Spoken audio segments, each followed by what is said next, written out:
A couple of changes. The first bill is going to be House Bill 487, and the second bill is House Bill 639.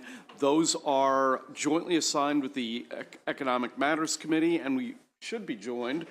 Well, we're joined by the very prompt delegate Charkoudian and the less prompt Crosby and Pippy, wherever they may be. So it's 487, 639.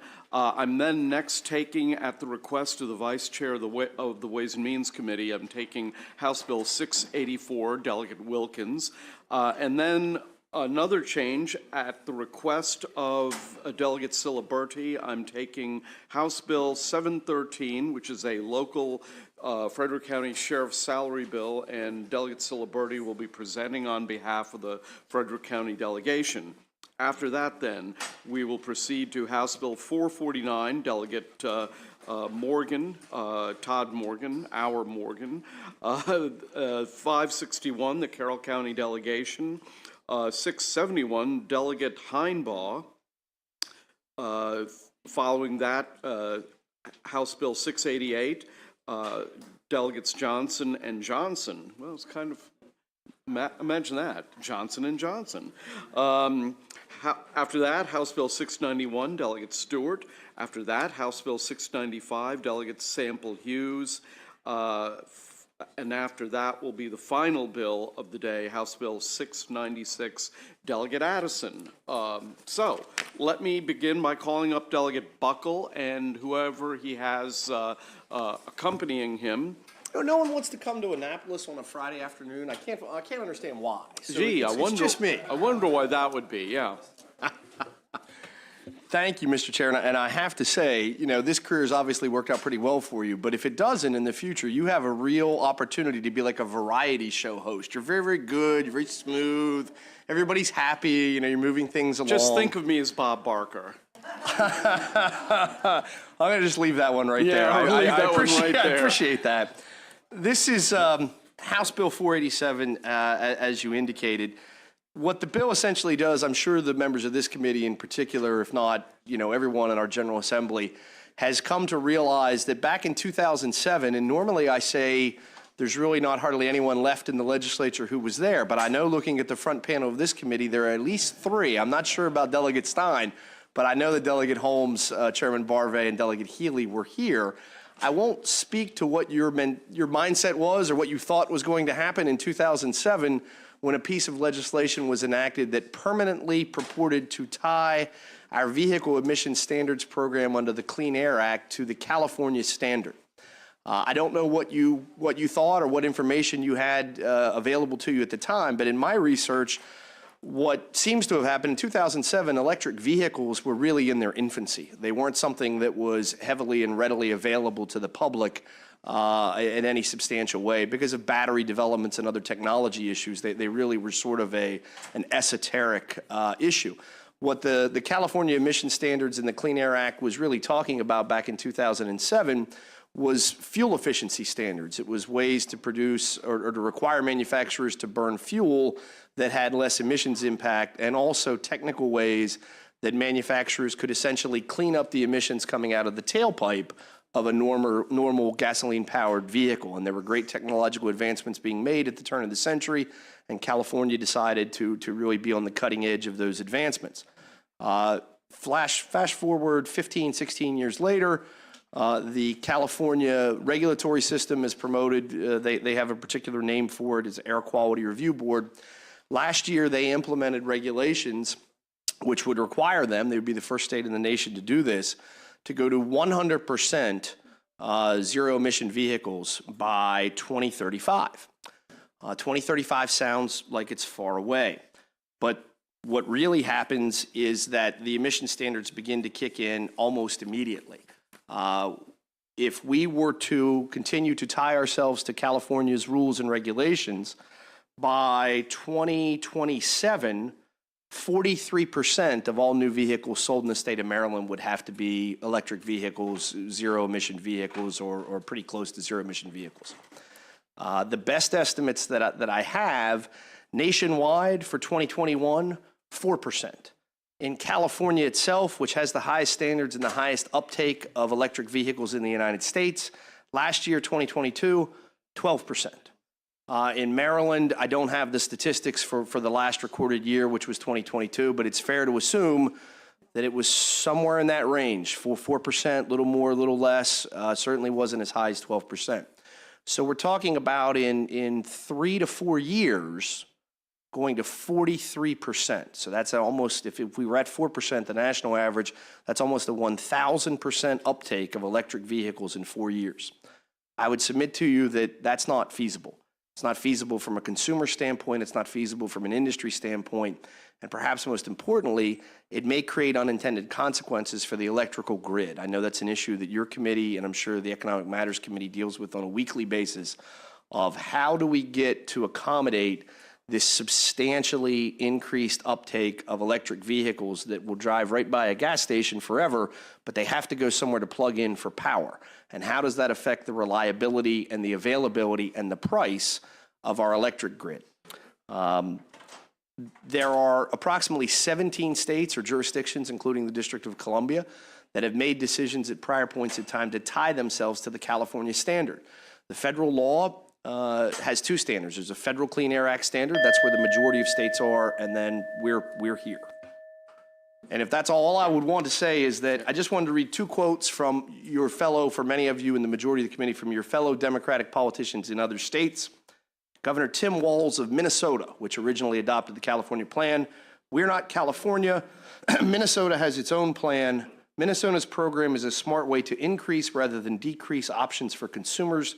Our priority is to lower costs and increase choices so Minnesotans can drive whatever vehicle suits them. Jared Polis, the Democratic governor of the state of Colorado, said, while the governor shares the goal of rapidly moving towards electric vehicles, he is skeptical about requiring 100% of cars sold to be electric by a certain date, as the technology is rapidly changing and the Colorado Energy Office will not implement the standards. So I'm certainly happy to answer any questions about what the intent of the legislation or the broad-based nature of it would be. Okay, let's go to Mike O'Halloran, who is testifying in favor, and then we'll go to questions. Thank you.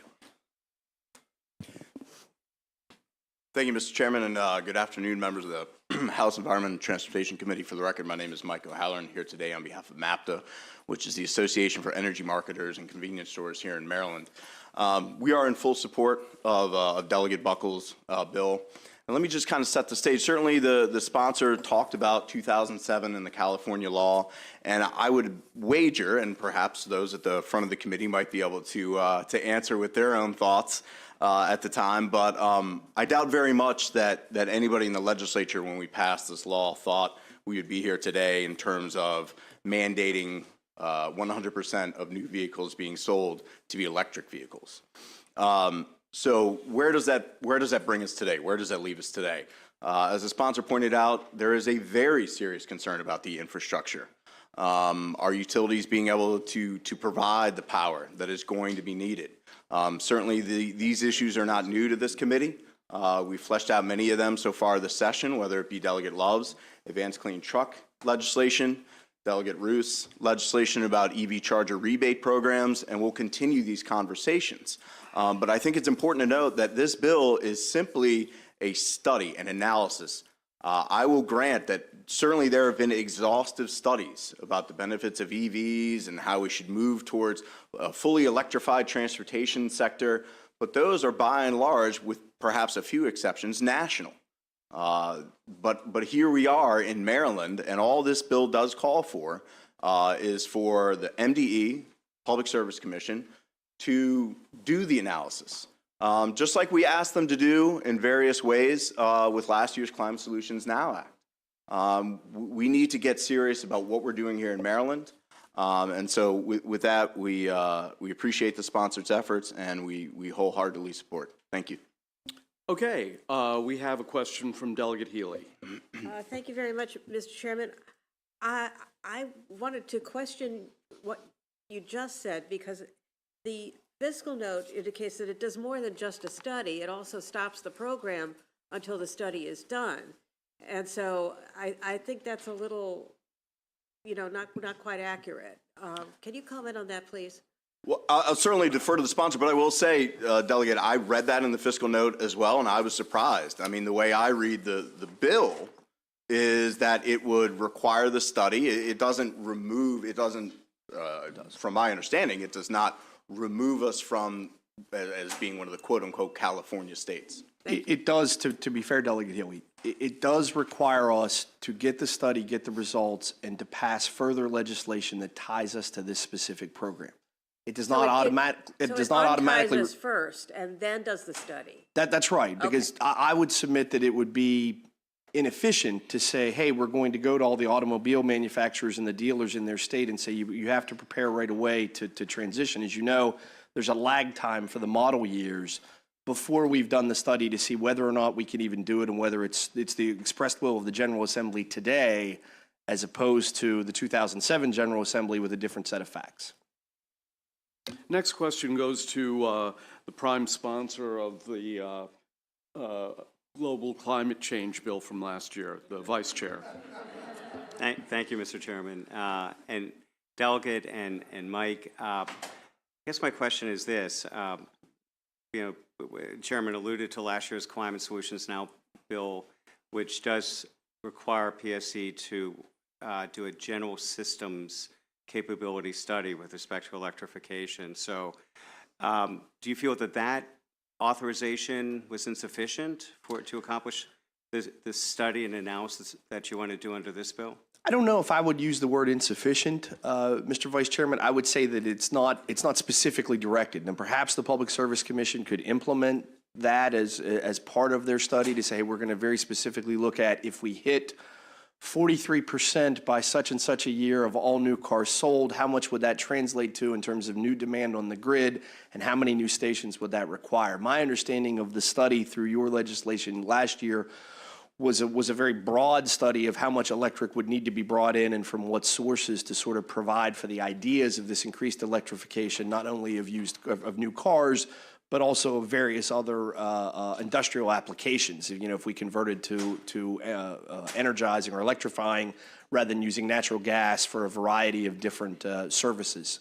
So I don't think that it would be inefficient or ineffective. I simply think that the study that we're talking about, not only grid, but also the economic impacts and the costs, may be something that would be in addition to rather than contrary to the PSC study. Okay, and Mr. Chairman, if I could have one follow-up. The fiscal note also refers to a comment from MDE, which says that with participation in the California vehicle standards is part of our approved state's plan to achieve the national ambient air quality standards for ozone under federal law, and that if we withdraw, as this bill would seem to do, from the California standards, that could create some trouble for us in terms of compliance with the ozone, with our state plan for ozone reductions? I think that that's an interesting question that's somewhat unresolved. I read that as well, and it really would depend upon all of the other things that this committee and the General Assembly and various administrations have done that factor into that overall equation. So if we're reducing emissions from other sources, if we're reducing emissions through truck programs, if we're increasing the percentage of electric vehicles anyway, through incentivization, which frankly I can support providing consumer incentivization and manufacturer incentivization rather than mandate. I think that analysis would have to be done by the experts, which I'm most definitely not, to see whether or not decoupling us from California's ZEV standard today would affect those ozone requirements. And I think that's an analysis that would have to be done and could be done within the context of the studies and the things that would occur before we affirmatively embrace and adopt this very new and very significant change in California's policy. Okay, thank you. From ECM has a question. Thank you, Mr. Chair, and thanks for having me today.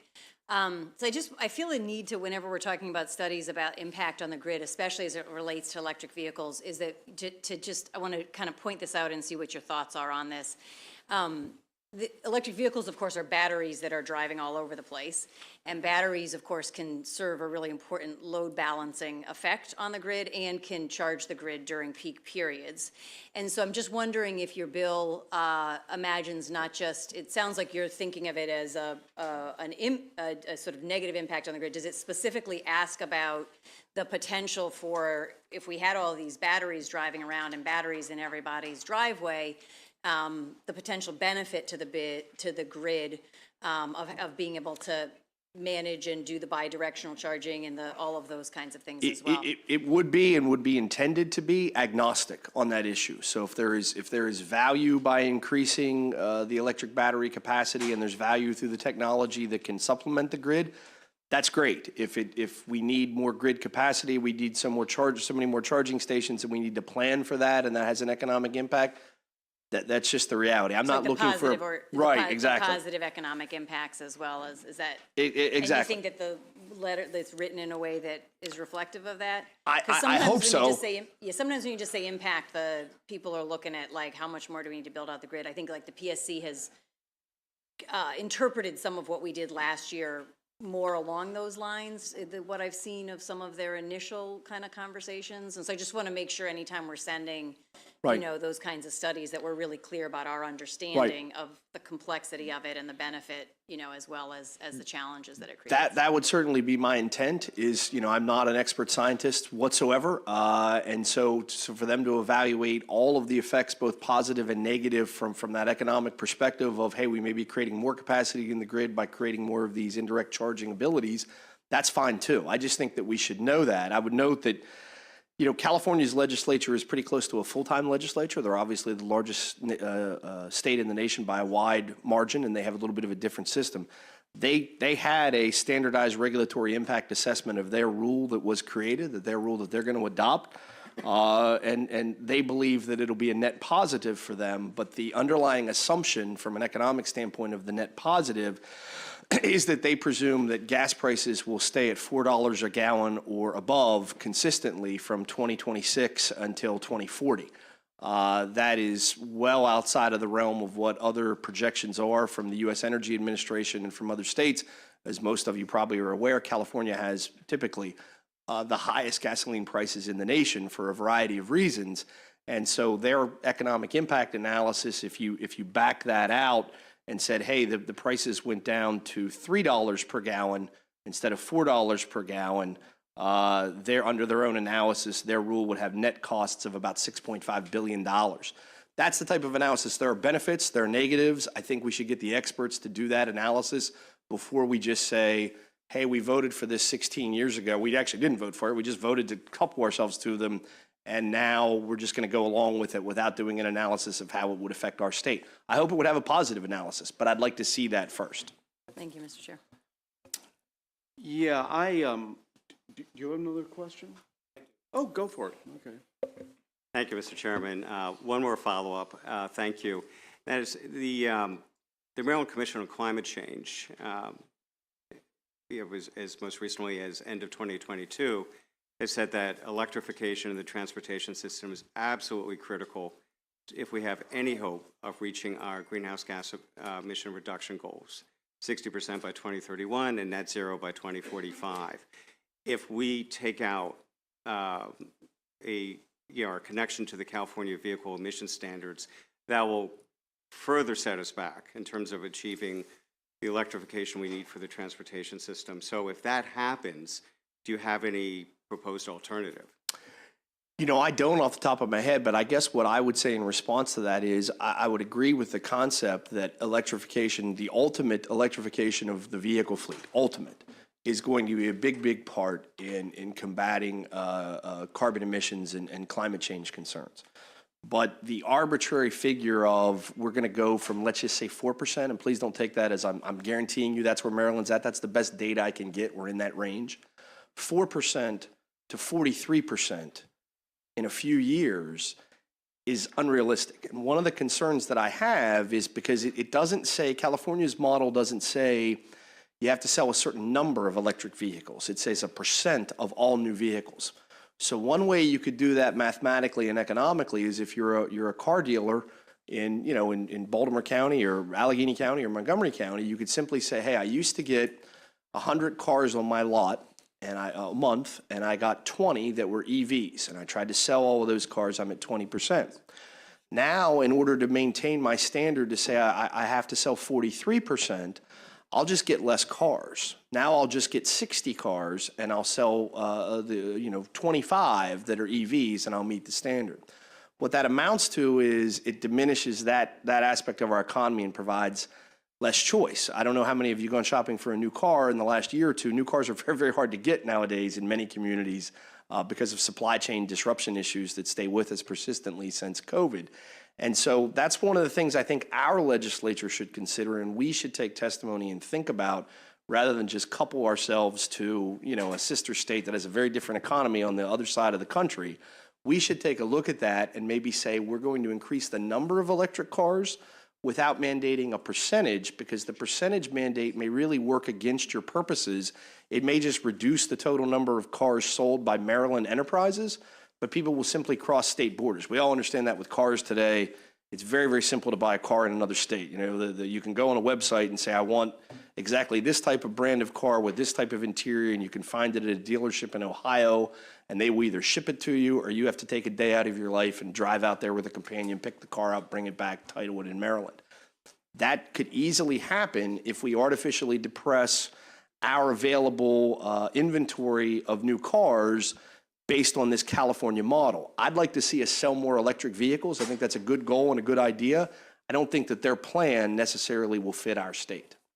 Just one quick follow-up. So it sounds like what you're saying, Delegate, is that you're not against requirements that we increase the number of electric vehicles that are on our roads in the state. You would be open to a mandate in some other form than tying us to the percentage requirements in California.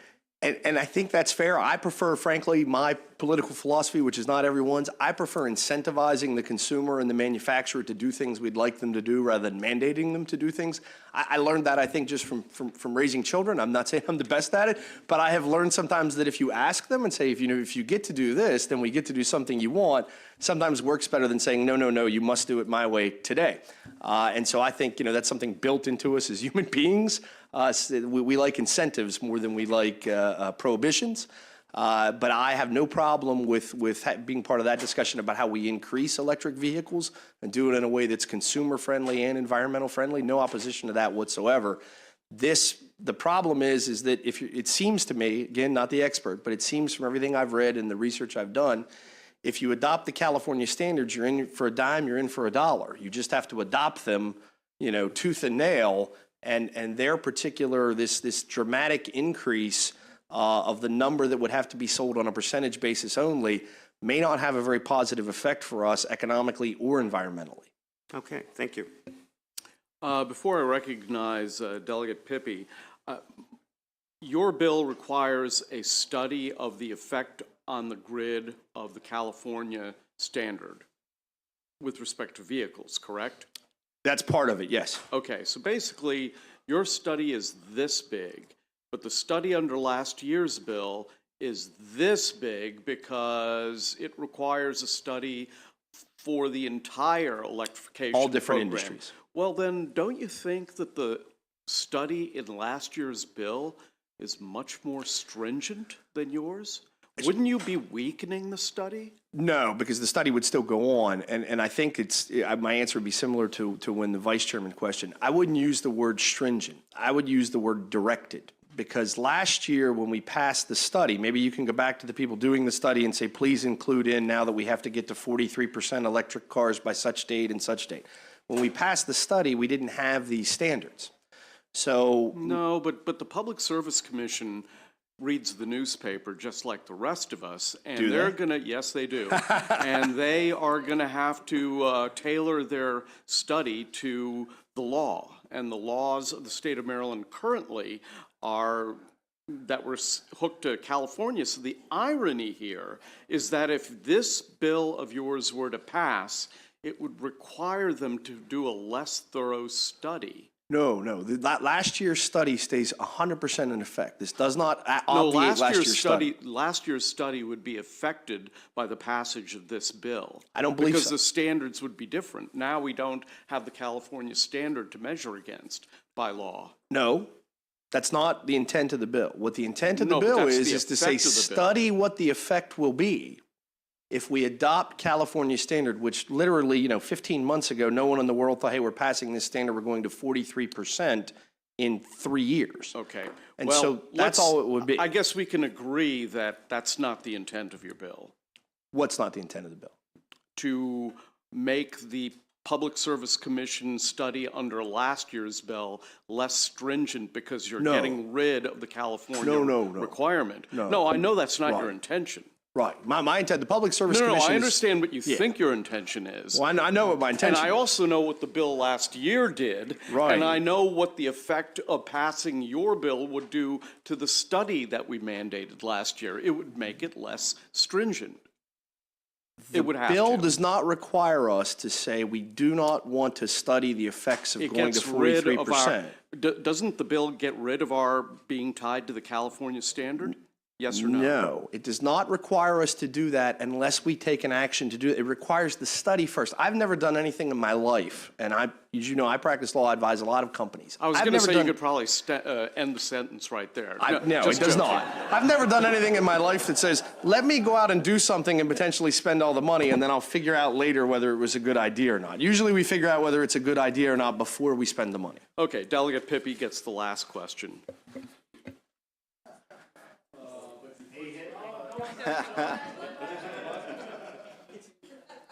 Sorry, I'm new to this room.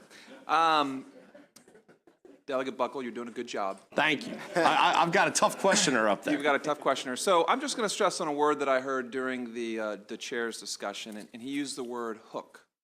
And one of the things that I wanted to just stress here is that this study, I think, would help the citizens of Maryland understand that if we continue to stay, in line with the California standards, then the citizens are on the hook for what comes with that. And a simple Google search, you can see, and again, I'm not knocking California. I'm not even discussing the merits of transitioning from absolutely from fossil fuels to more cleaner energy. But they have rolling blackouts, tens of thousands of rolling blackouts all the time.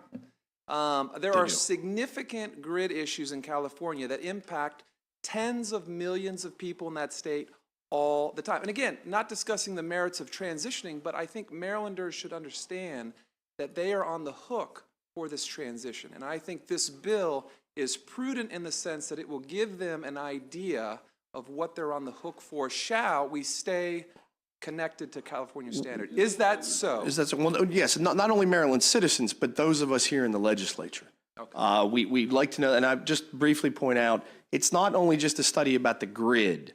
The particular study also requires an economic impact analysis like they do in California, where they came up with saying, hey, if the average price of gas was $3 a gallon, it's going to cost $6.5 billion in economic impact, and also an effect on our state budget, so that we understand if we're going to, we're probably one of the largest purchasers of new vehicles in Maryland is state and local government. What will the costs be if 43% of available new cars in a few years are electronic vehicles? All I'm looking for is the information and the data, rather than simply tying ourselves to another state's program based upon something that was done a very, very long time ago. And as I said, I think other states, I think Pennsylvania, Colorado, Minnesota, other states have reached the same conclusion that maybe we need to take a harder look at this before we dive in. That's all. Okay, thank you. Lindsay Mendelson, oh, sure. Signed up in opposition, Lindsay Mendelson with the Sierra Club. Thank you, Lindsay. Mr. Chairman. Is Lindsay out there? Okay, that ends the public hearing on House Bill 487. Let's proceed to House Bill 639. Delegate Smith. Welcome back to the committee.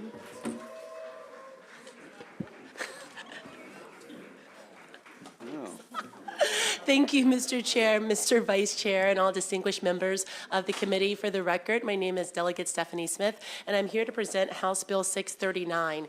As we know, it has been the will of this legislature to advance access to clean energy as practically as possible. And what this bill sets to do is clarify some existing language under statute that really is not very specific. As you know, there can be prohibitions on the installation of solar panels by homeowners and other related, community associations. But the existing language says that those prohibitions are inappropriate if they significantly increase costs or significantly impede the amount of energy that could be produced. So what this bill says to do, modeled after similar legislation passed in Virginia, is to add some specificity to what would constitute a significant increase in costs and a significant decrease in energy generated. And so those numbers would be if there is an increase in projected costs of the installation in excess of 5%, or if there's a decrease in the projected energy generated of 10%,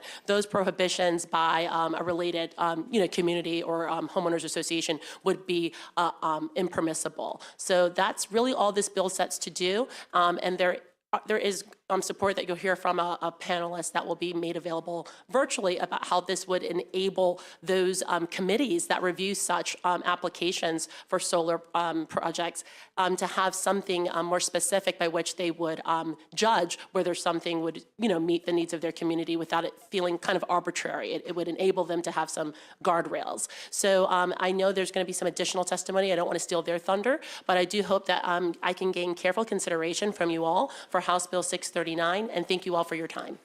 Okay, we have a number of people to testify in favor of this bill. Nobody has signed up in opposition. So please keep that into account when you're testifying. Grayson Wiggins. Grayson, welcome. Mr. Chair, Mr. Vice Chair, members of the committee, for the record, Grayson Wiggins here on behalf of the Community Associations Institute, Maryland chapter. I'm really just here to help answer questions. Delegate Smith summarized the bill much better than I could have, and the expert witness from us is online. Okay. Also, Melanie Gordon-Newell, are you here with us? That's my chief of staff who probably just enabled someone to sign up. Okay. All right. Hillary Collins then is a virtual witness. Hillary, if you are available, welcome to the committee. You have 2 minutes.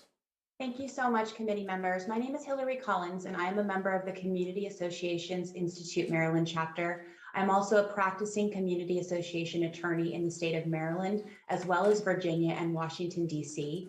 I'm here today to speak in support of this bill. The purpose of the bill, as it has been stated, is to create an objective standard for the review and approval of applications for solar collector systems on homes in the state of Maryland. The proposed amendments will establish a specific standard of reasonableness for restrictions on solar collector systems.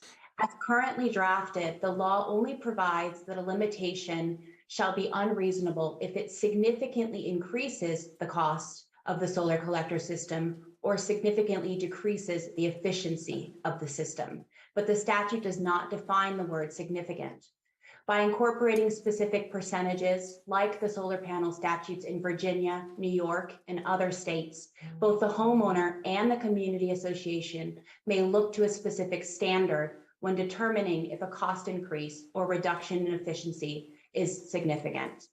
An example of this situation arises when an HOA prohibits solar panels on the front roof of a home. This is where we often see this. Under the proposed amendments, that restriction would be unreasonable if placement of the panels on another portion of the roof, such as the rear or side, increased the cost by more than 5% or reduced the efficiency by more than 10%.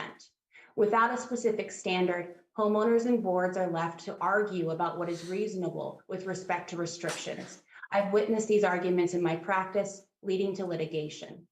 Finally, the proposed amendment will clarify a community association's authority to both install and restrict solar panels on the common areas of the community. This authority to regulate common areas is found in most associations governing documents. You can complete your sentence, though. This amendment just makes clear that such authority will extend to placement and restriction of solar collector systems. Thank you so much. Thank you. Any questions for this bill that has no opponents? Okay, let's go to John Fiastro, who signed up favorable with amendments. Tell us what your amendment does.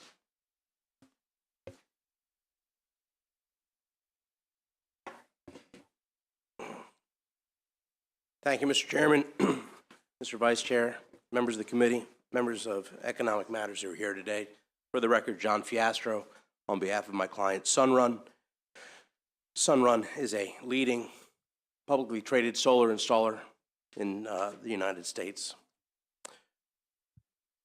We appreciate the delegates' introduction of HB 639, as HB 639 eliminates the ambiguity of unreasonable limitations. Significantly increases is hard to define, significantly decreases is hard to define, so we appreciate the delegates' interest in actually putting a percentage number to it. We've had the opportunity to talk with the delegate a little bit about our amendments.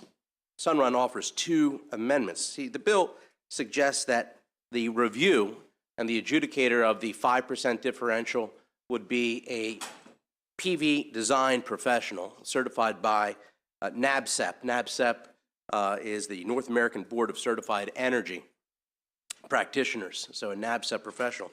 Unfortunately, in Maryland, we only have two overall PV design professionals.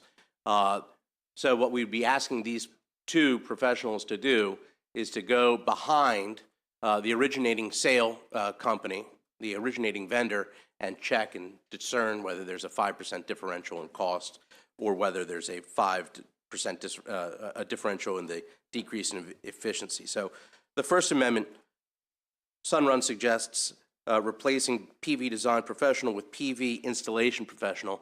Mr. Chairman, those are over 60 in number in the state. We think that that's a more appropriate population from which we can draw these expertise.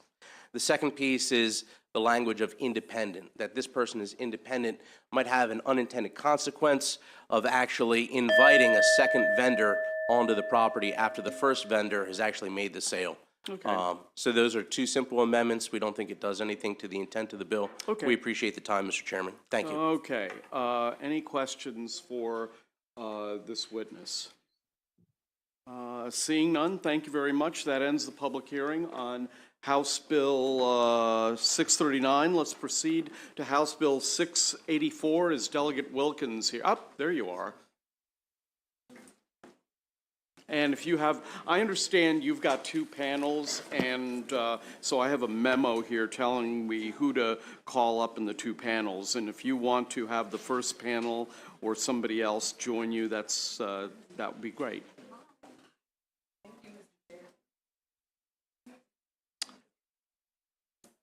So the rule in the committee is 4 minutes for sponsors, 2 minutes for everybody else.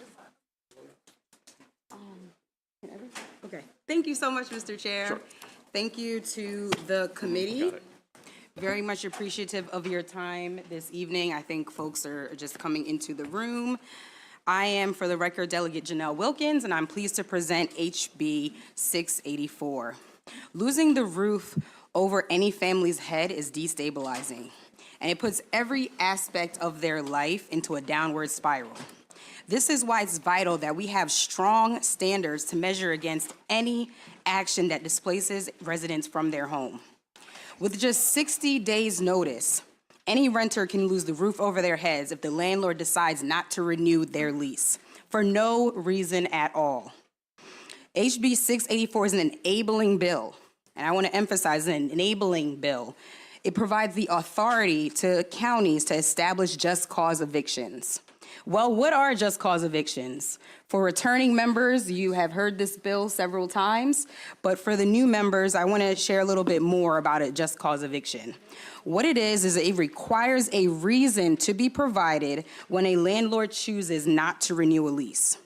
Just cause eviction is the law in over 13 jurisdictions across the country.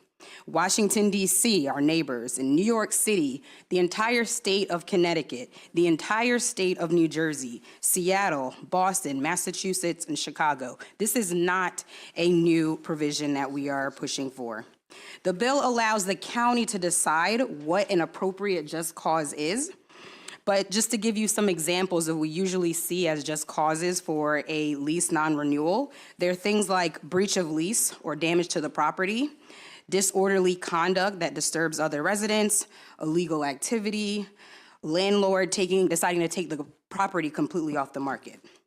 This bill has the support of the Baltimore County Executive, the Baltimore City Mayor, the Montgomery County Executive, Prince George's County Council members, as well as city leaders all across the state. This bill has so much support, and it is a necessary bill. Renters often fear speaking up about things that are happening in their community because they are concerned about a landlord deciding to not renew a lease. And landlords are very well aware of the fact that there are no standards around when they decide and why they decide not to renew a lease.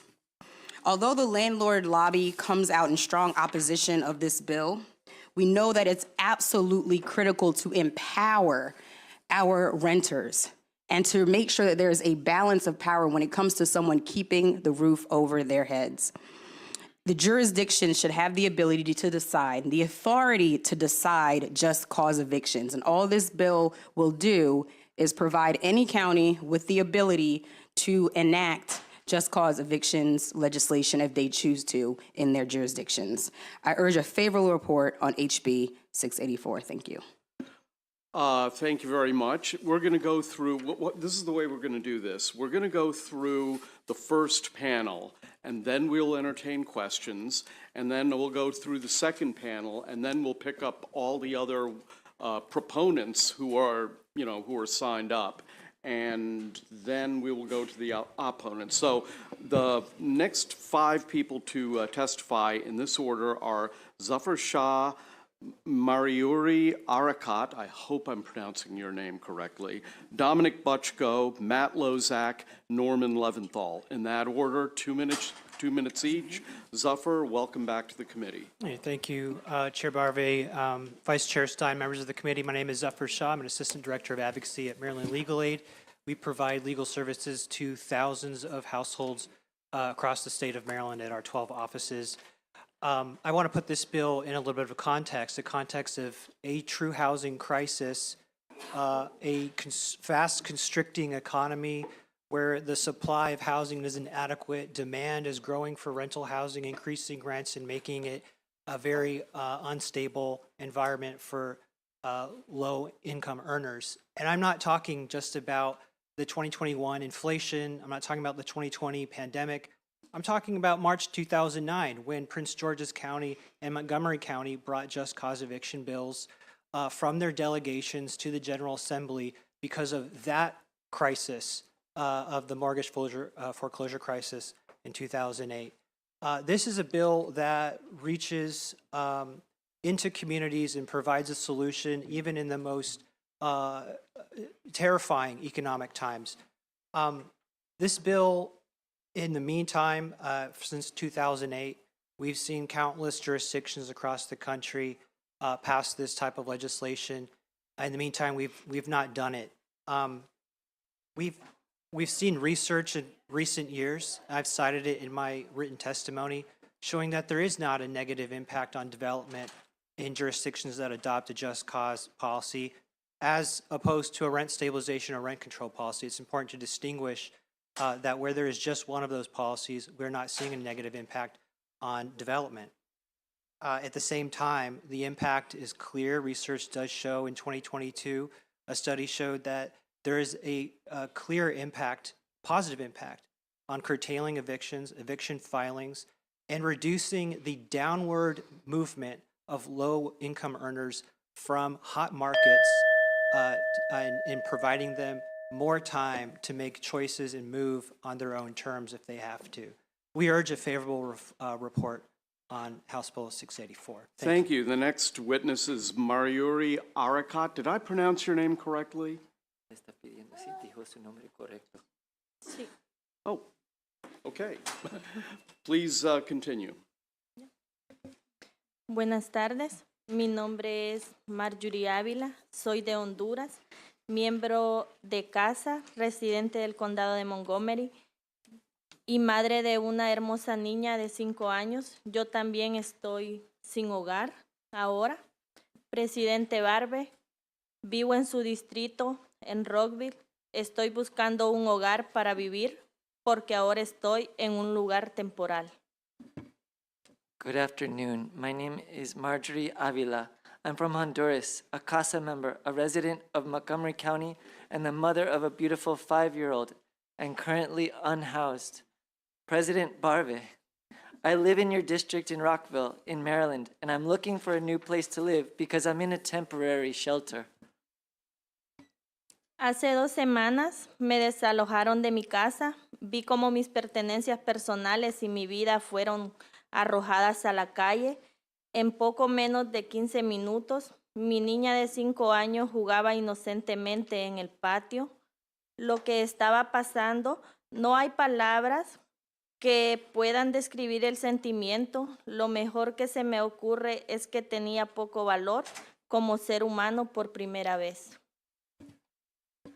2 weeks ago, I was evicted from my home.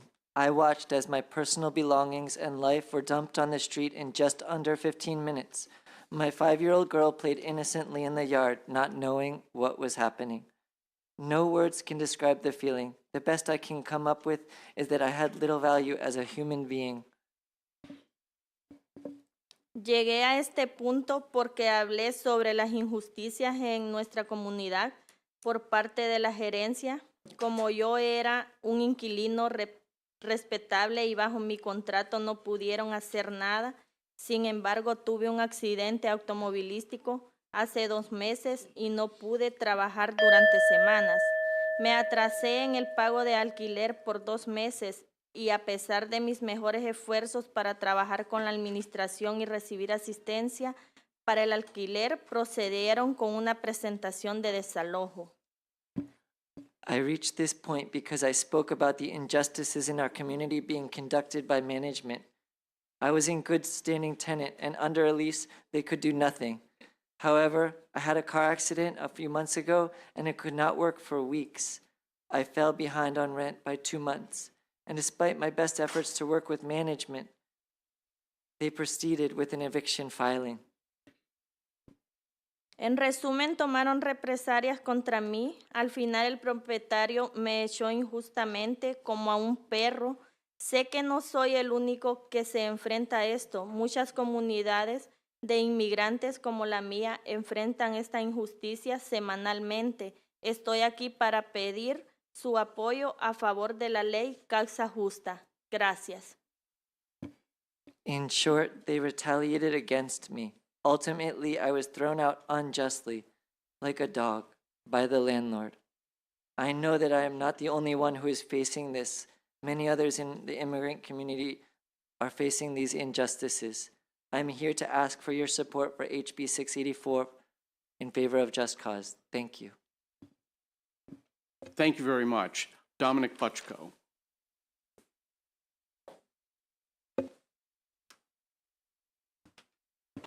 Mr. Chair, members of the committee, Dominic Butchko with the Maryland Association of Counties. I think you guys have enough reasons to support this bill. Clearly, I refer you to our written testimony. Mako urges favorable report. Thank you. Matt Lozak. Oh my goodness. That was fast testimony.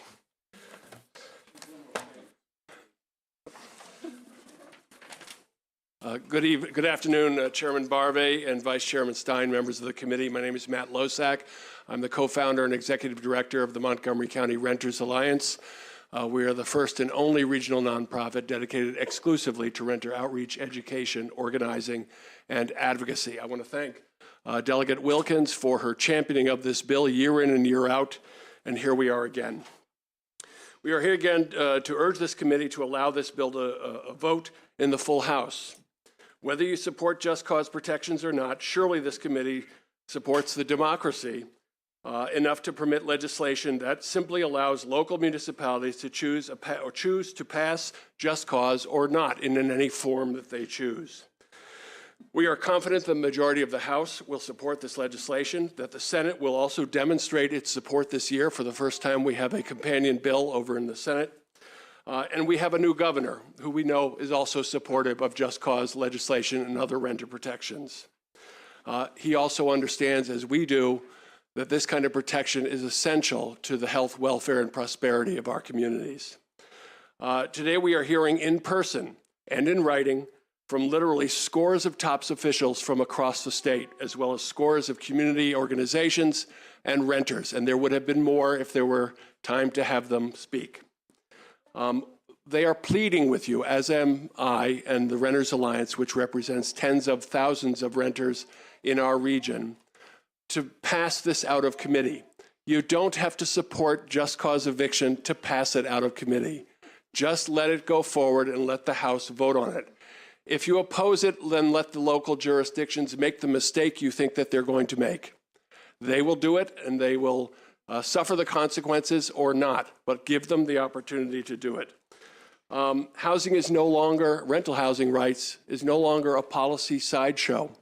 When we started this over a decade ago proposing just cause eviction law, it was quickly dismissed by this committee. Now we have a movement across the state, and we ask you to have a favorable report, and we urge you to pass it out of committee and give the legislature a chance to consider it. Thank you. Well, two points. The administration has not provided testimony on this bill. And second, none of my progressive friends seem to worry about me killing conservative bills in this committee. So anyway, I was hoping somebody would laugh at that. Okay. We did speak to the governor, and he did sound supportive. Well, he needs to send a letter then. Yeah, he might. Well, until he does, he doesn't have a position. Okay. Norman Leventhal. Thank you, Mr. Chairman. Good afternoon. I want to thank Chairman Bovray. Oh, sorry. Can you hear me now? I want to thank Chairman Bovray, Vice Chair Stein, and the members of the committee for giving our association the opportunity to present testimony on HB 684. After more than 50 years of home ownership in Montgomery County, my wife and I moved to the Grand Apartments.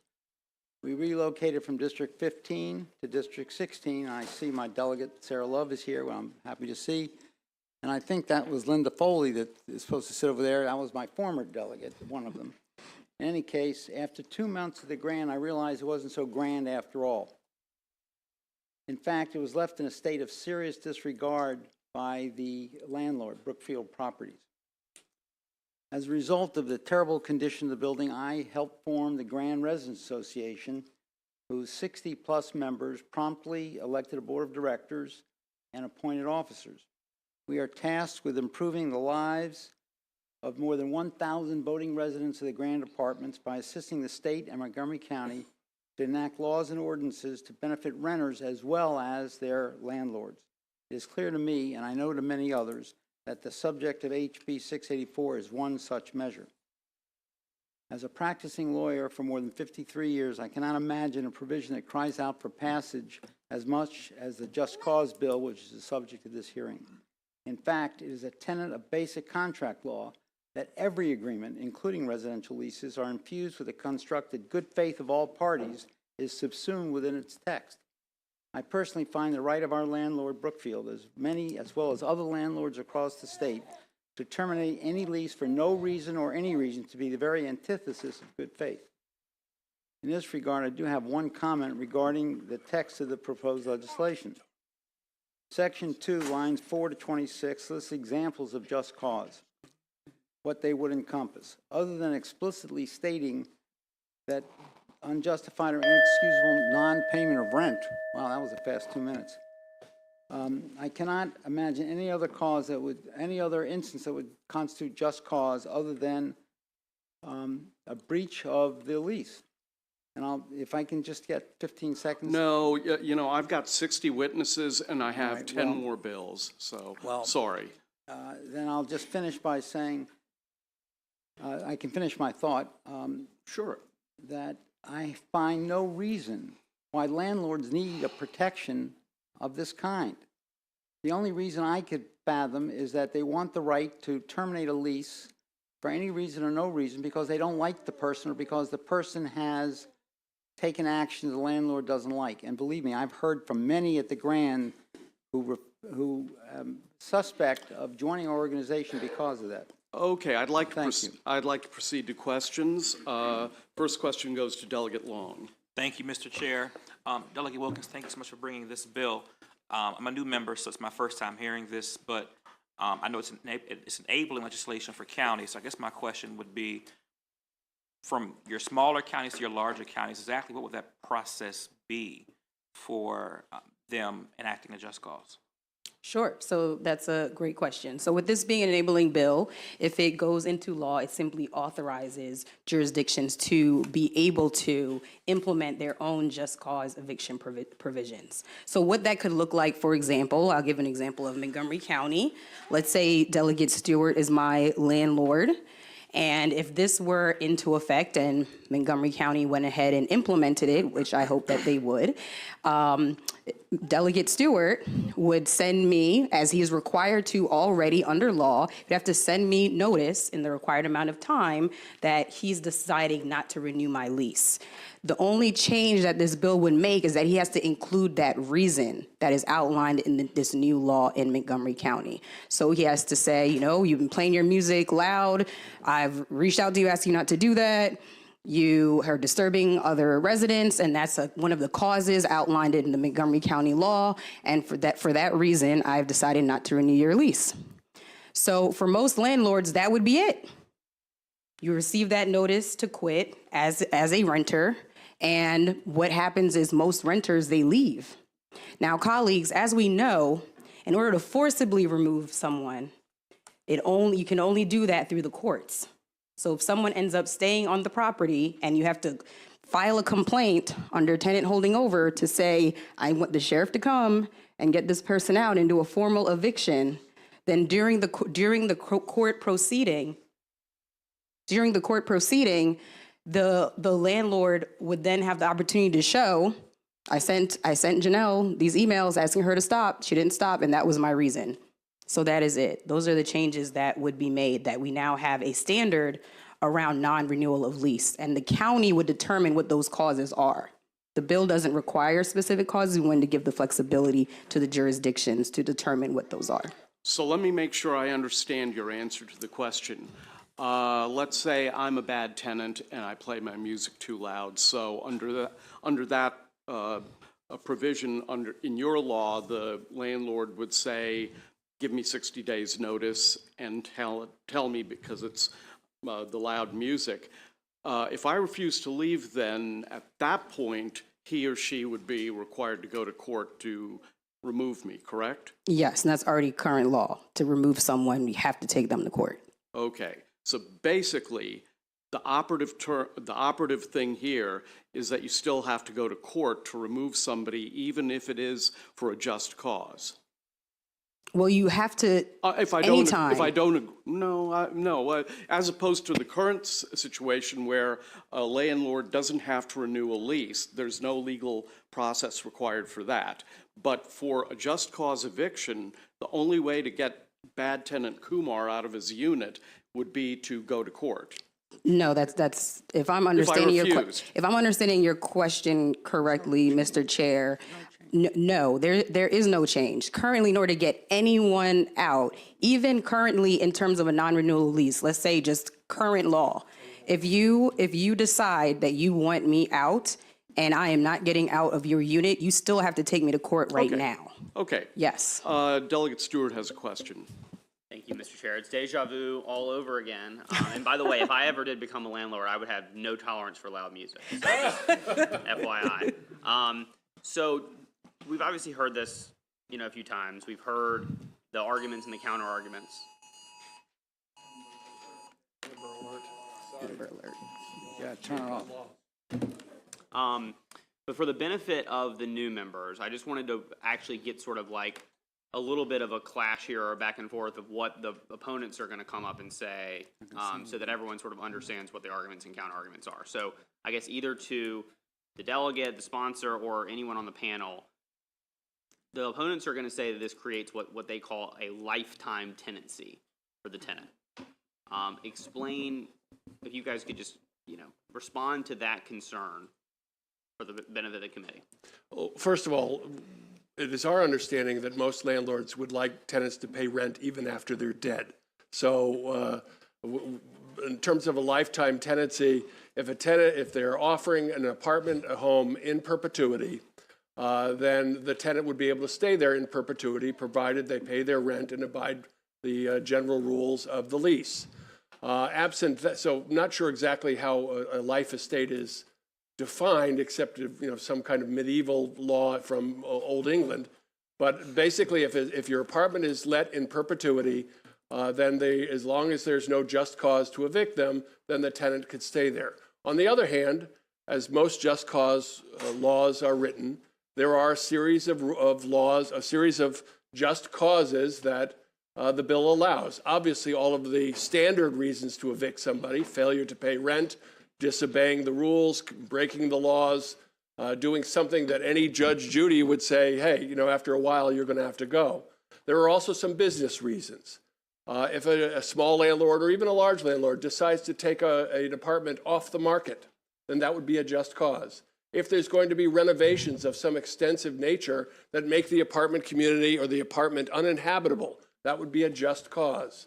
As long as it is by any reasonable standard to give a good reason not to have somebody stay there anymore, that's what just cause requires. Right now, they don't have to say anything at all. So I'm not sure what the life estate means, except that they stay there for as long as they're letting the apartment. So a life estate deed is a real thing that still exists in Maryland. It basically says that someone's entitled to live in a given property for as long as they're living. So where is that? You said that was in. Yeah, I granted my mother a life estate in the property that she transferred to me. Right. She didn't have ownership of it. She had the ability to live there during the course of her life. As long as she abides by the law. And the law only. No, excuse me, sir. I'm just Excuse saying- me, sir. Sorry. I was just explaining what a life that they do Thank you, exist. Chairman. And just to be clear about the bill in response to that, Delegate Stewart, is I want to make sure that colleagues understand there is nothing in this bill, nothing that prevents a landlord from telling a tenant that they will no longer renew their lease. There's nothing that prevents that. What it says is that a cause outlined in the law, if a jurisdiction enables it, has to be provided. So there's no lifetime tenancy that is created, but a cause, a reason has to be provided so that we have some kind of standard when someone is displaced from their home with only 60 days left to be able to find a new place to live that suits their needs. Okay, thank you, Delegate Wilkins. One more, if I could, Mr. Chairman, sorry. I just want to address the other sort of big, I know, thing that the opponents are going to say, just so we can get this kind of like back and forth going for the benefit of the new members. So I believe the opponents, if I can predict, and this is in the written testimony as well, do talk about how this bill violates sort of the fundamental tenets of contract law. I don't know if the sponsor or anyone on her panel want to take a crack at sort of what the opponents are arguing here and what your response would be. Well, I'll take that. Thank you, Delegate Stewart. So it reminds me of concerns raised even 50, 60 years ago about the habitability of a rental property. At the time, a landlord typically would convey that lease as is. And the normative idea was that the tenant should have no expectation that their rental property be habitable. And that fundamentally changed in spite of arguments that the property is under a contract and that the contract says it's as is, then it should be that way. So, the right to contract can be constrained for public policy reasons. I think if you even go back to the early 90s, think about protections for people with disabilities and whether they are entitled to a reasonable accommodation in a rental home. again, that constrains that right to contract, that pure right to contract, but we do it for a public policy reason. And we should not underestimate that local officials, whether they're in a housing agency or a local legislature, are identifying important public policy reasons for constraining when a contract for a rental property should end. And the examples I gave, like the 2008 housing crisis, the pandemic, the state of emergency, when Howard County, Baltimore City, other local jurisdictions did contemplate the need to keep the residents housed in a crisis time. Those are indicative of the policy choices that need to be made at a local level when this body is not in session, April until December. So those are reasons why you would want to constrain that, and there's not a just cause policy that's been enacted that I know of that has been overturned as unconstitutionally violating the right to contract. I'm going to move on to the next question because, as I've said, I've got 60 people here and I have 9 more bills. So, Delegate Ruth. Thank you, Mr. Chair. And I just wanted to follow up on the chair's question because I'm still not quite sure I understand about when you're required to go to court. And so let's say I'm a landlord and I want to take the apartment off the market, or maybe have my mother move into the apartment if those are defined as just causes in the local law. So then I would send a notice to the tenant saying, at the end of your lease, my mom is going to be moving in, so you need to leave. And if the tenant leaves, there's no court needed. Is that correct? Correct. So it's only if the tenant doesn't leave, and then as a landlord, I file holding it. Yes, and that's holding over. current. What I'm trying to emphasize, thank you so much, Delegate, for that question. So I want to make sure that the entire committee understands this. What I'm trying to emphasize that is already the law.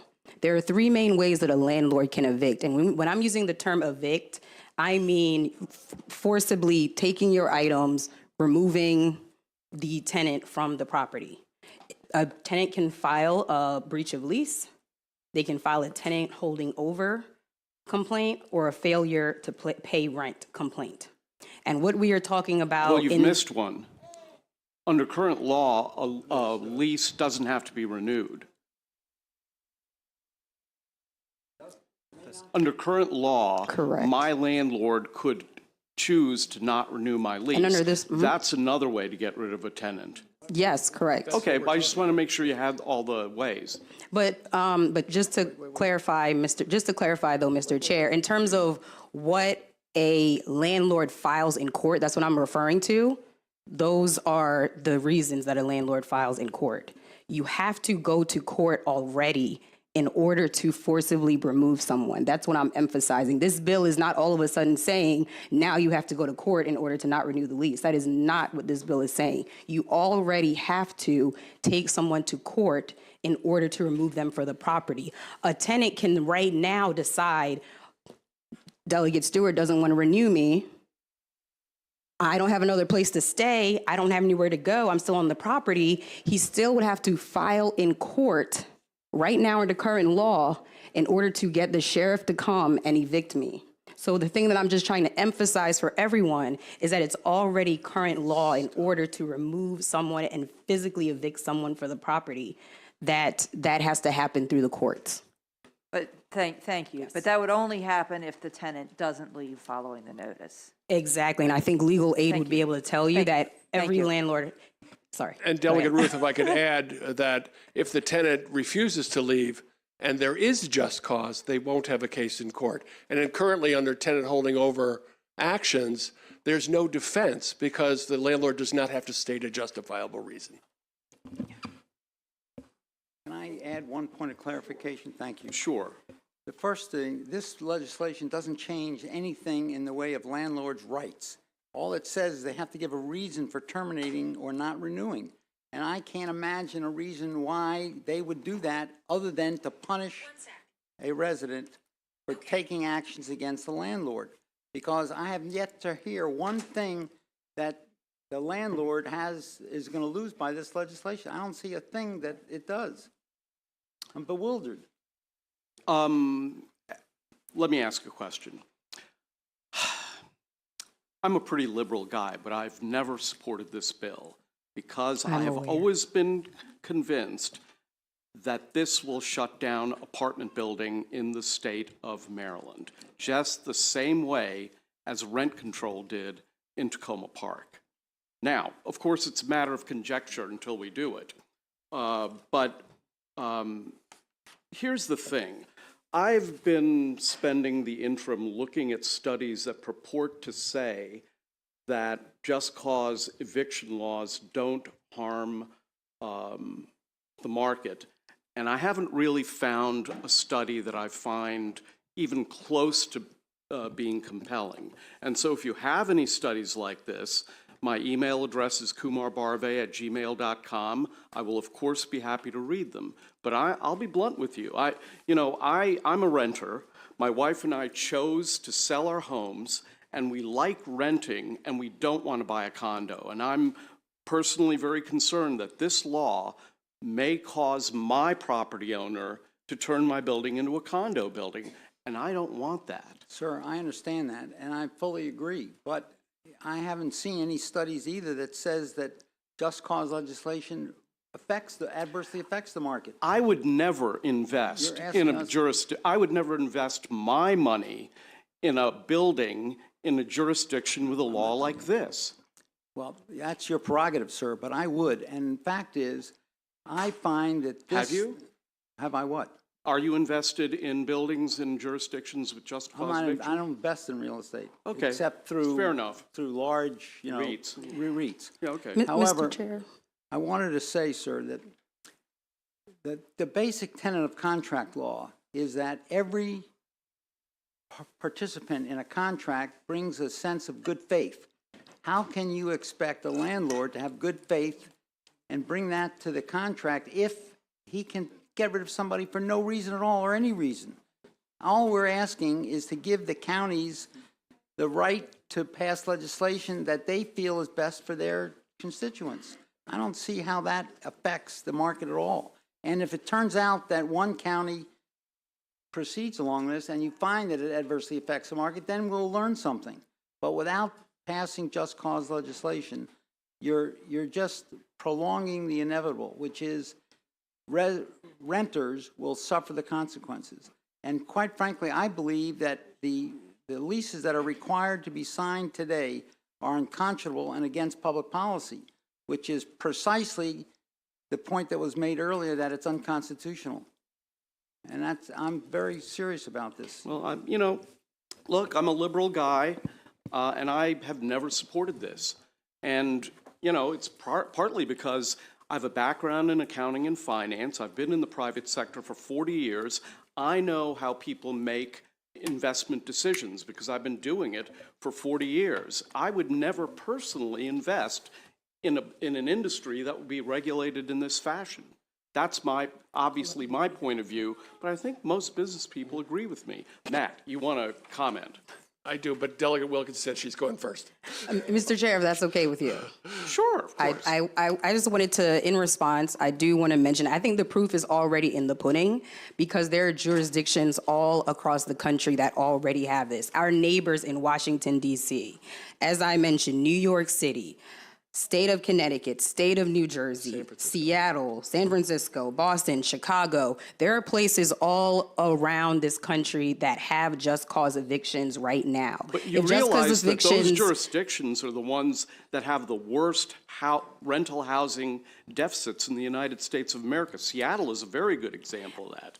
And I think for us to put that on just cause eviction, I think that there's so many other factors, as we know, as it relates to housing. We have a housing crisis right now in our state, and there's other legislation that will be bringing to help address that. But on this bill, I think that if just cause eviction was damaging rental markets, damaging housing, you would see a reversal in the over 13 jurisdictions that have this currently in place. This is not something new that we are doing or something new that we are proposing. This is renters' rights protection legislation that has worked in other places, that is in effect in other places. And I think that that is our proof that this is something that is positive, that does work.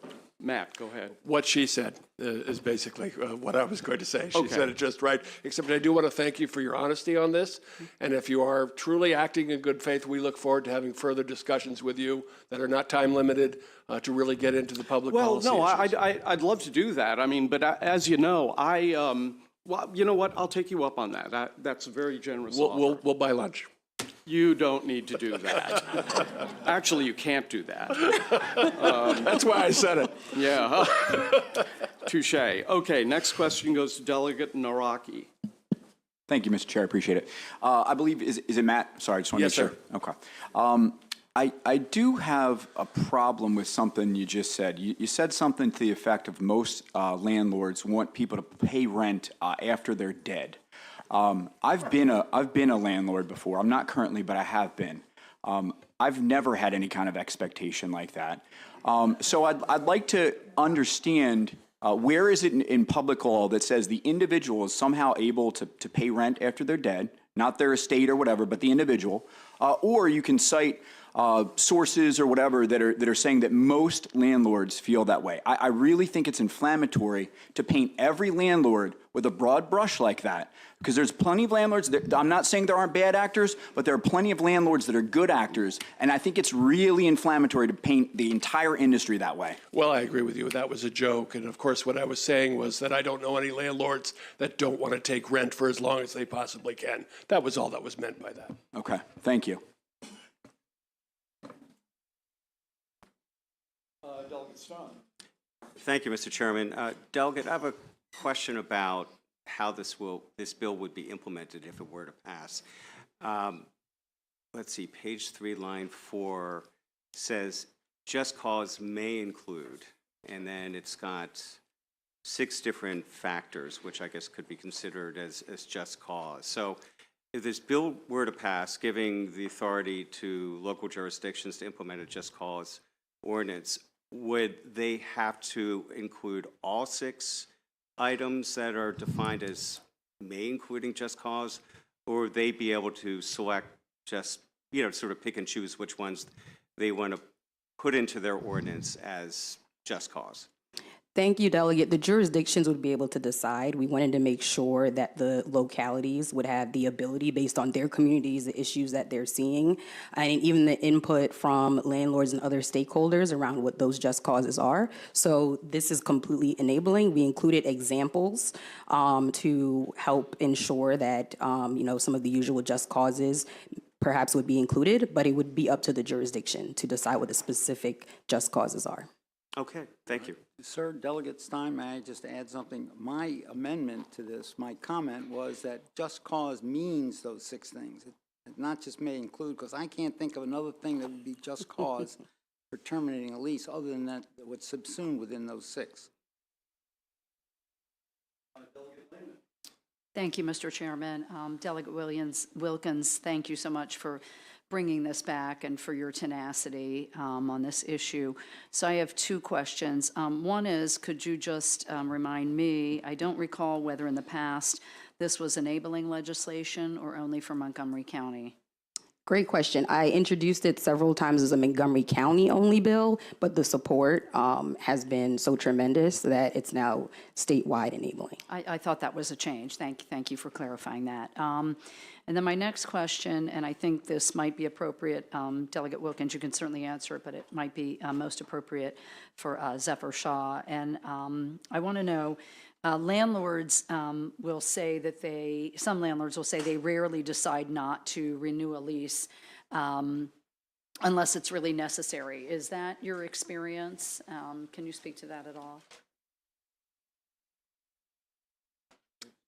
I think the clearest thing I can say about that, Delegate Lehman, is we don't know, right? Because they don't have to state a reason at all at any time for terminating a lease. And I would add, if that's the case. Sorry. Just to finish that thought, I wouldn't claim that landlords are willy-nilly terminating leases.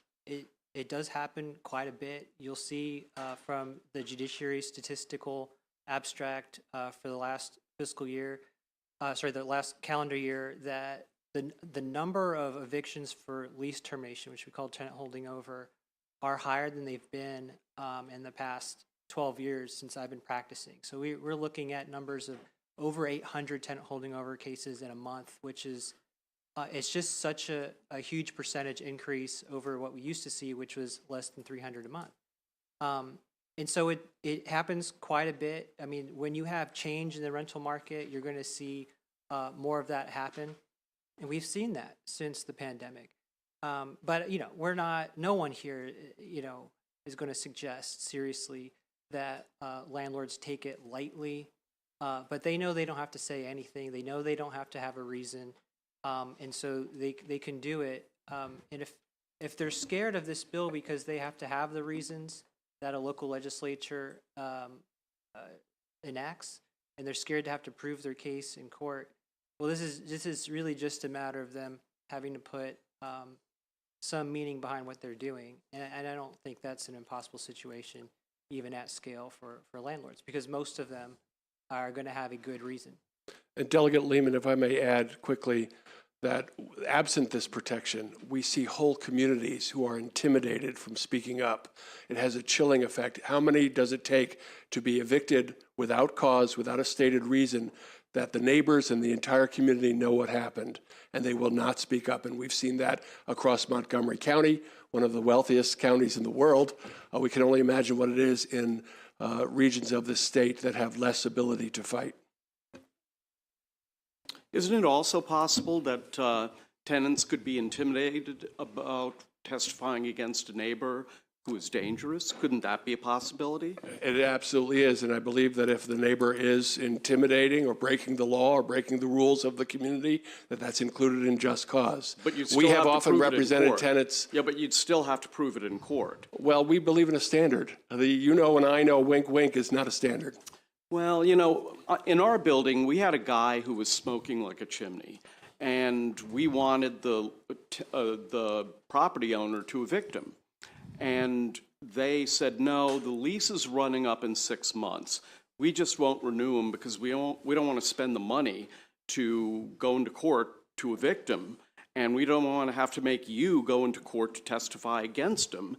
And, you know, frankly, I'd rather have them put an electric car charging port in our garage rather than waste their money in court. And that's the reason I've always believed in allowing landlords to not renew leases of bad tenants.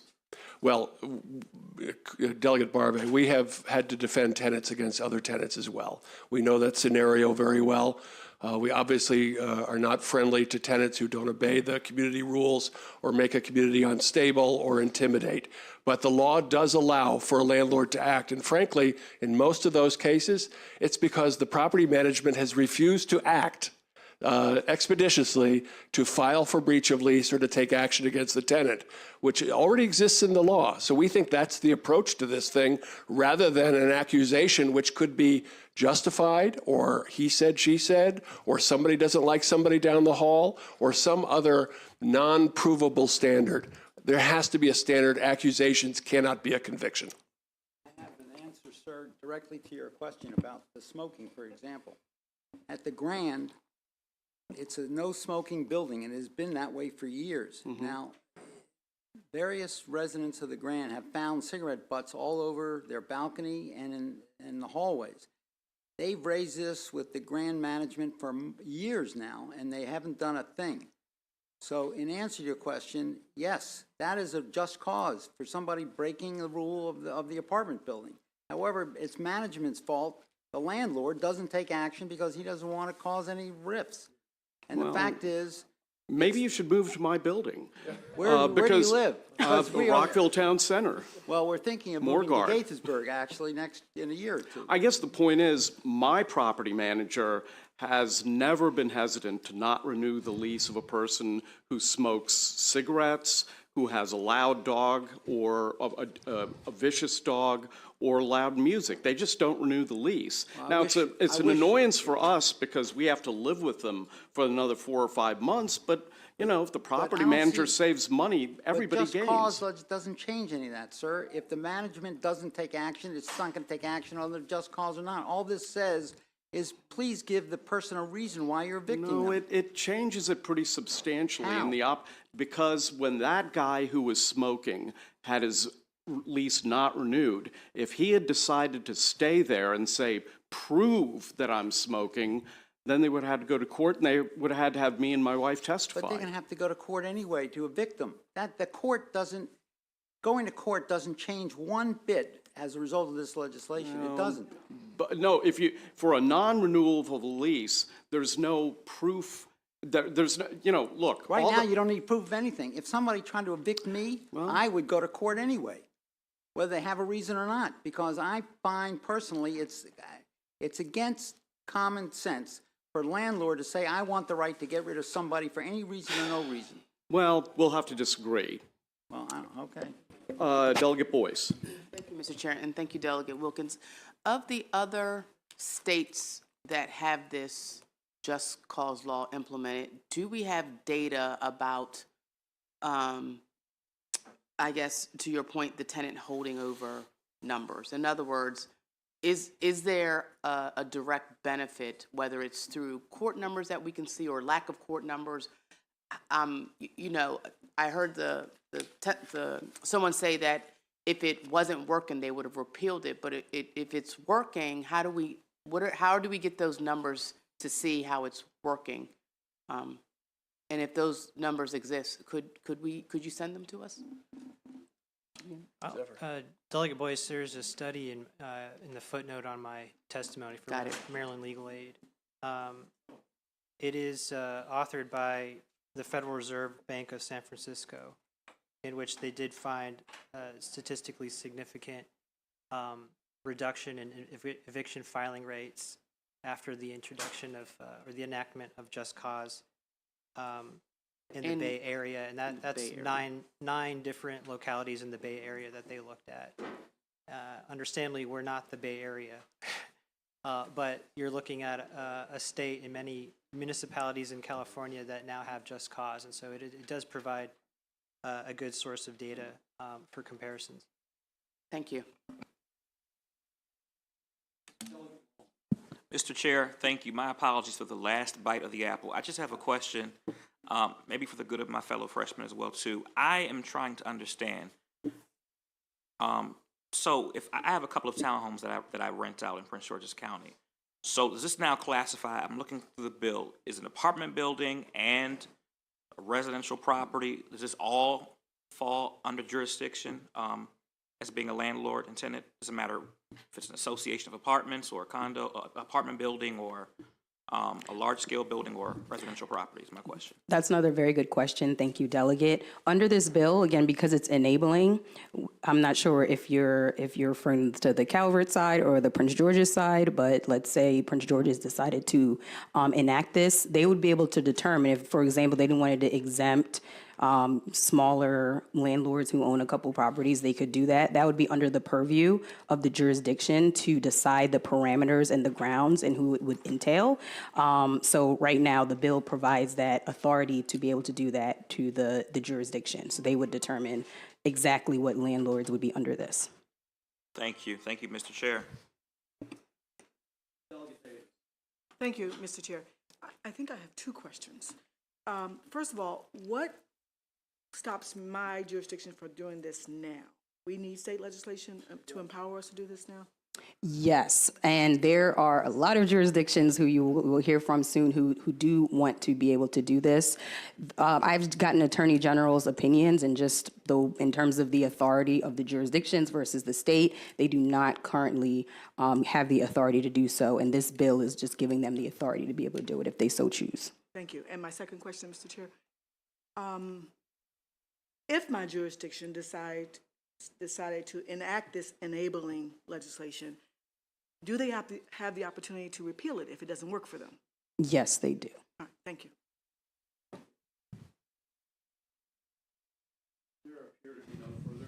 Thank you. We will go to the next panel. Thank you, Mr. Chair. Thank you. Thank you, Mr. Chair. I always enjoy our debate on this bill. I know. Okay, the following people want to be recognized, and they are County Executive Mark Elrich, who will go next, Mayor Selena Benitez, Mayor Talisha Searcy, Councilwoman Jolene Ivy, Councilmember Martin Mitchell, and Councilmember Danny Scheibel? Well, I'm sure he'll correct me at the appropriate time. So next, County Executive Mark Elrich, who I think is virtual. Or not. Well, if he turns up, we'll get to him. How about Mayor Selena Benitez? I am here. Is that you? Okay. Welcome. 2 minutes. Okay. Thank you for having me, Honorable Chair and Vice Chair. Also, I want to take this time to thank every member of this body for the work that they do for their communities and the state. I know Friday meetings are not enjoyable, so thank you for being here. My name is Selena Benitez. I'm the mayor of the city of Mount Rainier, a city that's the highest density populated city in the whole entire state per square footage. And as of this Tuesday, the first city in 42 years to enact rent stabilization in our city. And I say this because I also know it's only one tool. And we're here to say we also need you guys to help when it comes to just cause. Currently, the county does not have the empowerment to be able to do this, and it needs to happen. We have heard hours of testimony from our residents that allow us to hear that they could easily be dismissed with no cost whatsoever, especially those that are able to denounce what's going on in their buildings and are in communication with us. So for us, it's important for you guys to be in favor of HB 684. Like the Delegate Wilkins said, it was only for Montgomery County, but Prince George's County said, hey, we need this too. So therefore, you'll see and hear very panelists from Prince George's County as well. So I will tell you this, it gives the authority for us to be able to do that, which is something that we need. It doesn't change as much, but it allows the county to be able to do this and allows for us to be able to use that as a tool to be able to defend our tenants. And yet there is a simple line that says, like, this is the reason why you're being evicted. And, you know, if the owners or landlords are doing what they need to do, it's minor, nothing else to be added. However, if they're not doing what they need to be doing, this will cause a reason for them to be able to stand their stand on why is it that they want to evict our community members.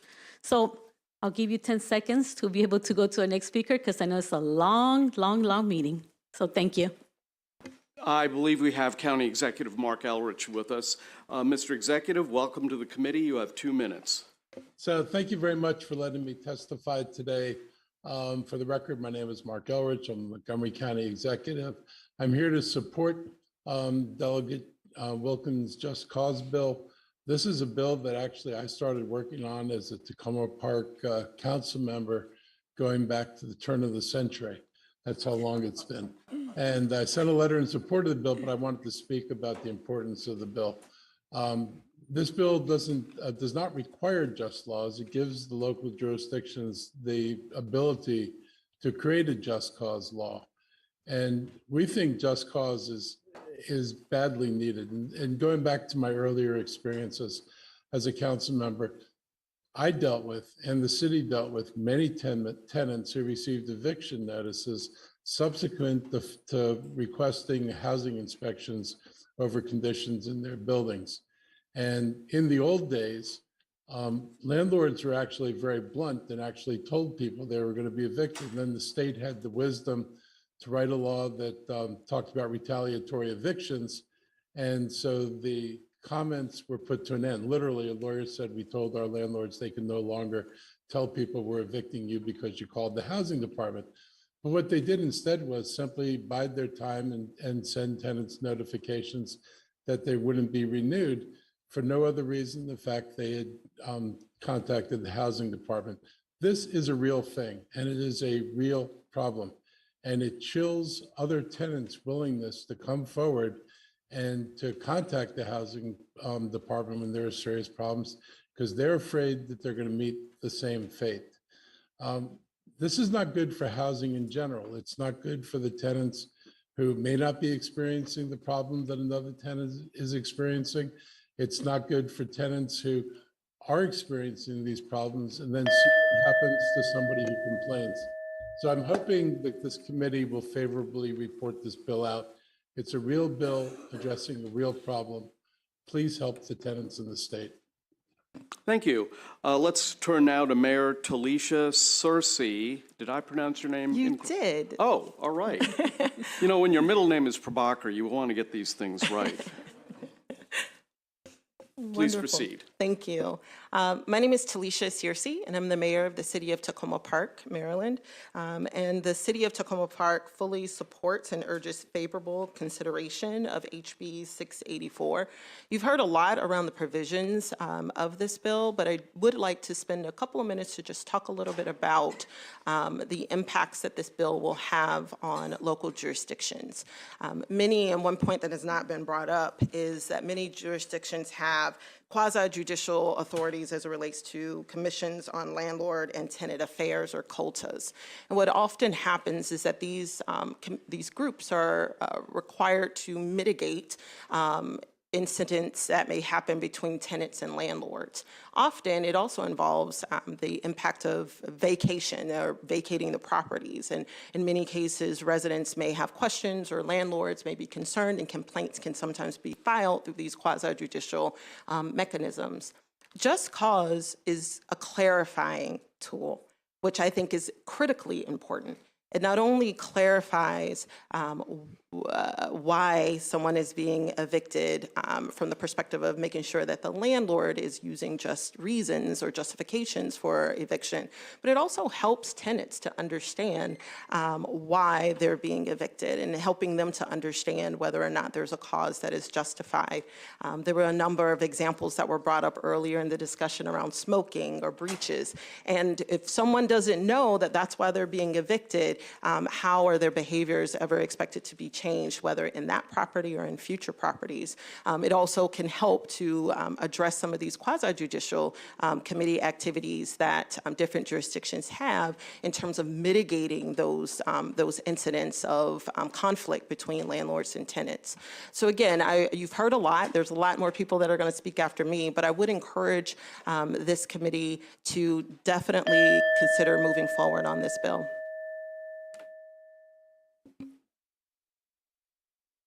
Thank you. Next, Councilwoman and former delegate Jolene Ivey.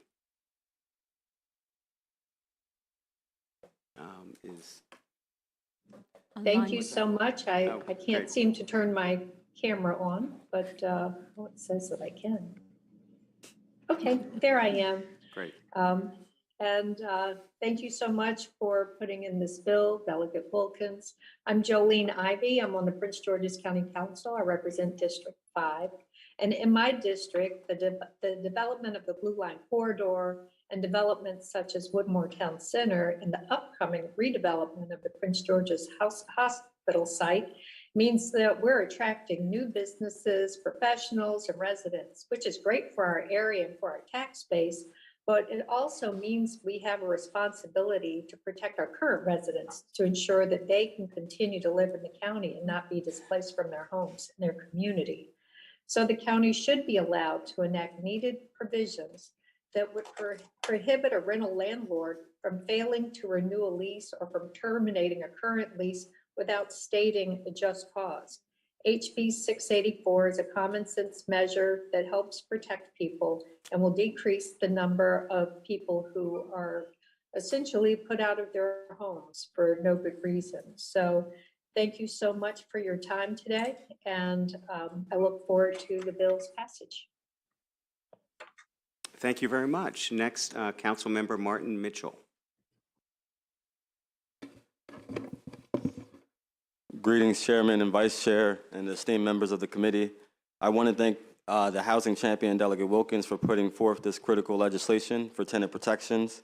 My name is Councilman Mitchell. I'm the at-large councilman for the city of Laurel. I am here to fully support HB 684 for just cause preemption.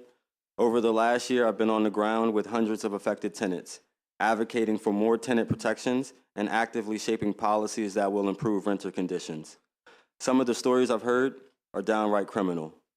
We have a strong desire in the city of Laurel, but we need bills like this to pass at the state level to protect our residents from cruel rental practices, such as being evicted or not having their leases renewed without cause.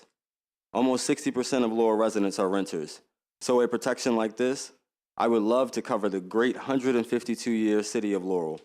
I want to make sure to combat intentional gentrification of my Laurel community by displacing tenants without cause. I find it shocking that in the state of Maryland, handshake lease agreements are legal. I've heard rent control, but I'm confused because I thought this bill was titled Just Cause. The landlords have their high-powered lobby, well-paid lobby, but the people have their elected officials to lobby on their behalf. So this is why I'm here with so many municipal leaders who have stood up for their citizens, not just the homeowners, but to renters as well. I urge this compassionate, caring, and deliberative body to pass HB 684 to protect Maryland renters. This is just one tool to protect renters. Thank you. Thank you very much. Next, Councilmember Danny Scheibel. Yes, thank you very much. Danny Shively, City of Hyattsville. As a council member, hold on a second. Housing affordability and insecurity are big issues in Hyattsville. We have over 20,000 residents, and in the City of Hyattsville, 53% of them are renters. This percentage of renters is growing, with many new multifamily buildings under construction or in the planning stages. As a council member, I routinely hear from constituents who have problems with their landlords, such as not providing required parking, providing inadequate exterior lighting, or not providing required recycling facilities. These tenants are afraid to address their landlords directly out of fear of retaliation and non-renewal of leases. In 2020, the City of Hyattsville commissioned a study to address identified concerns around housing affordability, homelessness, and involuntary displacement. In this study, the city identified strengthening tenant protections, including just cause tenant protections, as primary tools to address housing insecurity among our renters. With this study in hand, I began meeting with other council members, local elected officials, and housing advocates to explore just cause eviction protections and made it as far as drafting legislation. It was then that I spoke with Trent from CASA and later Delegate Wilkins, where I learned that local jurisdictions are preempted at the state level to enact just cause eviction protections. Please empower our local jurisdictions to provide the support to our renters that they deserve. For these reasons, I ask you to support HB 684. Thank you. Thank you very much. Are there any questions for these witnesses? Okay, seeing none, thank you very much. Next, I'd like to call up the next three proponents, Lindsay Bowie, James Bell, and Chris Perry.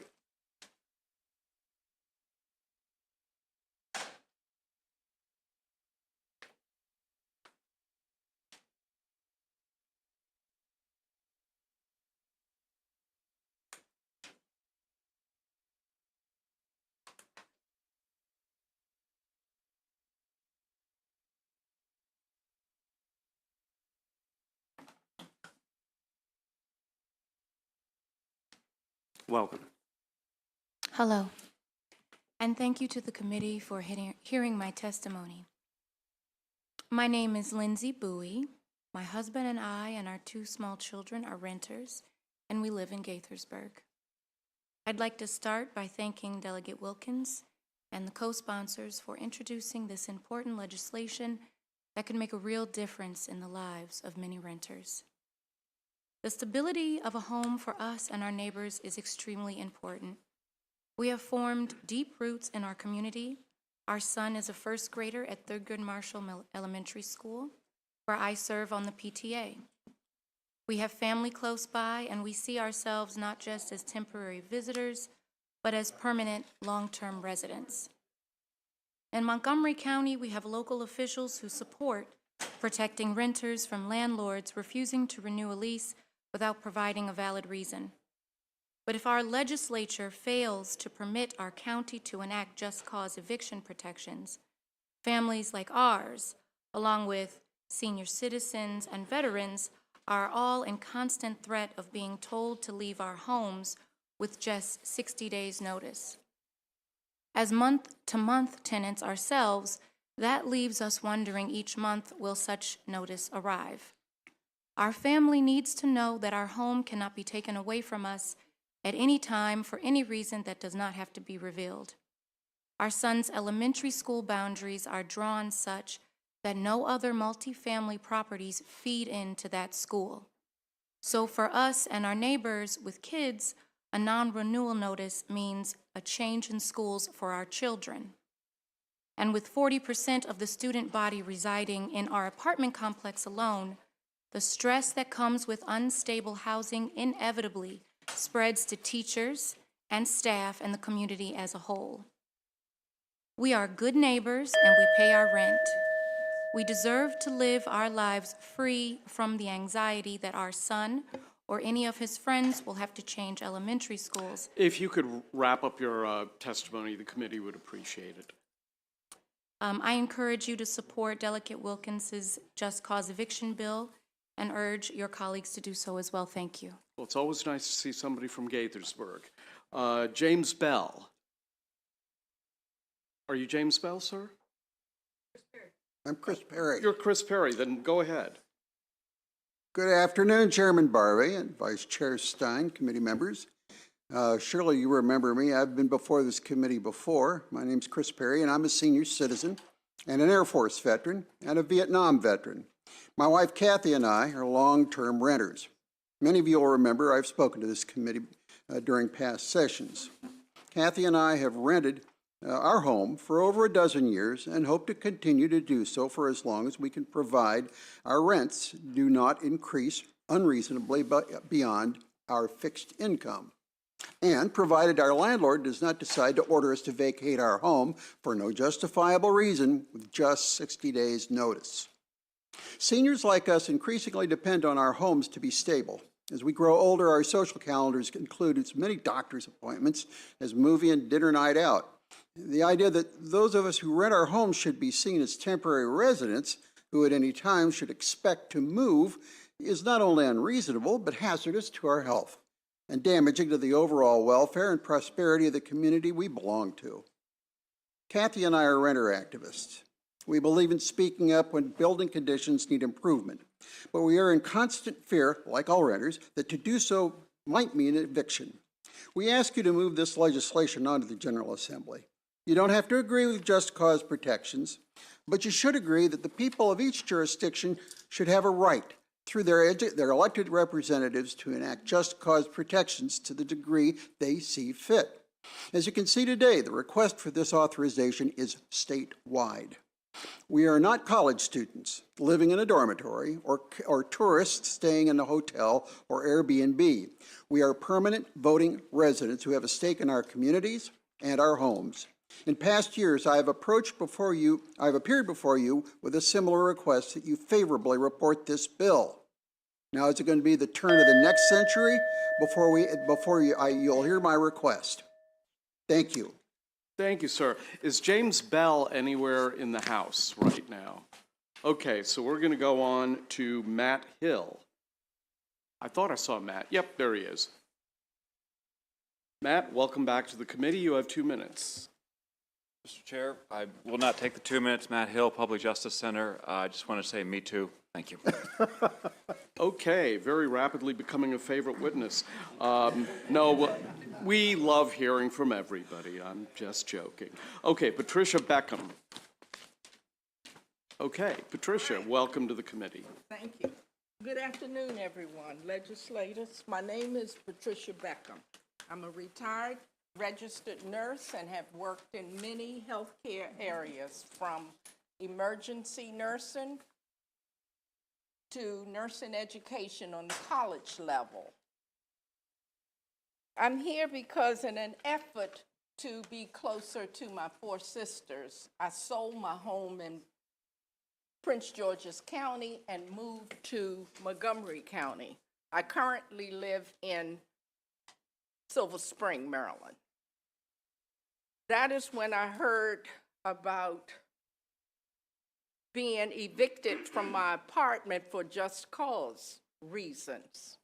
I had never heard of that, but also just simply given a 60-day notice before your leasing term was up is terrifying to me. It's unfair and it is destructive to the communities as a whole. I want to strongly urge you, legislators to consider the unfairness of this law. I spent my entire career caring for others and retired and assumed I would retire to a less stressful environment.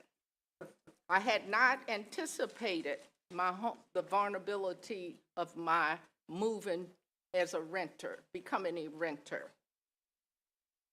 The law is really unfair and potentially catastrophic for me and many other families and individual renters to be forced out of their home for no reason. When people don't have a sense of stability and feel a sense of uncertainty where they live, it impacts, becomes a lower quality of life for them. I urge you to pass this law and allow every jurisdiction the opportunity to enact just cause protections. Thank you. Thank you. Is Melek Demir with us? Got it right. Okay. Here are my notes, really quick. Okay. How y'all doing? All right, let's do it. Okay, close your eye. No, I'm kidding. I do want you guys to think about something. I want you to think about the bubble that we all live in right now, whether you're a homeowner, a renter, homeless. We all have this bubble where we wake up in the morning, where we go to sleep. If you have a family, your kids leave for school that day, you invite friends over to celebrate, to grieve sometimes. This is your bubble. So the difference between a homeowner's bubble and a renter's bubble is that my bubble can burst in 60 days. It's illegal for a homeowner's bubble to bust in 60 days. So as a homeowner, you do have a landlord if you're making a mortgage payment. So imagine your landlord telling you in 60 days you have to relocate your family, relocate your kids' schools, relocate where you're going to, how you're going to be driving to work. All of that is involved. It's a huge panic. So we're all in that same situation. It's just for renters, it's legal to do that. And I also want you to, before the angel wing thing goes off, I also want you to think this. It's archaic to think that renters are low-income people. Renters are paying rent up to $2,800, $3,200 a month. Okay. So they all need to be treated justly and in the same respect that a homeowner does. And I am out. Thank you. Okay, thank you very much. Calandra Young. Here we go.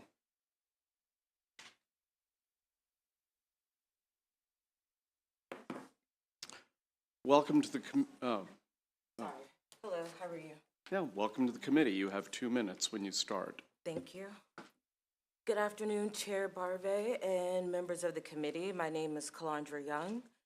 I live in the city of Laurel. I'm a member of CASA, and I'm here to ask you to support just cause eviction protections by passing HB 684.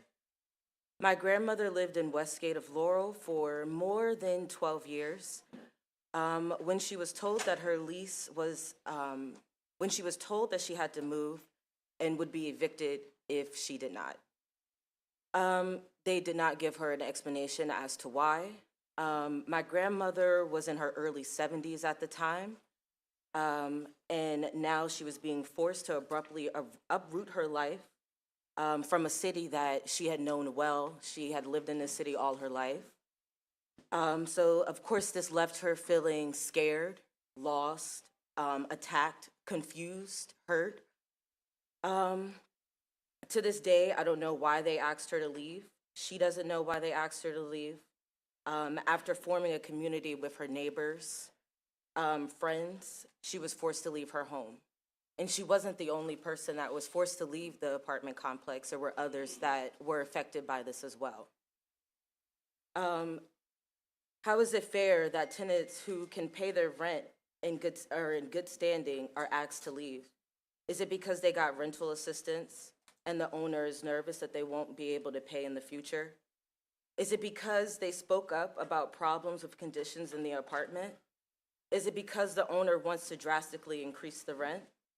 In reality, all of these reasons are possibilities that would unfairly displace people without any good reason. So will you please pass HB 684 so that we can have just cause eviction protections? Thank you. Thank you very much. Next, we're going to go to a virtual witness, Erica Palmisano. Erica, are you with us? I am, thank you. Okay, welcome to the Good committee. You have afternoon. 2 minutes. Good afternoon, and my thanks to the chair, the vice chair, and the members of this community for the chance to speak to you today. My name is Erica Palmisano, and I'm a resident of District 12. I'm a member of Showing Up for Racial Justice Baltimore, a group of folks working to move white people for equity and racial justice as part of a multiracial movement in Baltimore City, Baltimore County, and Howard County. Surge Baltimore is working in collaboration with Casa de Maryland and Renters United. I and my partner are also the landlords of a single property in Howard County. I support House Bill 684, along with many today who are speaking to the racial and social inequities of eviction, but I'm a mom and pop landlord, so I will speak from that experience. I'm not worried about how a just cause eviction statute might impact me. Were such a statute proposed in Howard County, I would be able to manage my property as I have always done, because most of the reasons landlords have to evict or not renew a lease could remain in place. What would improve in that case is the social fabric of the community in which my tenants live and from which my property derives much of its value. Good tenants will be better empowered to remain in their communities if we prioritize their staying over a heedless pursuit of profit above all. I am not alone in wanting the community that surrounds my property to grow healthier and more robust through stable tenancy. And I look forward to working with like-minded folks to enact just cause legislation in my community. I look forward to the bill's passage, and I thank you for your time and consideration. Thank you very much. Next, let's turn to Baltimore City Council member Odette Ramos. Odette, welcome back to the committee. Odette? Thank you so much. There we go. Thank you so much, Mr. Chair. I'm sorry I couldn't be with you this afternoon, but I will see you for some other hearings next week. I'm Odette Ramos. I represent the 14th District in Baltimore City. I want to urge this committee to support this legislation. We actually in the City Council wanted to pass and did pass legislation at the beginning of the pandemic, or just as we were being sworn in during the pandemic, to provide for just cause legislation so that the eviction crisis that was happening and is about to happen and continues to happen wouldn't be as bad, because renters do need to be able to have these protections. And of course, we were told by the law department that we could not do that because we needed this permission from the General Assembly to do it. So I urge your support. Obviously, the witnesses have given all the amazing justifications for it. I'm asking as a fellow lawmaker to have this permission so that we can go through our process to be able to come up with just cause legislation that will help our residents here in Baltimore City. Thank you very much for your time and for all you do for all of us across the state. Thank you. Thank you very much. And let's now turn to Callie Shumitz. And after Callie will be Michael Donnelly, and after Michael Donnelly will be Jonathan Rydell. So if Michael Donnelly can come up and get on deck, and Jonathan Rydell, and Callie, welcome to the committee. You have 2 minutes. Great. Thank you, Chair Barve, members of the committee. My name is Callie Shumitz. I'm with the Maryland Center on Economic Policy. We are a nonprofit, nonpartisan research organization, and we believe that all Marylanders should be able to achieve their full potential in a healthy economy that offers a widely shared and rising standard of living. here in support of House Bill 684 because it protects renters and allows local jurisdictions to set policies that work best for their communities. The increased pressures on rental housing during the pandemic have created greater interest in these kinds of policies in Maryland jurisdictions. We believe that House Bill 684 creates reasonable protections for renters and can serve as an additional barrier against discrimination or retaliation against tenants. Reducing unnecessary evictions is good for renters, good for communities, and good for our economy. Housing instability and homelessness can have lifelong consequences for children. It affects their health, their success in school, and their earnings later in life. Local governments should have all the tools they need to address eviction trends in their community. So that's why we're asking for a favorable report on House Bill 684. Thank you. Thank you. Michael Donnelly. Honorable Chair Barve, members of the committee, my name is Michael Donnelly, and I am from Economic Action Maryland. And to keep things brief, I speak with renters on the phone most of the time, and so based on that experience, for the sake of the committee, I just want to say that myself and Economic Action Maryland support House Bill 684 and respectfully urge a favorable report. So, thank you. Thank you very much. Next, Jonathan Rydell. Jonathan. Good afternoon, Chairman Barve, members of the committee. My name is Jonathan Riedel. I'm a supervising attorney at CASA. CASA is pleased to offer our support for HB 684. We are the largest membership-based immigrant rights organization in the Mid-Atlantic, with more than 120,000 members in Maryland. And I want to speak today on behalf of our members, most of whom are working-class Black and Latinx immigrants. As you have heard a lot today, a landlord can just simply tell their tenants to get out. And although this arbitrariness is bad enough, these actions almost always have an ulterior motive, which is the tenant's complaints about poor conditions or disputed fees. County Executive Elrich mentioned this as well. And although there are laws against retaliation, these defenses are extremely difficult to prove. They provide only 6 months of protection maximum, and they require the tenant to be current on rent, which is extraordinarily problematic if your dispute is about the rent. So it is easier for the landlord to avoid confronting these complaints and simply say, get out, which I believe is what Chairman Barve, that's what you were referring to earlier. It's just simply easier. But our members cannot simply get out. And I'd like to tell you about a CASA member, Alberto. He had pest infestations, he had broken appliances and structural problems in his unit. He complained to his unlicensed landlord several times, and he did not want to leave because his child needed to finish high school nearby. Finally, he called the county. An inspector came and issued the landlord 13 violations, and within days, his landlord had started the process of eviction, a tenant holding over eviction.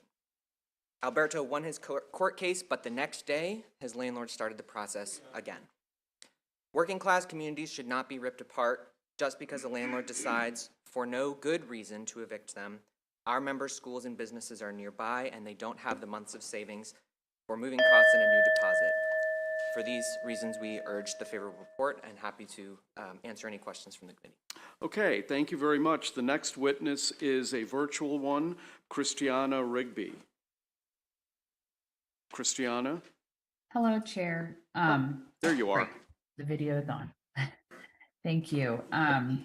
So thank you for the opportunity to provide testimony to the committee today. I'm really here to express my strong support for HB 0684. This will really ensure that landlords do not block a tenant's ability to release without a just cause. They must provide written notice to a tenant explaining with specific facts the just cause for the non-renewal of a lease or the termination of a holdover tenancy. Allowing local control, which I think we can all support, really helps establish provisions preventing evictions without just cause, and that will benefit all tenants. The purpose of the legislation is to enable us to ensure community stability, however each community best sees fit.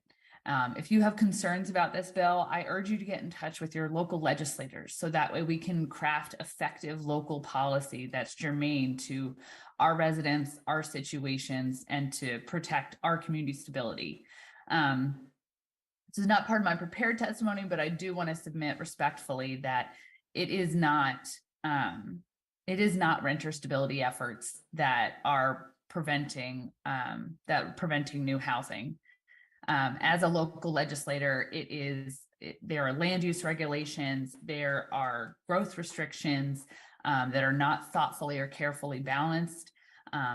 Those are the things that are truly, it's parking minimums, there is so much on this that is, the housing crisis is not because of community stability efforts. And that is the piece that I absolutely want to make clear today. We need a lot of tools in our toolbox. And this to me is a yes and part of the solution for us to address the housing crisis. All we are asking for is local control, like the other legislators on this panel.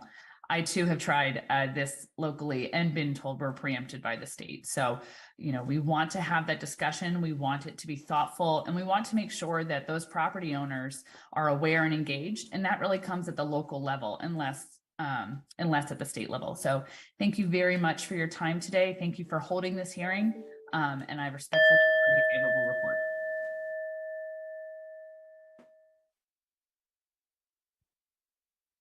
Thank you. Let's see.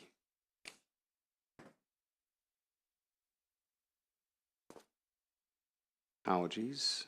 Checking to see. Stand by.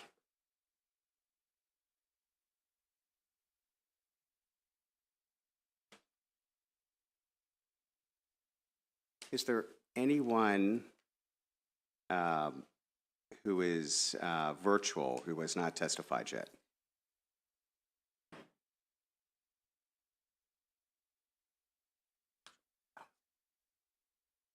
Okay, great. Okay, going back to in-person witnesses, Dean Sannon?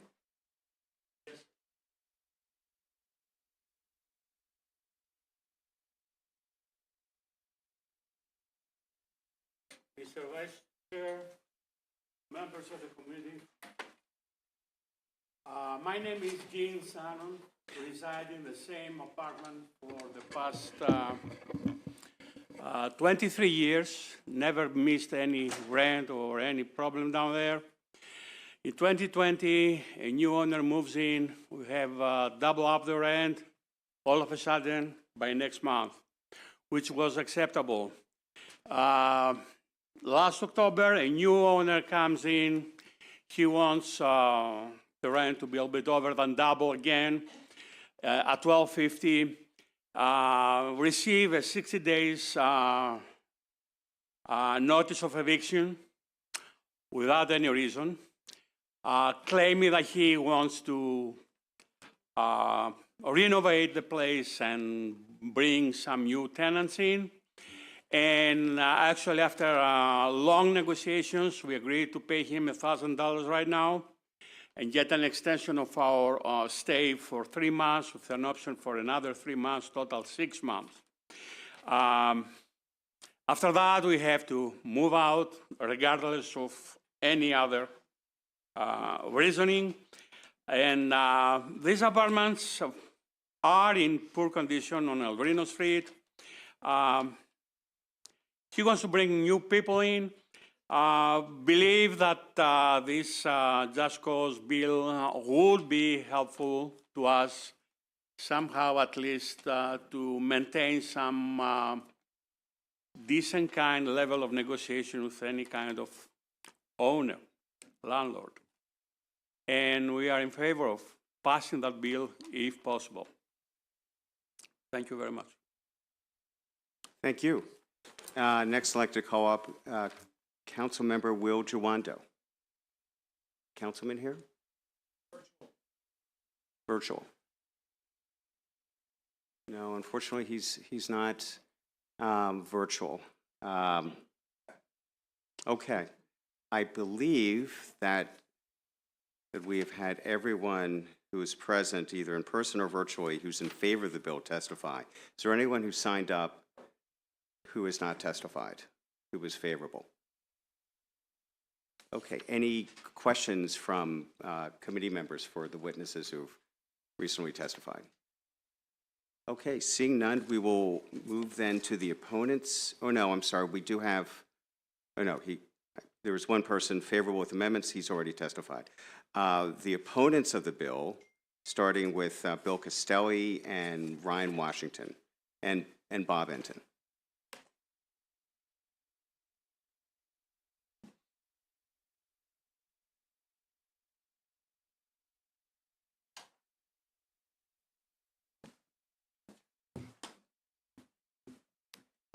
Thank you, Mr. Chair, members of the committee. Bill Castelli on behalf of the Maryland Realtors. And we represent a lot of members who manage property, mostly single-family property for what many people would call mom and pop landlords. These are folks who are renting single-family properties typically. They are not in the business in the sense that they are making their income from renting these units, but their hope is that after a number of years of collecting rents, they've got enough to cover the mortgage, they've got enough to cover costs, and that they will have a significant investment in that property after their mortgage is paid off. So we think that this bill really gets to the heart of what a lease is. A lease is an agreement between two parties. Now, a lot of times we think of those parties as a big corporate owner of huge apartment buildings and there's a disadvantage between those parties. But a lot of times, you know, over 40% of the landlords in this state are the mom and pops, the folks who aren't, they're not at a significant disadvantage in terms of that relationship and contract. So these two parties contract for a particular period of time. It might be 30 days, it might be a year. Whatever those parties agree to, that is that term period. They know at the end of that term period they can get out or stay in. So this bill takes away a lot of the balance in that relationship for these parties. Of the 6 conditions that it lays forth in terms of just causes, really only 2 of them are in control, or the landlord has control over. And that's whether they want to use the property for the family or whether they want to remove it from the rental market. Otherwise, the tenant controls all those other conditions in terms of their activity, whether they commit a substantial breach or not. So for all of those reasons, we would recommend an unfavorable report. Thank you. Ryan? Thank you, Mr. Vice Chairman and members of the committee. For the record, my name is Ryan Washington. I represent the Apartment Office Building Association, Metropolitan Washington. We represent about 133,000 rental units across Montgomery and Prince George's counties. And this is an issue that we've been fighting for the last couple of years now. And we want to just let members of the committee know that it is important to note how infrequent non-renewals are and that less than 2% of evictions are for anything other than failure to pay rent cases. In addition, previous session, a couple years back, AOBA supported legislation creating new notice requirements for non-renewal of leases because the association understood the difficulties associated with being left unhoused on short notice. However, we oppose the way just cause laws go about. It's important to remember that just cause laws aren't about notice to tenants or even notice to the court about why a residence lease was not renewed or a housing provider seeks to terminate a holdover tenancy. Just cause laws limit a housing provider's rights by requiring them to continue a tenancy unless a housing provider can prove to the court one of the limited number of reasons to let the lease end. A housing provider is likely to let a lease expire and choose not to renew it. For instance, a resident is an habitual nuisance to neighbors, or neighbors reported to property management that a unit is engaging in illegal activity, but the residents are too intimidated to call the police and certainly not able to go to the court and present evidence. And with that, I would just stick around for any questions. Thank you. Thank you. Bob? Thank you very much, Mr. Chairman, members of the committee. Robert Enton on behalf of the Maryland Multi-Housing Association. I've represented this trade association and its predecessor, I'm trying to think, I don't know, for 30 years. And for the last, I guess, 4 or 5 years, we've seen this retaliatory eviction bill. But let me make it perfectly clear. This bill is not about stating, quote, a reason. Bob, could I ask you to talk closer to the mic so I'm sorry. everyone can hear you? This bill is not about stating a reason why the lease is not being renewed. This bill says You can't not renew a lease unless it's for one of the following reasons, period. That's what it says. So I want to start out by just saying that. The other thing that I would say to you is that I can't think of any other situation where someone enters into a contract of any kind that has a term, and yet we pass a statute that says, regardless of what's in the contract, unless you meet this, the contract term that you agree to and the other party agree to is meaningless unless you're terminating for one of these reasons. I've never heard of that, and I challenge anybody in the room to give me an example of another law where that's the case. But that's what this bill does. The other thing I would tell you is that we have one of the strongest retaliatory eviction laws right now, today, that I've ever seen, okay? And that's in the books. The final thing that I would say to you is that just because you've been unable to get a bill passed in the Maryland General Assembly that it has jurisdiction over for the past 4 years, is the answer to that to come in with a bill that says, you know what, I'm going to take it away from this committee, I'm going to take it away from the General Assembly, and let the local governments, and I'm finished, Mr. Chairman, let the local governments do what they want to do, and it's not up to this committee, it's not up to the General Assembly, we're just turning it over to them. All right. Unprecedented. Okay.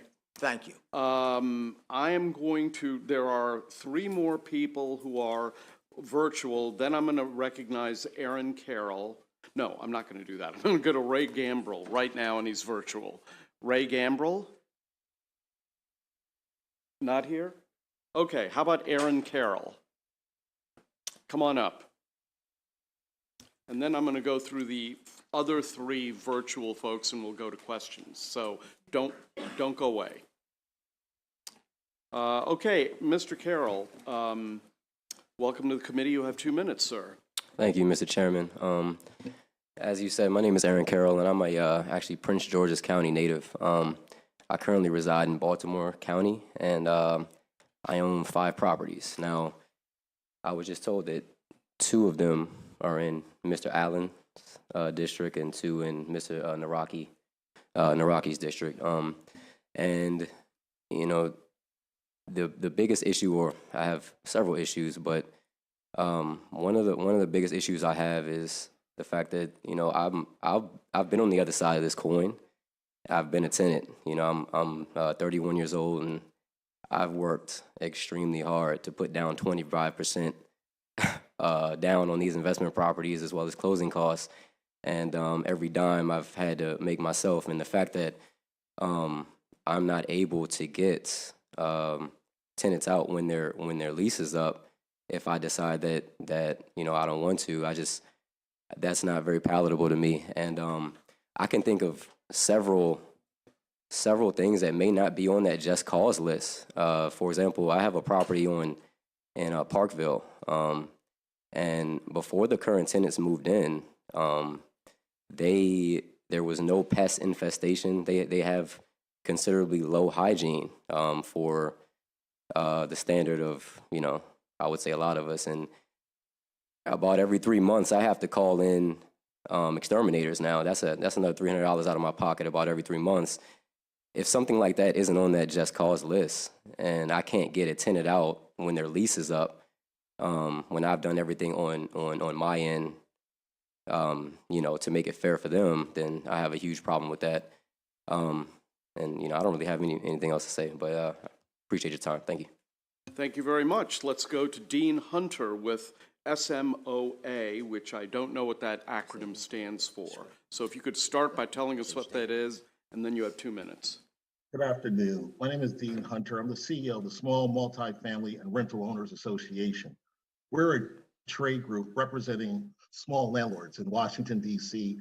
and the Maryland suburbs, specifically Prince George's County and Montgomery County. I'm going to speak in opposition of this bill and make 3 very quick points. Number 1, small landlords play an oversized role in the state's rental housing ecosystem. About 30 to 40% of rental housing in most urban jurisdictions are people who rent out a house, a townhome, or a condominium. of the apartment buildings in these jurisdictions, about half of them are 20 units or less and owned by small landlords. Point two, this legislation will have an adverse disproportionate impact on small housing providers. Because small housing providers are not as capitalized as large providers, anytime you add additional costs, time delays, and burdens, it adversely impacts small landlords.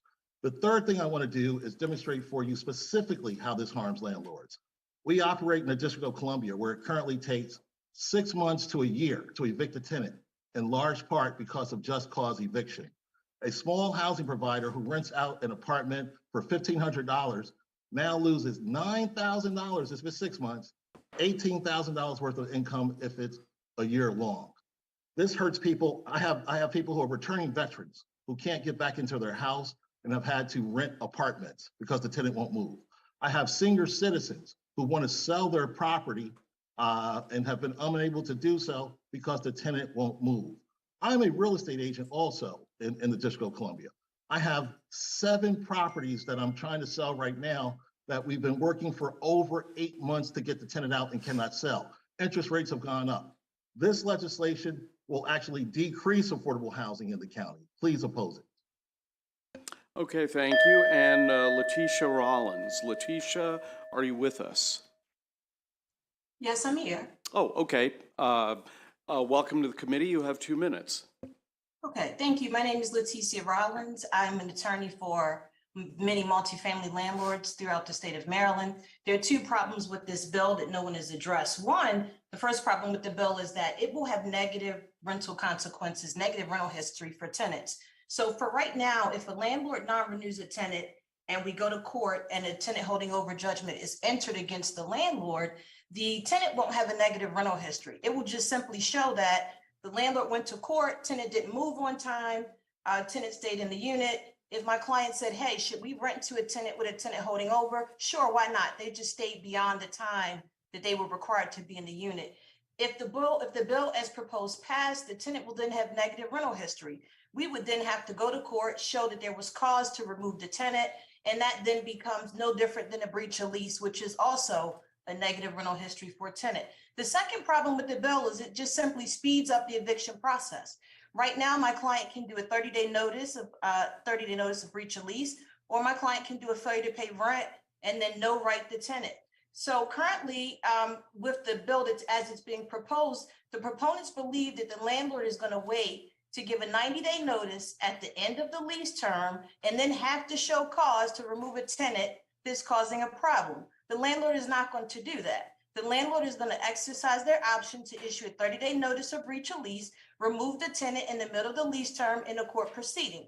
The landlord also has the option to move forward to remove the tenant much sooner through a failure to pay rent case and no right that tenant. To be fair, there is something called a lifelong tenancy. In public housing, we have what's called a lifelong tenancy where we have to show cause to non-renew. None of my clients use that statute. We would do a failure to pay rent with a no right, or we would do a breach of lease with 30 days notice. Thank you very much. We'll proceed now to questions. The first question goes to Delegate Long. Thank you, Mr. Chair. This is for a question for AO, but I'm just reading your testimony.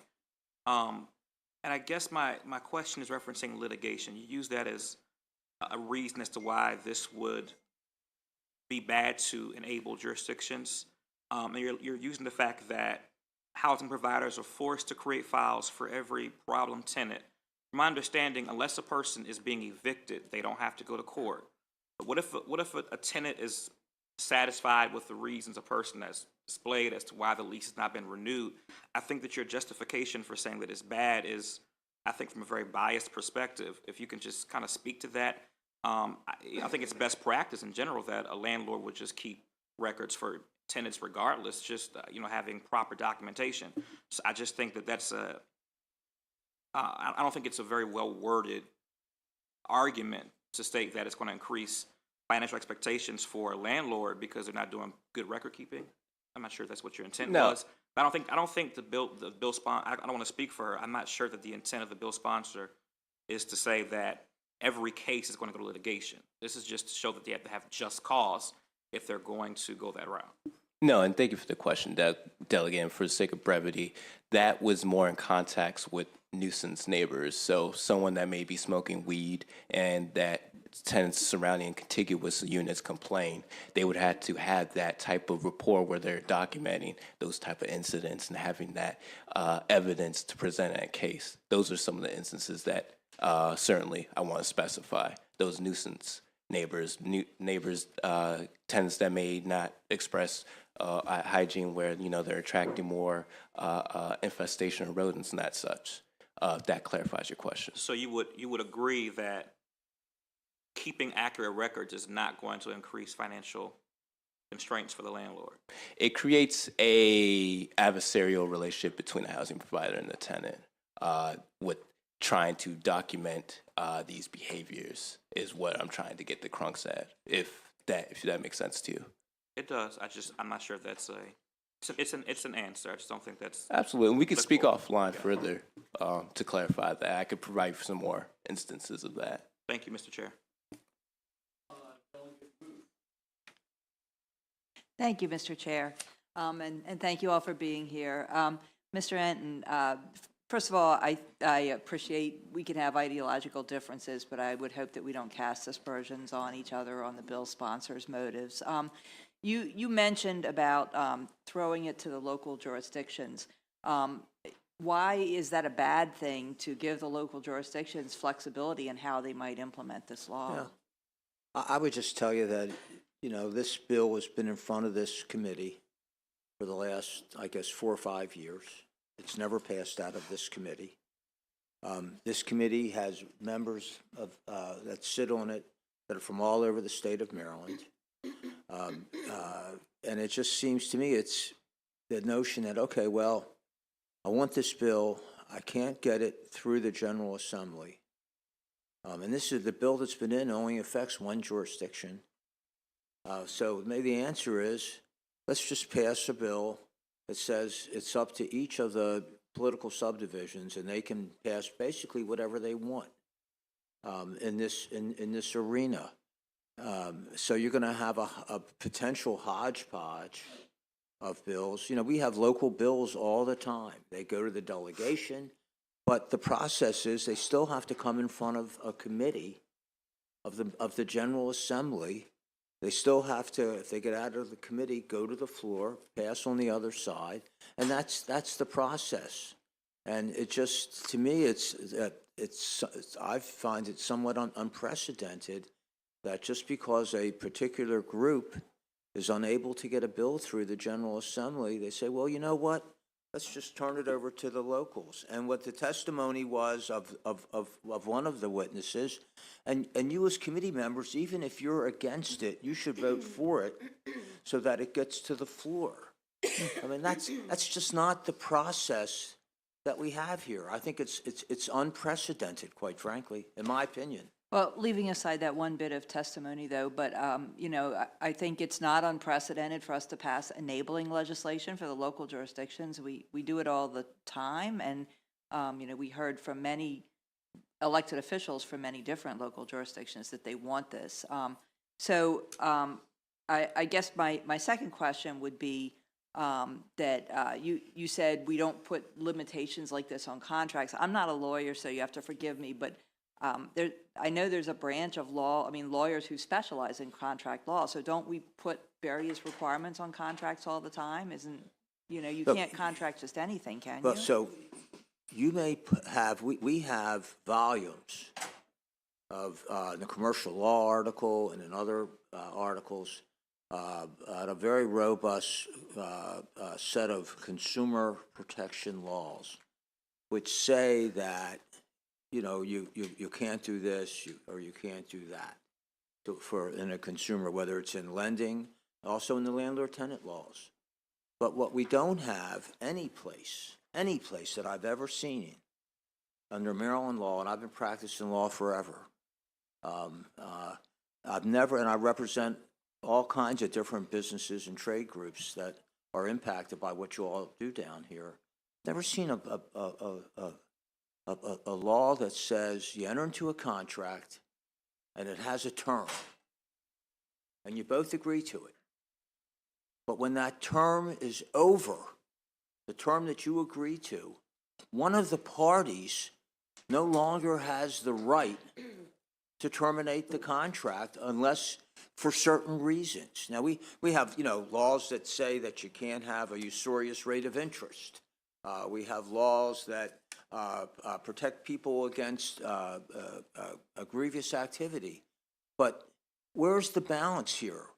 The balance isn't, they both entered into a contract, yet one of the parties has the absolute statutory right, subject to these, 2 or 3 exceptions, to force the other party to continue. I've often made the argument in front of this committee over the past 4 or 5 years, whatever it's been, that we don't require the tenant. We don't require the tenant to stay on the lease unless the tenant has reason, some specified statutory reason, just cause reason to leave.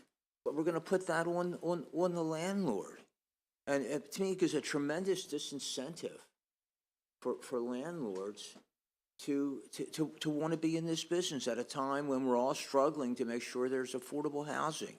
This committee has passed a host, as has the Judiciary Committee, of very, very protective laws for tenants, right to counsel, all kinds of laws for tenants. But this is just, I think, turning a landlord-tenant relationship upside down and on its head. It's a lease for a specified term, and when it's over, either side has the right to walk away. That's always been the law. I didn't think I had a hard time hearing some of the witnesses, but number one, I don't think there were maybe more than witnesses from 2 or 3 jurisdictions who testified in favor of the bill. And number two, I didn't hear one example, I didn't think, and maybe I heard one, of a tenant who felt that their lease had been terminated when it was up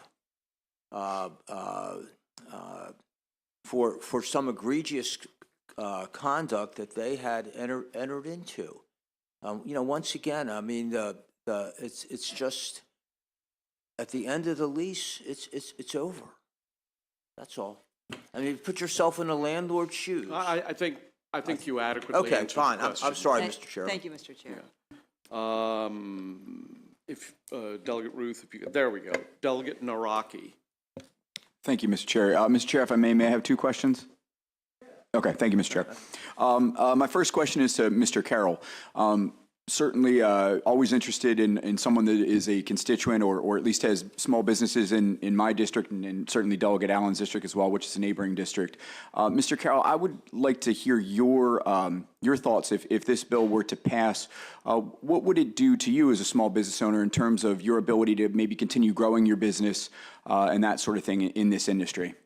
Well, I wouldn't want to. And me personally, I was able to get here. I've been an entrepreneur all my life, so I would, resort to other means of income at that point, to be honest, because it's already hard enough as a landlord, especially trying to be a good landlord. And I think that we get projected as the great oppressors of, all of the tenants, and that's just not the case, So I would be very hesitant to continue to invest in real estate. And all of my, personally, my properties, I make sure they're renovated. I make sure they look very nice. I have, 2 tenants. I have a duplex in Parkville, and they're paying about $400 to $500 each under what the market is, So not all of us are trying to get every dime from everybody. I do okay outside of it, so I don't need to do that, So, but yeah, I would be very hesitant to continue on the path that I'm on. Okay. Thank you, Mr. Carroll. My next question is for Mr. Enton. Mr. Enton, you alluded to some of the retaliatory eviction laws that Maryland has in place. Could you maybe, just for my edification as a new member of the committee, like walk me through that, what that looks like, and maybe what the penalties would be for someone if they are found to undertake a meritless eviction?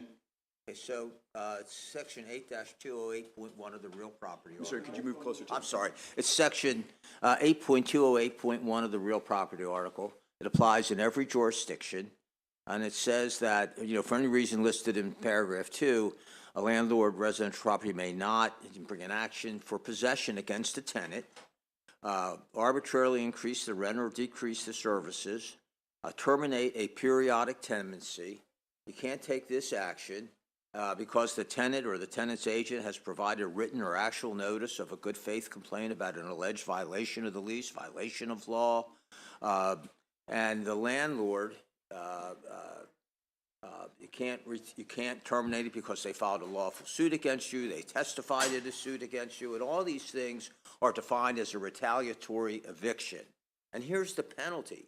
It says the tenant may raise a retaliatory action of a landlord in a defense to any action for repossession, any action.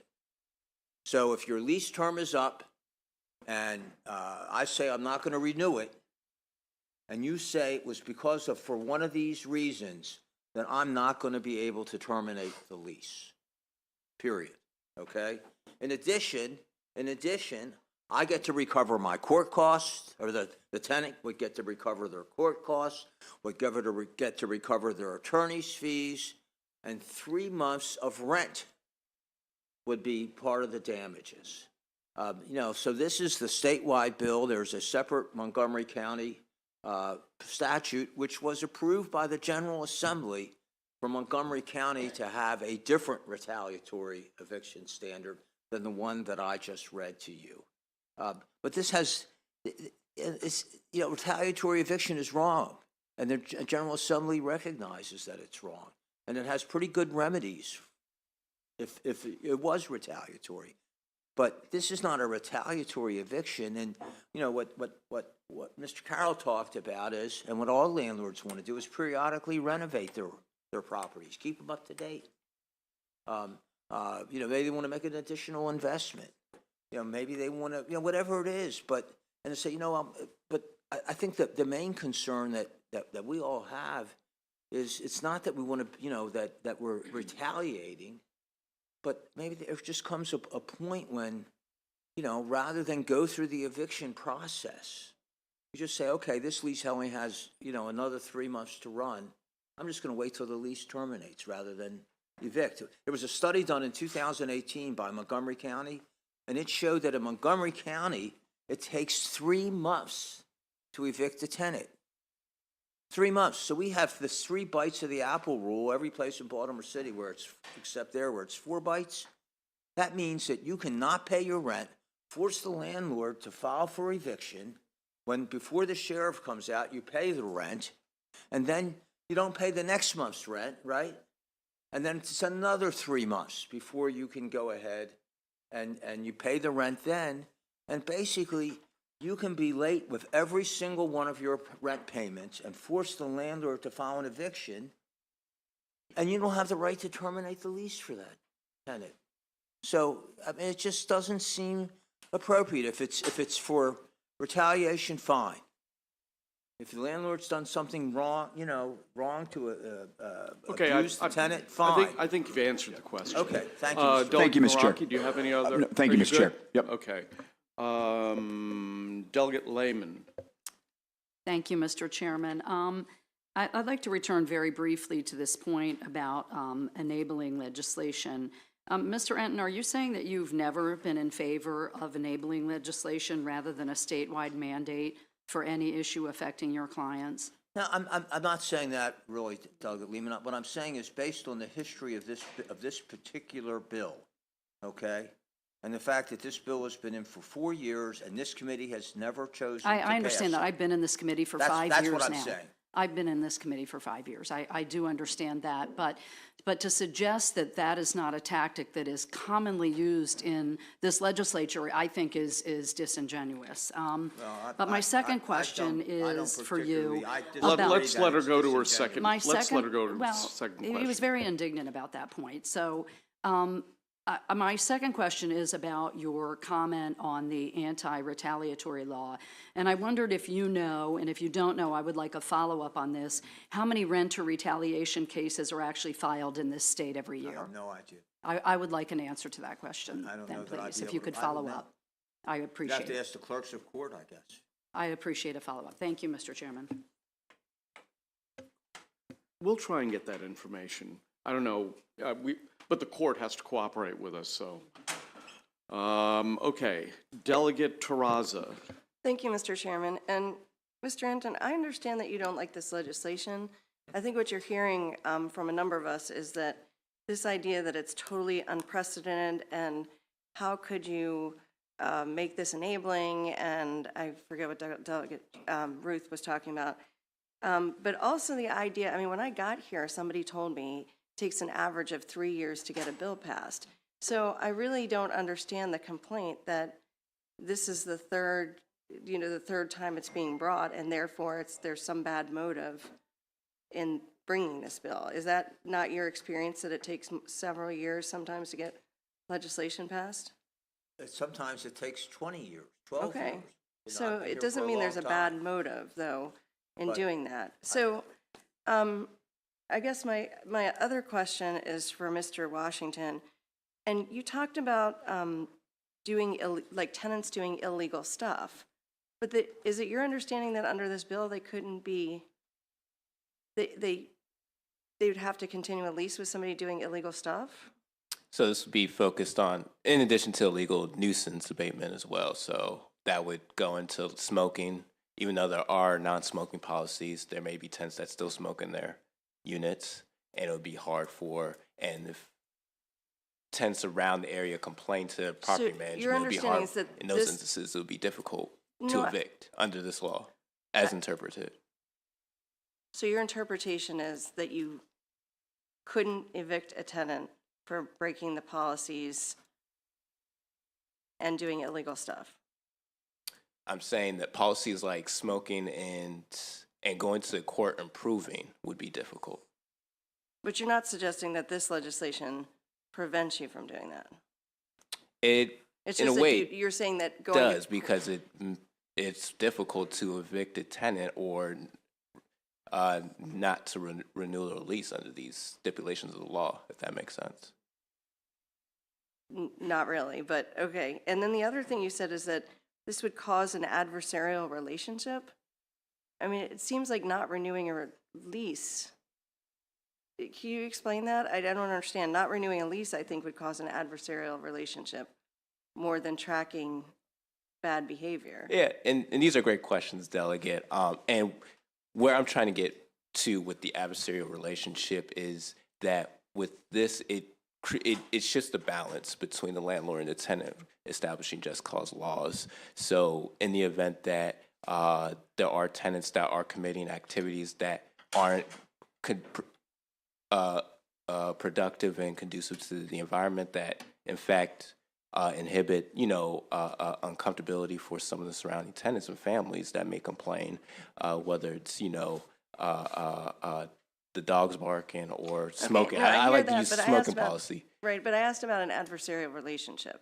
And you said tracking that behavior would cause an adversarial relationship. And I Well, they guess have to find reasons in court to evict them under this law. So they would have to continually track and have evidence against the resident. So it creates a kind of combative and conflicting relationship. Okay, well, I guess I'd suggest that evicting people or non-renewing their lease would cause a pretty adversarial relationship. But thank you. Delegate Stewart. Thanks, Mr. Chair. I'll be very quick. Mr. Hinton, you know better than anyone, there's no better thrill for a legislator than to sit next to you on a favorable panel. You know that, right? And so I see an opportunity. We're going to sit next to each other on Tuesday, you and I, on a favorable panel. And so I'm seeing another opportunity because I got the retaliatory eviction statute up right now. And it's not totally clear to me, actually, that it applies the decision by a landlord not to renew a lease. So my question is, would you be open to clarifying that law with me in a future session? I'm sorry. Would I you be- don't think I really understand the question. Would you be willing to work with me on a bill to clarify in the retaliatory eviction statute that it applies to a landlord's decision not to renew a lease? I think it's certainly we would consider if it was for one of the retaliatory reasons in the statute right now. That is, you reported a defect to the health department. Yeah. It's all the same criteria in the current law. And I'm not sure, even under today's retaliatory eviction law, I'm not sure that it either. wouldn't apply in that case. I'm not sure either, but I can't really tell. So maybe 2024, you and I can make it clear. I'm always happy to work with you, Delegate. Thank you. What an uplifting note to conclude the hearing on House Bill 684. Thank you, one and all, and just be aware that when you're at home safe tonight, we will be here hearing bills. So anyway, thank you very much. Good debate, people. Good questions. Thank you, Delegate Wilkins, and we now go to House Bill 713, Frederick County Sheriff, Delegate Siliberti presenting.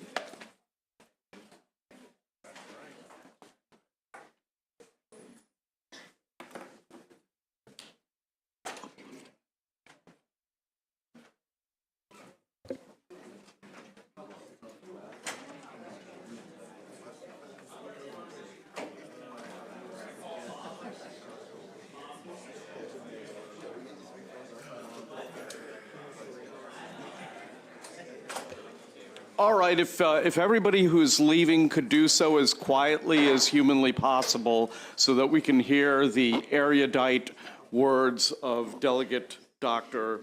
Barry Siliberti. Well, on that note, I'm leaving. No. Chairman Barve, Vice Chairman Stein, for the record, Delegate Barry Siliberti. Settle down, people.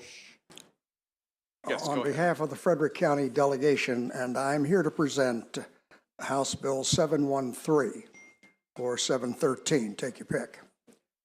As written, this bill will increase the salary for the position of Frederick County Sheriff in line with the responsibilities of a full-service county sheriff, similar to other full-service county sheriffs around the state. This would tie the sheriff's salary to the pay of a lieutenant colonel in the Maryland State Police, a position with similar responsibilities, ensuring that the salary will stay at a commensurate level. The Frederick County Sheriff's position has not seen a salary increase since 2014. And folks, it is the lowest among all sheriffs in the sovereign great state of Maryland. Additionally, nearly every position within Frederick County has received a pay increase during the previous year, and that includes the county exec, the county council, even us, state senate, state delegates. Lastly, according to the AG's office, the Maryland Constitution prohibits an incumbent sheriff from receiving a pay increase midterm. So this legislation would not impact the current sheriff, but rather would be implemented after the current term ends in 2026. The Frederick County delegation voted respectfully for this, and they ask for your support on this particular piece of legislation, House Bill 713. Okay, we have a couple of questions here which are going to have to be directed against a member of this committee, so be mindful of that. I'm going to be very nice. Barry knows that he and I are close friends. But thank you, Mr. Chairman. So, the answer is no. What would the salary be? What would the salary be under the bill? Yeah. What is the current salary of the superintendent or the lieutenant colonel you're mentioning? That I don't know at this point. Okay, I think I know. I think that it may be in the fiscal. I got to pull it back up. It's $206,000 or something like that. What is it?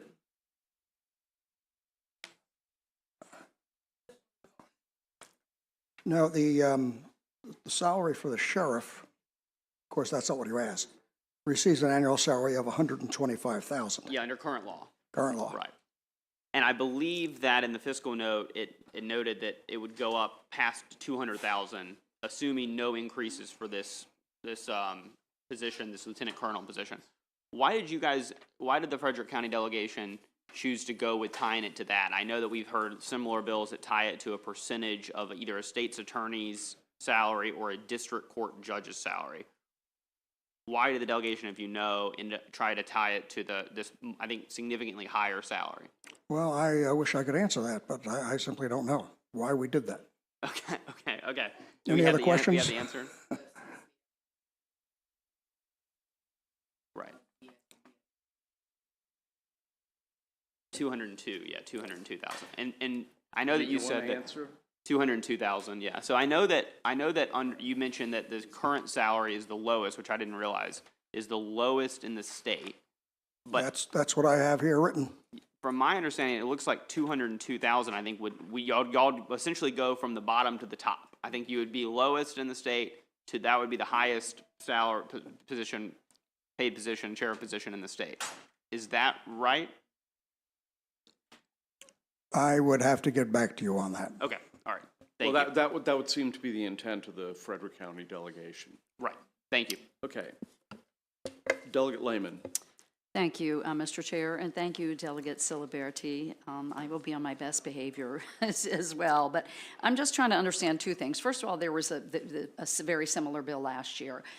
Did it use the same standard of tying the increase in the salary of your county sheriff to somebody in the Maryland State Police System? Is this the same standard as last The year? Lieutenant Colonel of the Maryland State Police. Right, but was it that same standard last year? Yeah, to my knowledge, yes. Okay.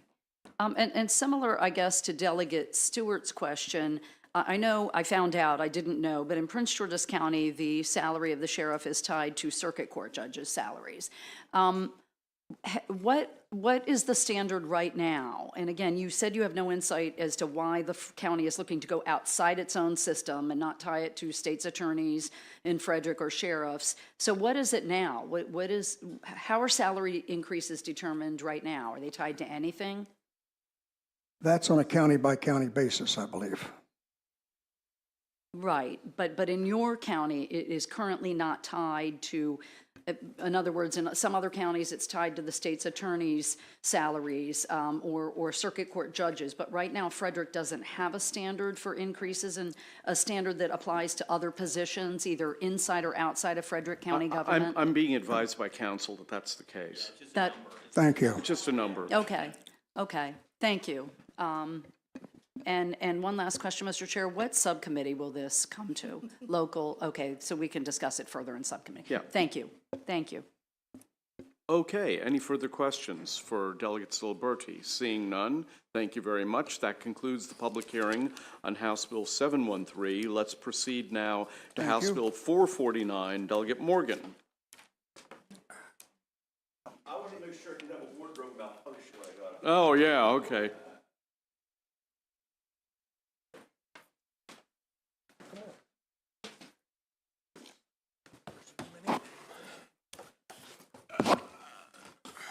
Oh, Buddy Hans, right. So I sit here with my panel of Commissioner President Hans, former Secretary of Agriculture. Very effective. I'm here to recognize the fact that this bill has been up here before. It's contentious, but you know, I'm back here because it's here by popular demand.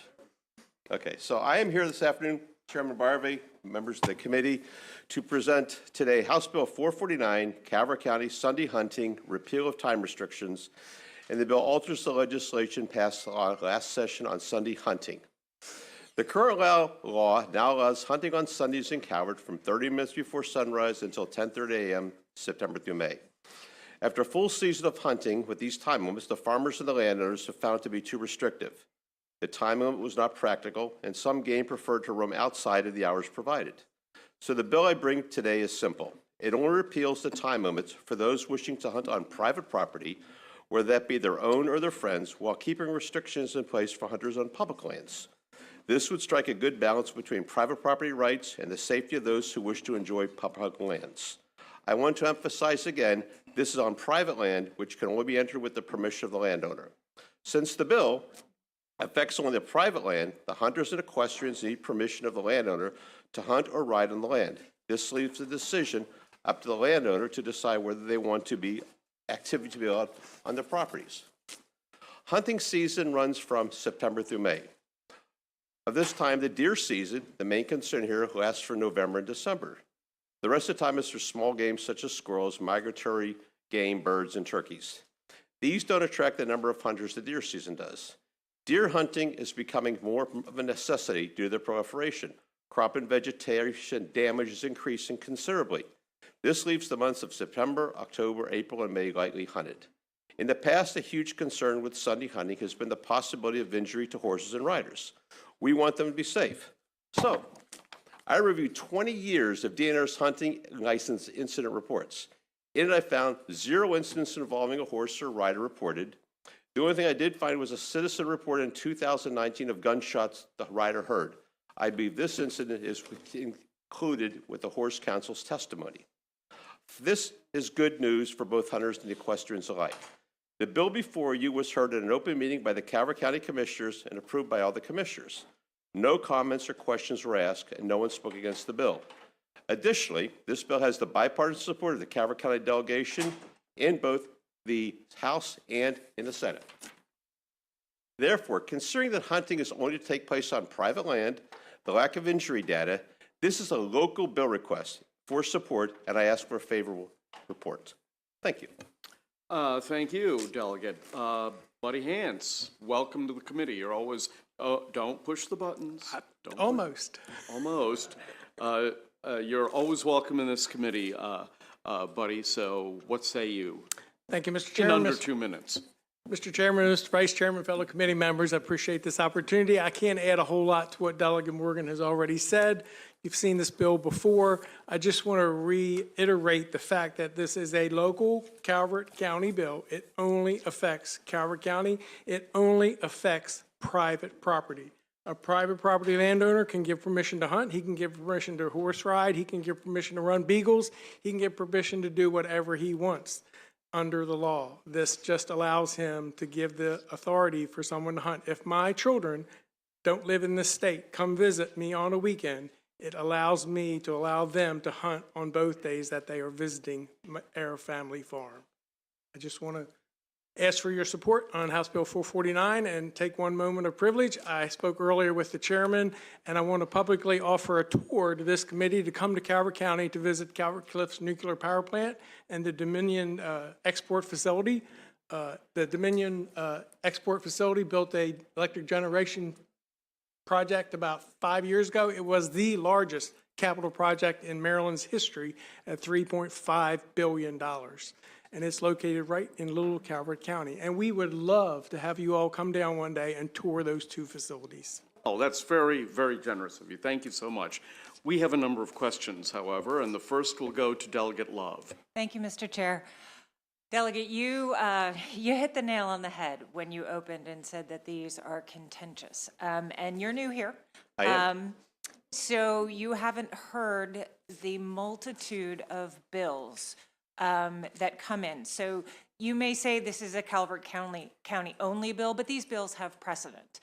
Are you aware of the extensive negotiations and compromises that the horse community and the beagling community and others have made to even come to the 1030, the serious concessions? So now basically the hunters want to take all days, and you say it's private property, but bullets don't know that. So my question to you is, are you aware of these compromises that have been made that this bill would just run roughshod over? The answer is yes. I did listen to last year's testimony. I heard what was said here. I did hear what the compromise was that was put forth by the Senate that came to the compromise where we are today. And like I said, I'm new to Calvert. I know this bill exists in St. Mary's, and I did check with my horse riders over there, and they've had no trouble with having this type of law right across the bridge. This type of law? Yeah, this law. Them... This law would mirror what St. Mary's County already has. I'm done, Mr. Chair. Thank you, Mr. Chair. So you're saying St. Mary's County has a repeal of time restrictions? We have Sunday hunting. Okay, so, but that's different. That's not from 30 minutes before sunup to It's all 10:30? day on private. It's if I all understand- day on private? If I understand correctly, yes. Okay, and I guess I'm trying to understand, Delegate Love somewhat set up the question is the more time. It's not like maybe you need another hours, and I guess I want to just understand like why all day in general. I mean, and yes, it's private property, I do understand that, but it's all day versus the time frame that has certainly been over the time. Mr. Hance, So. I'll defer. So hunting, generally, especially for deer, you hunt early in the morning and late in the evenings. That's sort of the issue with the time constraint. So wouldn't, would it make more sense to just set up an early morning and a late evening versus saying all day if deer are going to be typically out early in the morning or late at night? And while we talk about deer hunting, this bill is not specific to deer hunting. It is for all hunting. And I'll just add, my daughter-in-law is a horse rider. She rides with her friends all year long, regardless of hunting season. She rides in Calvert, she rides in St. Mary's. They don't restrict their riding based on hunting. They're not as concerned, I guess, as some may be. But as Delegate Morgan said, Calvert's just trying to mirror what's already occurring in St. Mary's. Yeah, I mean, we try to take in kind of all of the questions and the concerns, but there was a mention that deer is certainly prevalent right now, and the smaller game and turkey, squirrels, whatever, aren't as much, but it does seem like there's a focus on deer, and I would just wonder if there would be, again, some compromise about, again, limiting the time to hunt particularly deer versus just saying all day, because it sounds like there's less of a likelihood to, when we're talking about deer, to catch something during the day than those early morning and those late evening. So I Open for suggestion. thank you. Delegate Terrazzo. Thank you, Mr. Chairman. And Delegate Morgan, could you just go back? You said something towards the beginning about injuries, and I looked, I don't see it on your testimony, so I just wanted to see, or maybe I do see it, I'm just missing it. What I did is, since I knew that, accidents seem to be prone to what this testimony sometimes is about, I went back to DNR and went through their hunting injury incident reports, and it said no reports in DNR hunting incident records of any indicate where an injury or fatality occurred as a result of an equestrian rider being mistaken or struck for game or struck by a stray bullet. There was the one in 2019, as I indicated, that it involved noise, the sound of a gun, but as far as I can tell by reading through these records, there is nothing that indicates a fatality or anything like that has occurred in an equestrian world as a result of hunting. You said to the rider or to the animal? No rider has been injured or horse has been injured, according to DNR's records. Now, there could be other stuff. Does it say no animals have been injured? Excuse me? Does it say that no animals have been injured? It doesn't say anything about that. I didn't see that in the report, to be quite frankly. Yeah, I think it may be because my understanding is they don't track that. But I guess that's something we'll need to look into. My understanding is they don't track that. I was just relying on the data that I could find. No, I know, I completely appreciate that. I'm just, Okay. for the purposes of the committee, I don't think we can necessarily conclude that no animals have been injured. Okay, that's fair. Okay, thank you. Thank you, Mr. Chair.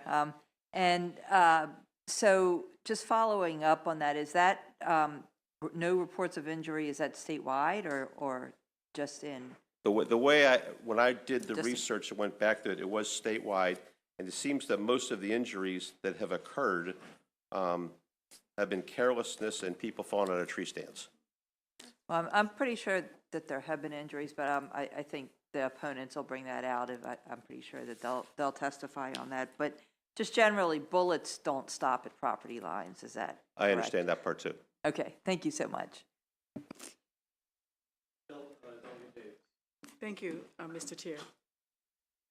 I'm not familiar with the law at all, so I have one question You mentioned that it's on private property. Yeah. Is there any limitation on how many people can be on private property? Excuse me, I couldn't hear you. Is there any limitation on how many people can be on private property? I think, I don't know the answer to that, but I believe it's up to the owner of the property. But I don't know, I don't know the statute to sit there and tell you how many hunters are per acre. I would sit there and say, I know that in St. Mary's, if I remember correctly, they do have a limitation to the number of persons who can hunt on public lands based upon a sign-up sheet and how many hunters per acre are allowed out there roaming around, so you don't have, 50 hunters on 25 acres of land. Mr. Hans, I don't think he agrees with you, but it's okay. Well, I'll look up the statute. Yeah, there's no statute that puts a limit on the number of hunters on property. Thank you. There is not. Delegate Guyton. Thank you so much, Mr. Chair. I appreciate the bill, and I'm happy to serve as your colleague here on ENT. I wonder, though, if you could also clarify if is it 100 yards, 150 yards, 75 yards, 50 yards from a non-public, from another house or another property that this could occur? Because I know that many counties have different regulations, and just because this is part of my question, my concern about this is that, my own house, while we were building, race cars with our Cub Scouts a few years ago, was showered with pellets from private field next door. And there was no way to follow up on it. It's not on your report because they said they were in the right place at the right time when they weren't. So, in general, I'm concerned about Sunday hunting for some of the other reasons that you've heard, but particularly for things like that. If there's no way to enforce those distances, and, that's a huge concern for me. Can you speak to that? I wish I had an answer because I don't. I mean, I don't know how, I don't hunt. I'm more on the Boy Scout side. I want kids to be outside doing things. Well, it happened to the Cub Scouts. I'm a big Eagle Scout. So anyhow, I'm looking at that as, like I said, this is a request of the delegation. It's a request to the commissioners. As Delegate Love said, I'm brand new to this part of the game. She has laid it clear, and I listened to the testimony. I heard it was contentious. I watched this contentious. So I'm back here to be contentious. Well, I think you're entitled to your public testimony merit badge. Thank you. Public speaking, I used to teach that, okay? Did you? Okay. For Boy Scouts. Delegate, I believe the statute is 100 yards from a residence.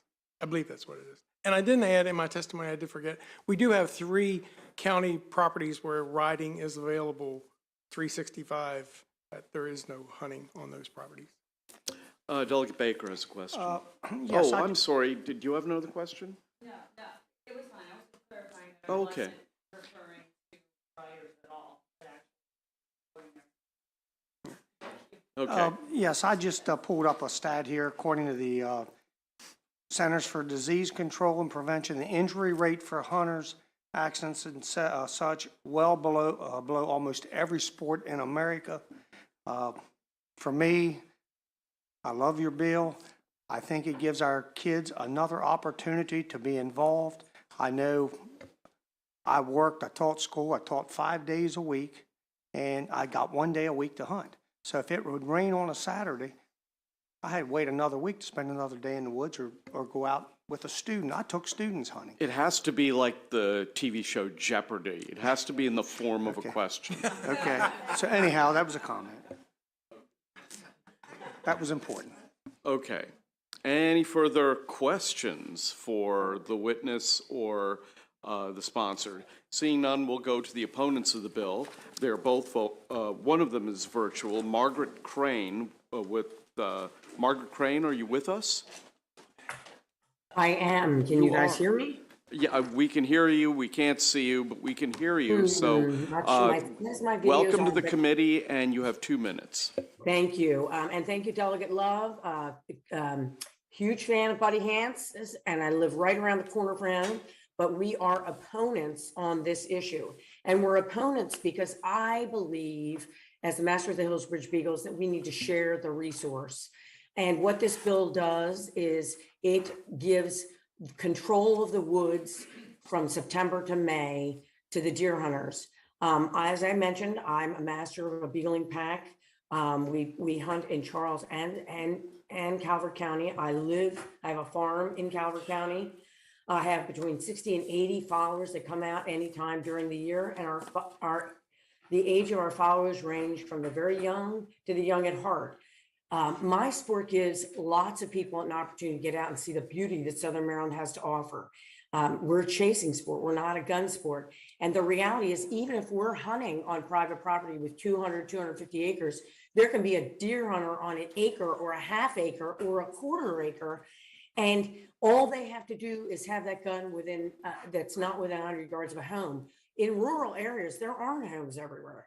So that means those hunters are right up against those property lines, and they do present a risk to riders and beaglers alike. As was already mentioned, this compromise of 30 minutes before sunrise to 10:30 was a negotiated compromise last year. We went from 7 Sundays to 21 Sundays. We went, above and beyond to make sure the woods could be shared by everyone.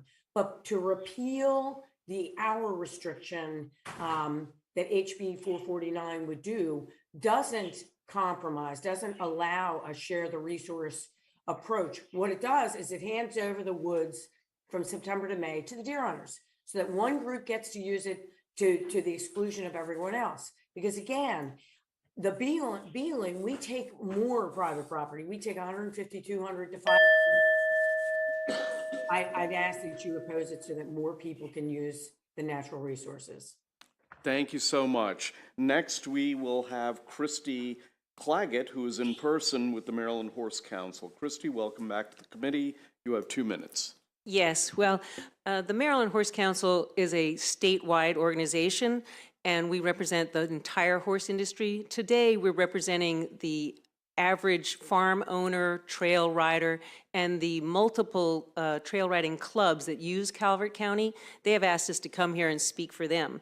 So what it is we've had myriad conversations, and we finally came down to this 10:30 compromise. You guys get the mornings for Sunday, we get the afternoons on to sunset, and we thought we'd come to a good solution, and now this is being questioned. And it really isn't fair to the other users of the great outdoors. As we have all said, bullets and arrows don't know property lines. A private network of trails and public land is what the trail riders use. I myself have been shot at twice in my career riding on my own property during a hunting day, so don't tell me I'm safe out there, even on my own property. So they keep saying it's private use, but what someone does on their private land affects what the other guy is doing on his private land. So also, the report of DNR is incomplete. No one calls DNR when they get shot, or they call the police. And actually, I have a copy of myriad reports from the police. The ones I really like are the ones where a fellow got shot while he was fishing. The fellow was shooting deer a mile away. A woman also got hit on her elbow. They couldn't really tell where that one came from. A man in Montgomery County walking to his post box to get his mail got grazed by a bullet across his head on a Saturday hunting. And the best one yet is a fellow came out of his car and found an arrow in his SUV. No one's trying to hurt anybody, but it happens. So we are asking that this compromise bill be opposed. That the compromise stay and that this bill that changes it be opposed. Thank you. Delegate Allen has a question. Thank you, Mr. Chair. Thank you for coming out. I just want to clarify. You said someone got shot from a mile away. Yeah, that was someone who was shooting groundhogs. This is going to open up for all species, all Sundays. It isn't just going to be deer. Yeah, that was the report. Yeah. Do you know what the caliber of weapon or the type of weapon it was? Because I'm not familiar with any. Those shots can go a mile easily. Yes. If you're not familiar with guns, I'm a U.S. Army veteran. Okay, they go as far as a mile. All right, thank you. Any further questions for the opponents to this bill? Seeing none, thank you very much. That concludes the public hearing on House Bill 449. I have decided to alter the order and have us go to House Bill 695. The Speaker Pro Tem has a family situation, little thing, so happy to accommodate.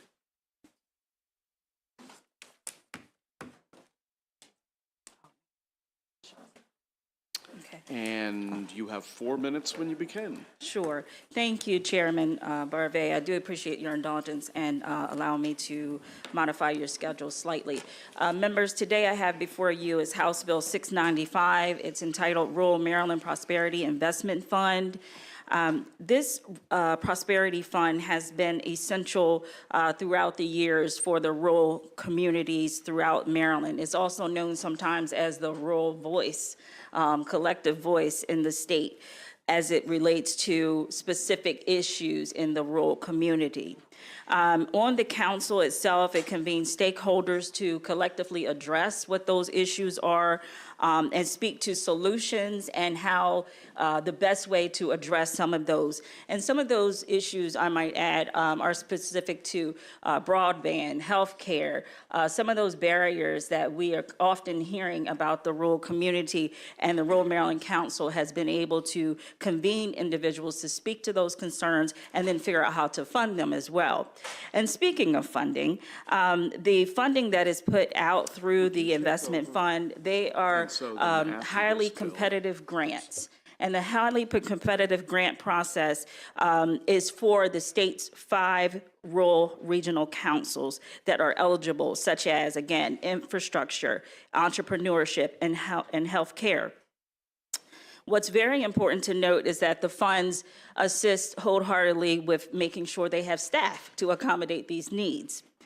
The original Rural Maryland Prosperity Investment Fund distribution formula was adopted in 2006. However, it wasn't funded until 2017. And that's when the council found and received their initial funding. In 2014, the Maryland General Assembly passed and the governor signed a bill that specifically created this formula, and it allowed them to address the needs that I had just aforementioned. But there also was specifics about the hold harmless clause. What that means is that is an effort to ensure that the funding for operations is basically what it's saying, to hold harmless. In about 2011, there were challenges across the nation and particularly in the state of Maryland where the revenue wasn't as strong. And so the council did, unfortunately, become affected, and they had to lose a lot of staff. So they were zeroed out of the state budget. So this particular bill, House Bill 695, it speaks to the following. It removes a sunset from 2030, the sunset, we would like to remove that in this bill. The second item it does, it replaces may with shall for the governor to include an appropriation of at least $1 million to the Rural Maryland Prosperity Fund. It clarifies that only state-recognized rural regional councils are eligible for the funds. We wanted to make that clear because we wanted to make sure that the regional councils that are eligible are the ones, in fact, going to implement these areas that we just mentioned, such as healthcare and developmental workforce. The other item that it codifies in this bill is that, again, it holds the hold harmless clause, as well as it makes certain that the changes or any reallocations of grant funds are to be done by the council, and making sure that the executive committee is a part of that process. We wanted to just make sure that that was in line with what needs to happen. What you will hear today is from 2 additional witnesses. They will speak a little bit more in depth, but I can't say enough of how much this particular funding has been instrumental to the growth of our communities and meeting the needs of the communities, such as transportation for our rural communities. So again, thank you for your time, for listening to the bill, and I certainly ask for a favorable report on this bill. Thank you. Thank you very much. Who would like to go next? I'll go next. Thank you, Mr. Vice Chair, members of the committee. My name is Charlotte Davis. I'm the Executive Director of the Rural Maryland Council, and we are an independent state agency located in the Maryland Department of Agriculture, and we administer the Rural Maryland Prosperity Investment Fund. Thanks to Governor Moore, we are budgeted to receive a little over $9 million for targeted investments for regional economic development and planning, to entrepreneurship, infrastructure, healthcare, and then a portion of those funds are allocated for RMC operations. I included in my written testimony sort of how that formula works. It was created in 2006. We updated it in 2014.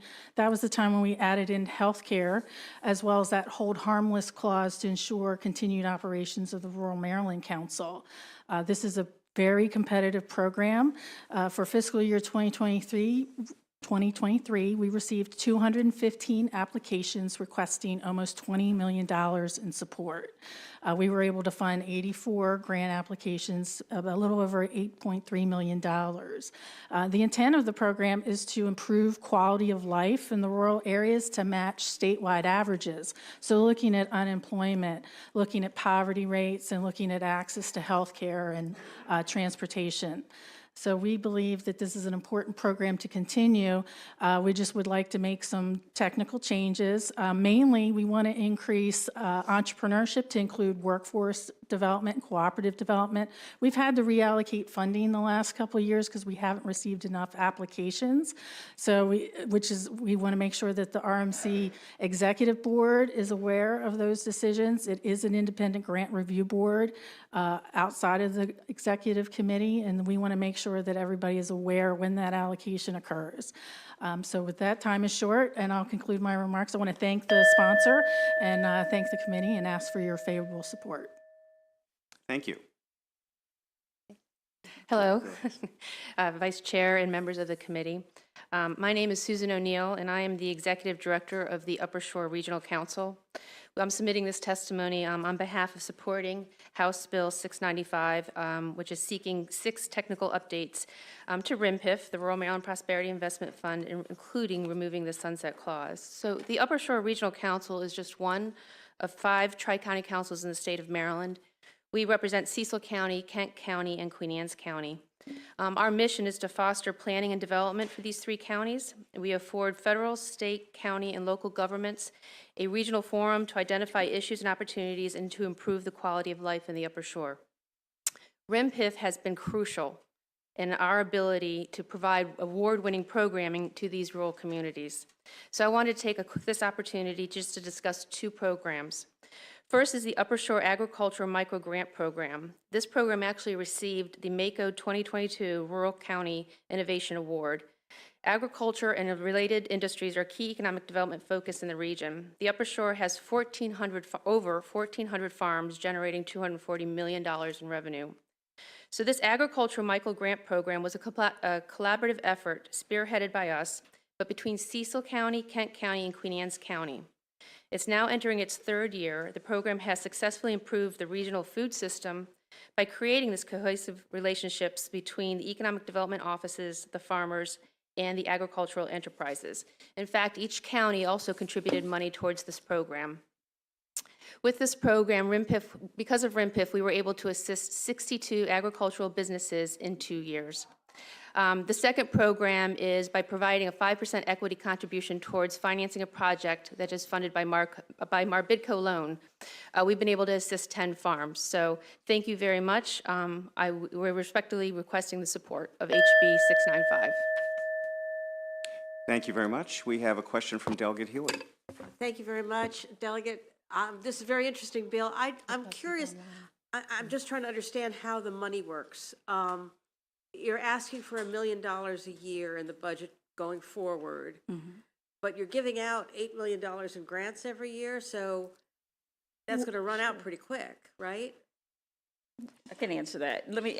What I want to say is that they have to have a minimum to operate, to function. I see. And so with that being said, we want to guarantee that we at least have a minimum to operate. The $9 million that you just heard of, that $1 million and above, all of that goes to straight directly into the rural community, into the programming. So I think Charlotte had just referenced, it was like $8 million went straight out into the rural community. And then that other $1 million, that was available so they could continue to operate and have staff to review the grants and for them to be able to, do the job of what their agency does. And where does the rest of the money come from? Is that all state money, or is it a rotating fund? Does it go in and out? It's state funds. It's all state funded. Yes, it's state funded. And prior to me becoming a state legislator, I was on the Wycomico County Council, and I served as the chair of the council in that region.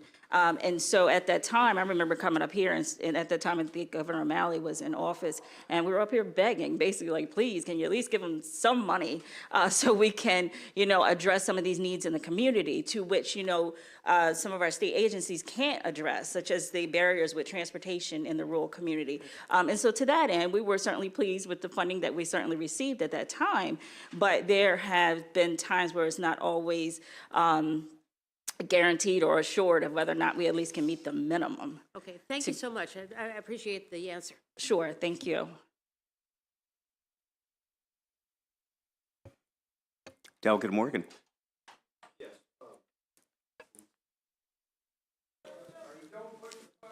I didn't press the button. Am I good? I just real quick, I was on the Tri-County Council for Southern Maryland for 5 of the last 12 years as chairman. I can't tell you how much value RIMPF's funding is for us. I'm done. No question. Thank you. Yes, that's so. Thank you. Okay, thank you very much. Any other questions for the sponsor or witnesses? All right, thank you. Thank you very much, Delegate. We do have a few other witnesses. Let's see, first, is Belinda Thomas here? Oh, yes, that's my chief of staff, so she had to Okay. sign me up. Okay. We do have a few virtual witnesses. David Jones.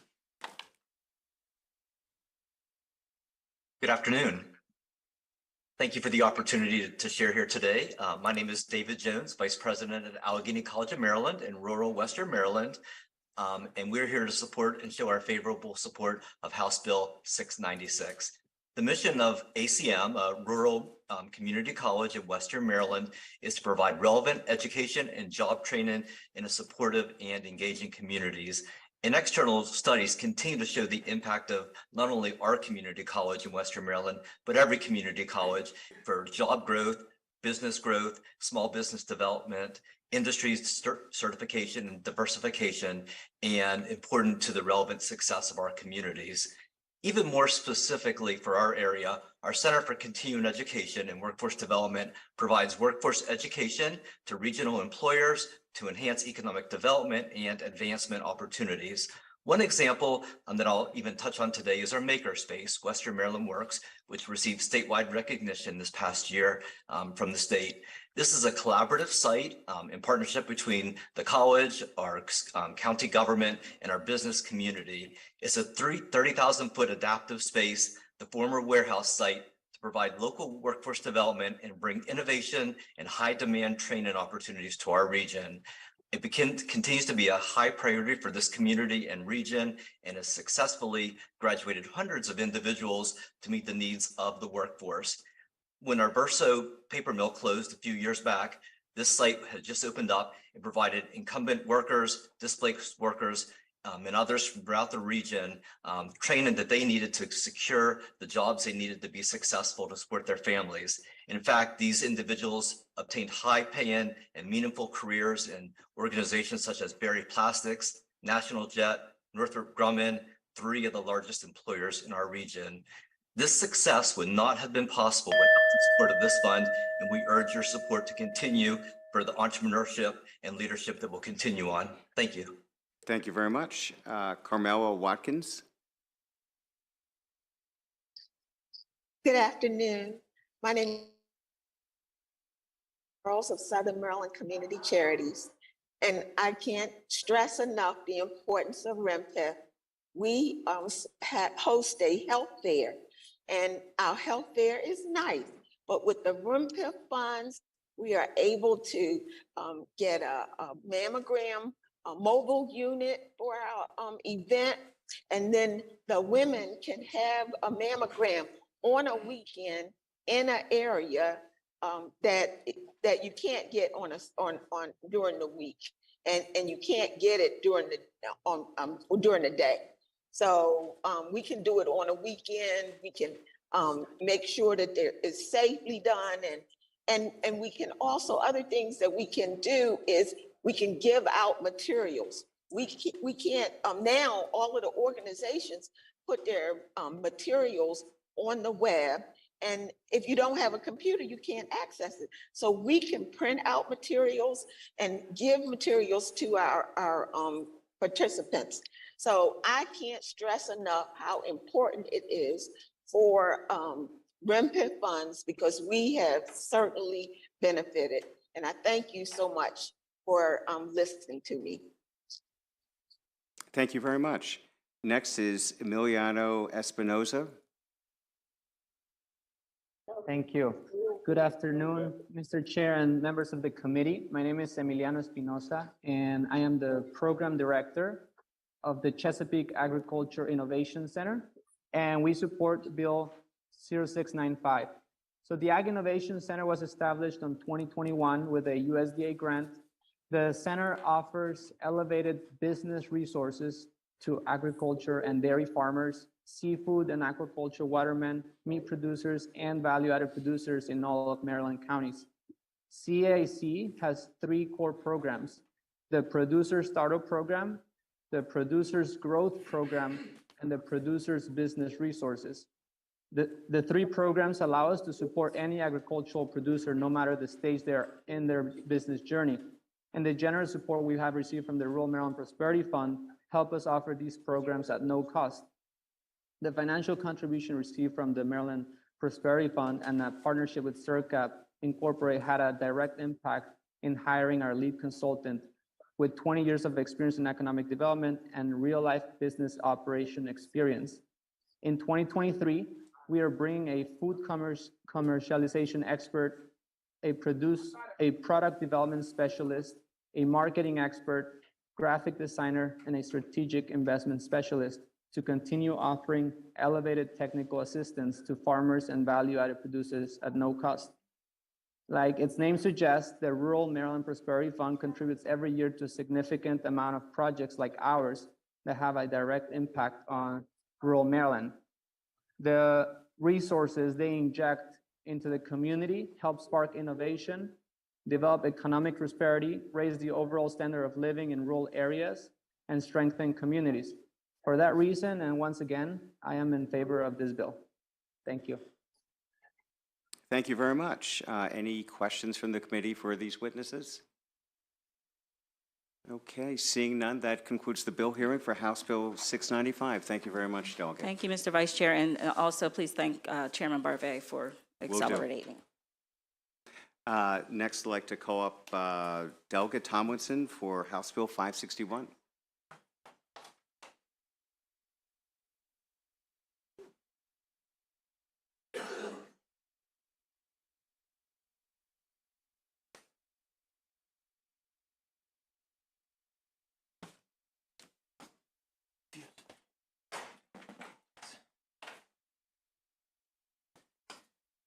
Welcome. Hi, how you doing? Okay. All right. And Delegate, you have 4 minutes. Thank you. Thank you, Mr. Vice Chair and honorable members of the Environment and Transportation Committee. For the record, my name is Delegate Chris Tomlinson, and I'm testifying on House Bill 561. In addition, this is my first time I'm testifying in front of this committee, so it is great to be before all of you. This bill was requested by the municipality of Mount Airy, and it would give the town of Mount Airy Urban Renewal Authority. As most of you know, Article 3, Section 61 of the Maryland Constitution allows the Maryland General Assembly to grant municipalities this authority. If passed, this legislation would give Mount Airy a meaningful way to convince owners of blighted properties that are impacting neighborhoods, Main Street, and the business community to engage and find solutions for properties identified as blighted, abandoned, in disrepair, or even dangerous. This bill was actually introduced back in 2020, and it received a unanimous favorable report from this very committee. The bill passed unanimously in the House, on the floor of the House as well. Unfortunately, due to the shortened session that year, because of COVID-19, the bill never made it over the finish line. Urban Renewal Authority has already been granted by the General Assembly to 69 other municipalities across the state over the last 50 years, including just last year, the town of Williamsport. For that municipality, Delegate and now Senator McKay, he brought a bill before this committee last year to give the town of Williamsport the same authority, and it received a unanimous favorable report. It is also important to note that the town of Mount Airy exists within both Carroll and Frederick County, and both the Carroll Senate and House delegation and the Frederick Senate and House delegation, they both voted unanimously in favor of this bill.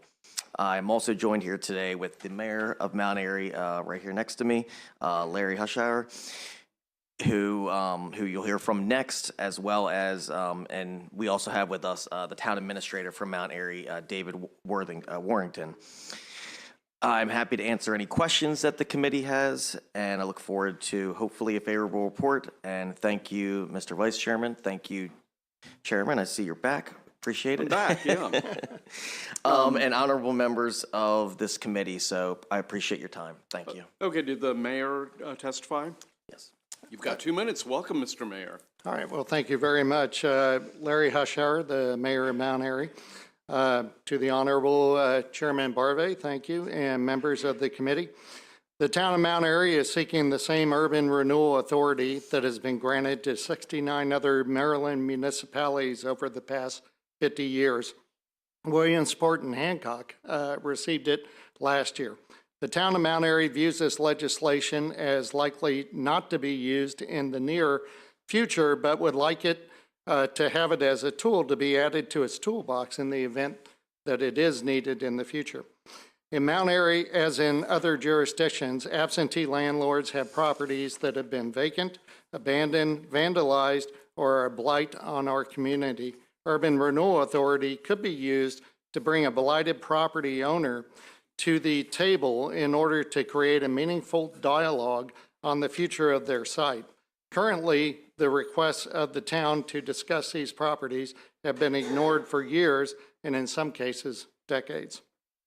The content of the requested legislation is only applicable within the confines of the corporate limits of the town of Mount Airy. The mayor and town council are seeking the committee's assistance in their attempt to improve the town of Mount Airy and thus the region by an acquiring of this enabling legislation.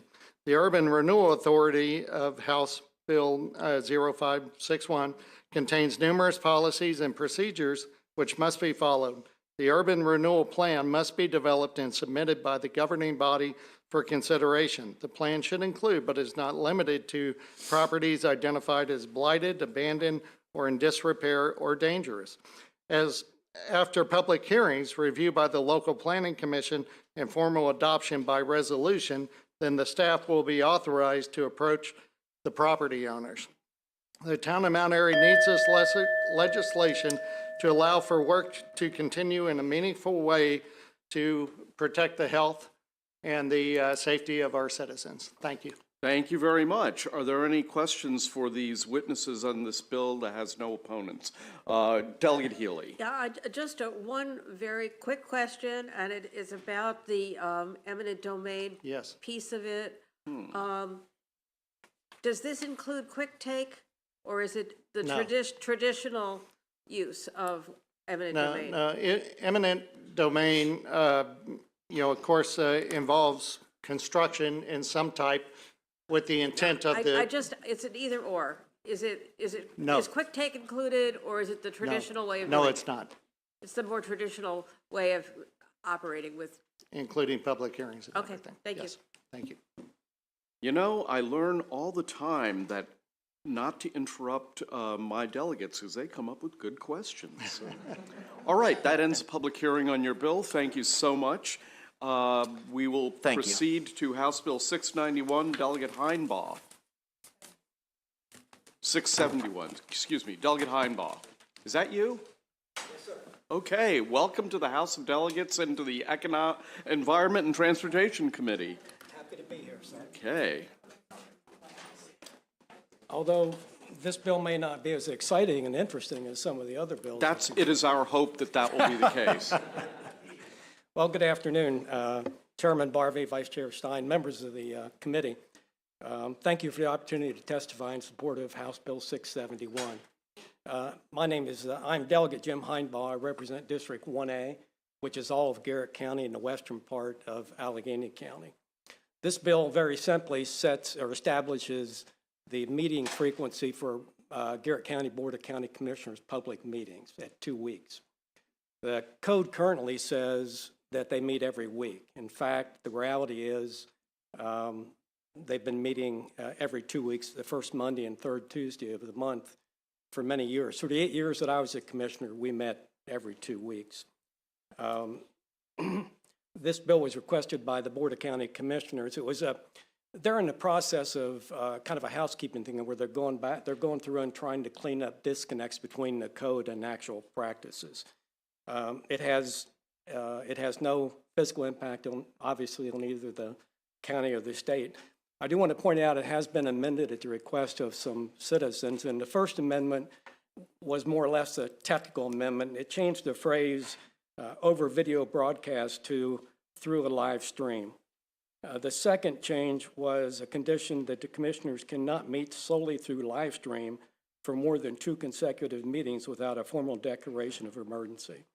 Those changes were requested by the Board of County Commissioners, and the amendment was submitted. Subject to any questions you might have, that concludes my testimony, and thank you for your time and consideration. Well, it's wonderful to meet you for the first time, Delegate. Any questions for the sponsor of the bill?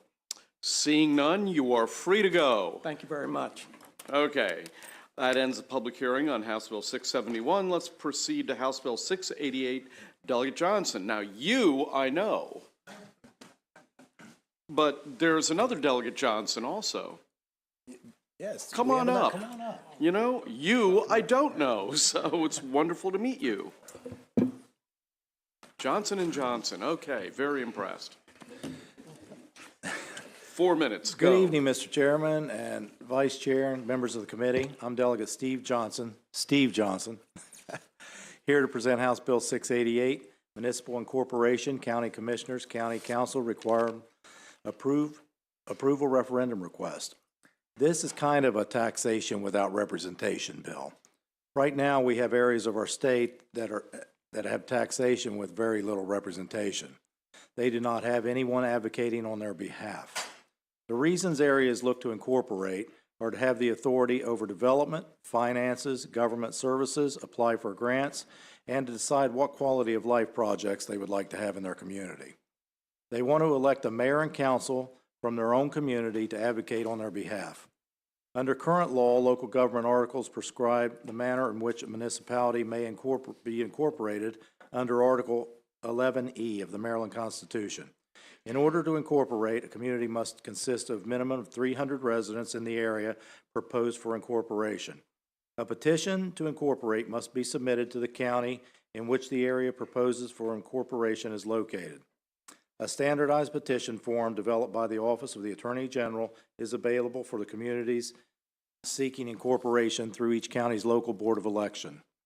If the community's petition satisfies statutory requirements such as at least 25% of the registered voters who are residents of the area proposed to be incorporated, or 20% of the registered voters who are registered residents of the area proposed to be incorporated, together with owners of at least 25% of the assessed value of the real property of the area proposed to be incorporated. Next, the county may, and that's an important word, may, schedule a referendum on the matter of incorporation or reject the proposed incorporation. House Bill 688 proposes that the county commissioners or county council shall approve the referendum request if a valid petition is presented with by not less than 40%. So current is 25%, and we have said 40% in this bill of the registered voters who reside in the area proposed to be incorporated. After 1954, the General Assembly's involvement in local municipal affairs diminished significantly after the ratification of Article 11E. of the Maryland Constitution, which provides for a municipal home rule. The home rule states that municipalities will come up with their own charter and set their own rules. Since ratification of the Municipal Home Rule Amendment, there have been only 5 municipal incorporations. All of these municipalities are in Montgomery County. The Maryland Municipal League indicates that over the recent years, several attempts to incorporate have failed in the state. 1997, the Harford County Council rejected a petition from the community of Edgewood that is in my district and is the largest concentration of minorities in our county. In 2007, a petition of incorporation for the residents of the Rolling Wood area was rejected in Montgomery County, and in 2017, the Calvert County Commissioners rejected a referendum request for the incorporation of Calvert Shores. One of the ways counties shut the door on concentrated areas of minority communities, like Edgewood, is they do not put people of color on boards, commissions, or committees. For example, the county executive just removed the only person of color on the Harford County Liquor Board. And with the 3 county executive school board appointments, none of those were people of color. Boards, commissions, and committees are where people learn how government works. Then they feel more comfortable to step up and run for public office. Being able to incorporate an area would give citizens an opportunity to pick their own mayor, city council members to advocate on their behalf. The city of Aberdeen and the city of Haverty Grace on the Route 40 corridor received over $15 million of federal money for COVID each. Edgewood. If you could wrap up your Yes. testimony, because I have 5 more bills. Gotcha. Yes, sir. Edgewood would have received $30 million to invest in their community. There's a huge difference in the quality of life investments that the city of Aberdeen and Haverty Grace have because they have a mayor and council to advocate on their behalf. We talk a lot about... Delegate, Yes, sir. seriously. I With need you that, to with stop. that, I would ask for a favorable report on House Bill 688. Very well then. I know you've had a long day, Chairman. Yeah, could we hear from the new delegate Johnson, because we'd like to know what your voice sounds like. Thank you, Mr. Chair and colleagues. And I'd just like to say that I'm only here as eye candy, so I won't take up too much more of your time. So I ask for a favorable review on this this bill. Oh, with a sense of humor like that, you should be on this committee. Okay, let's turn to Justin Fiore with MML. Justin, I thought I saw you back there. And then Derek Terry will be next. And you must be Derek Terry. Okay. Notice those keen deduction skills. Go right ahead. All right, thank you, Mr. Chair, members of the committee. For the record, my name is Justin Fiore on behalf of the Maryland Municipal League here in support of House Bill 688. I'm here to talk about a broken system, one that was devised in 1955 and, as you just heard, has failed to have a single municipality incorporate that wasn't already a special taxing district. That's in 70 years, because that cannot be the result of a mechanism that claims to be carefully crafted, balanced, or fair. 70 years.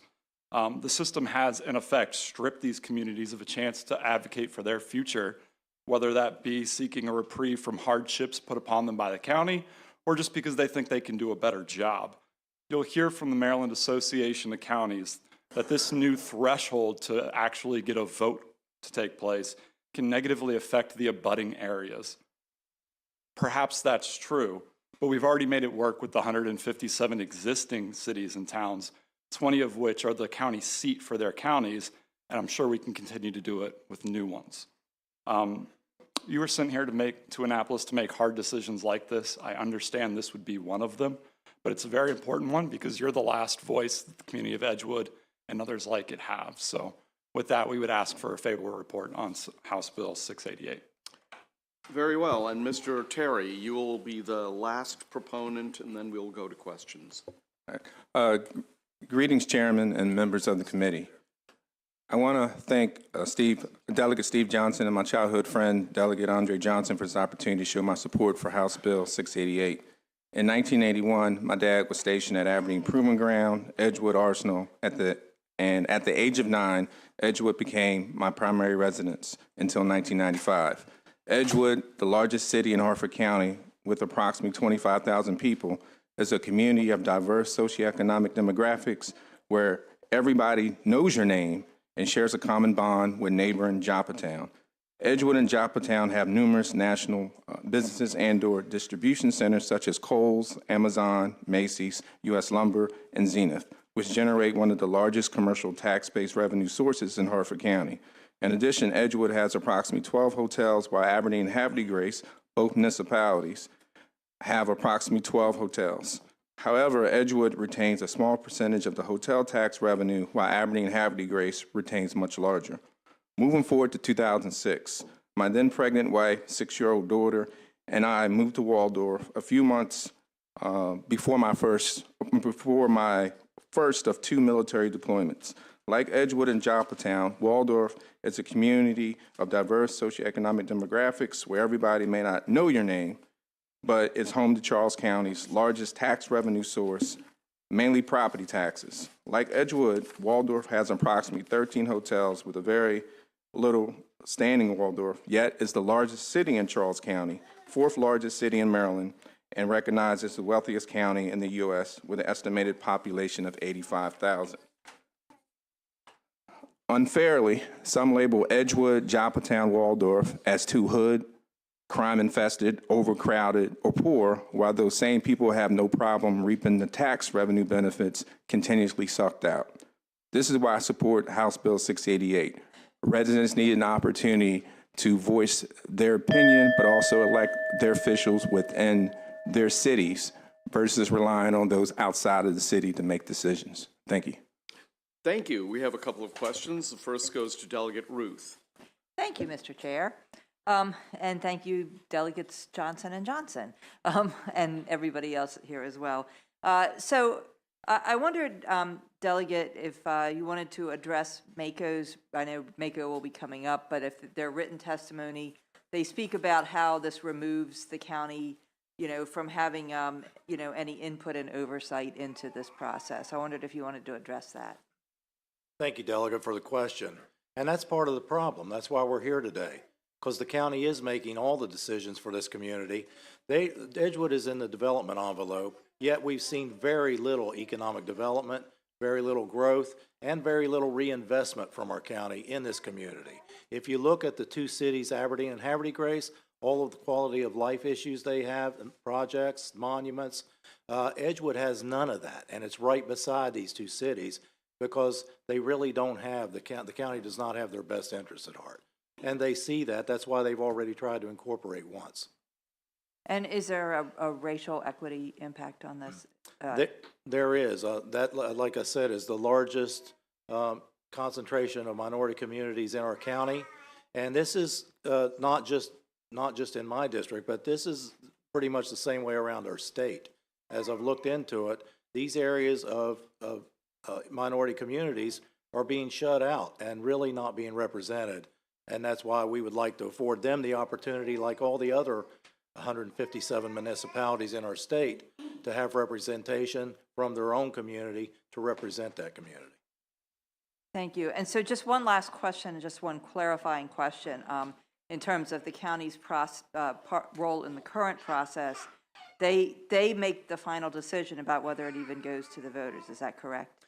That is correct. Right now, they can just not do anything with it. Thank you so much. So, they should at least be left up to the people to vote on their own destiny.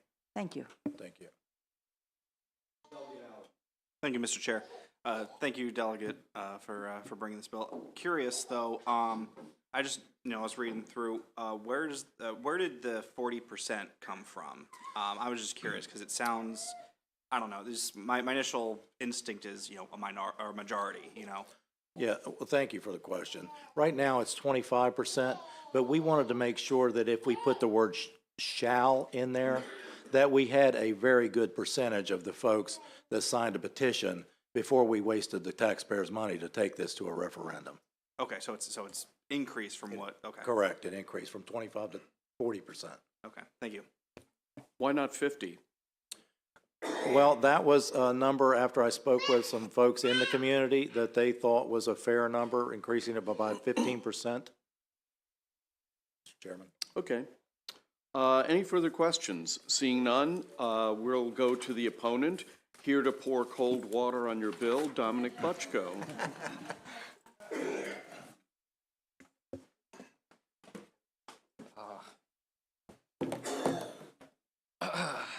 Mr. Chair, members of the committee, Dominic Butchko with the Maryland Association of Counties. Always happy to follow up with my good colleagues from MML. So I just want to point out to one thing he said in his statement. Perhaps that's true. Perhaps what Mako put in our testimony is true. So perhaps it is. Who's going to be the one to have to clean it up? Who's going to be the one that has to deal with all of these issues? So we talked about this consistently, how there is a housing crisis. If we broaden municipal incorporation, developers could use this to go and skirt local county planning and zoning laws, our regional plans and everything else. So who's going to deal with the extra cost on infrastructure? Because municipalities don't do anywhere near the things that counties do for people. Who's going to handle the overcrowding in our public schools? Who's going to handle the extra burden on our wastewater and everything? The way Maryland does highway user revenue as well as local income tax, our municipalities are weighed much more heavily person per person than counties. They already receive an outsized share. And so if we allow unchecked incorporation without due process, without looking into the broader impact, because we also have to look at, it's not only the community that's going to be impacted, that's going to be incorporated, but what is going to be the impact around that community within the broader county. Fiscally, zoning-wise, infrastructure, unchecked incorporation opens up a slew of issues. And who will be the ones responsible? It's going to be the counties. And it's going to be the taxpayers outside of those jurisdictions. And I want to leave you with this thought. It is possible, if you pass this bill, for a community to incorporate just to give themselves a tax break. The way Maryland law is set up right now, they get 17% of local income tax. You could incorporate just to give yourself a tax break. Counties urge an unfavorable report. Thank you. Well, you just picked up 6 Republican votes for the opposition. Okay. Delegate Ruth.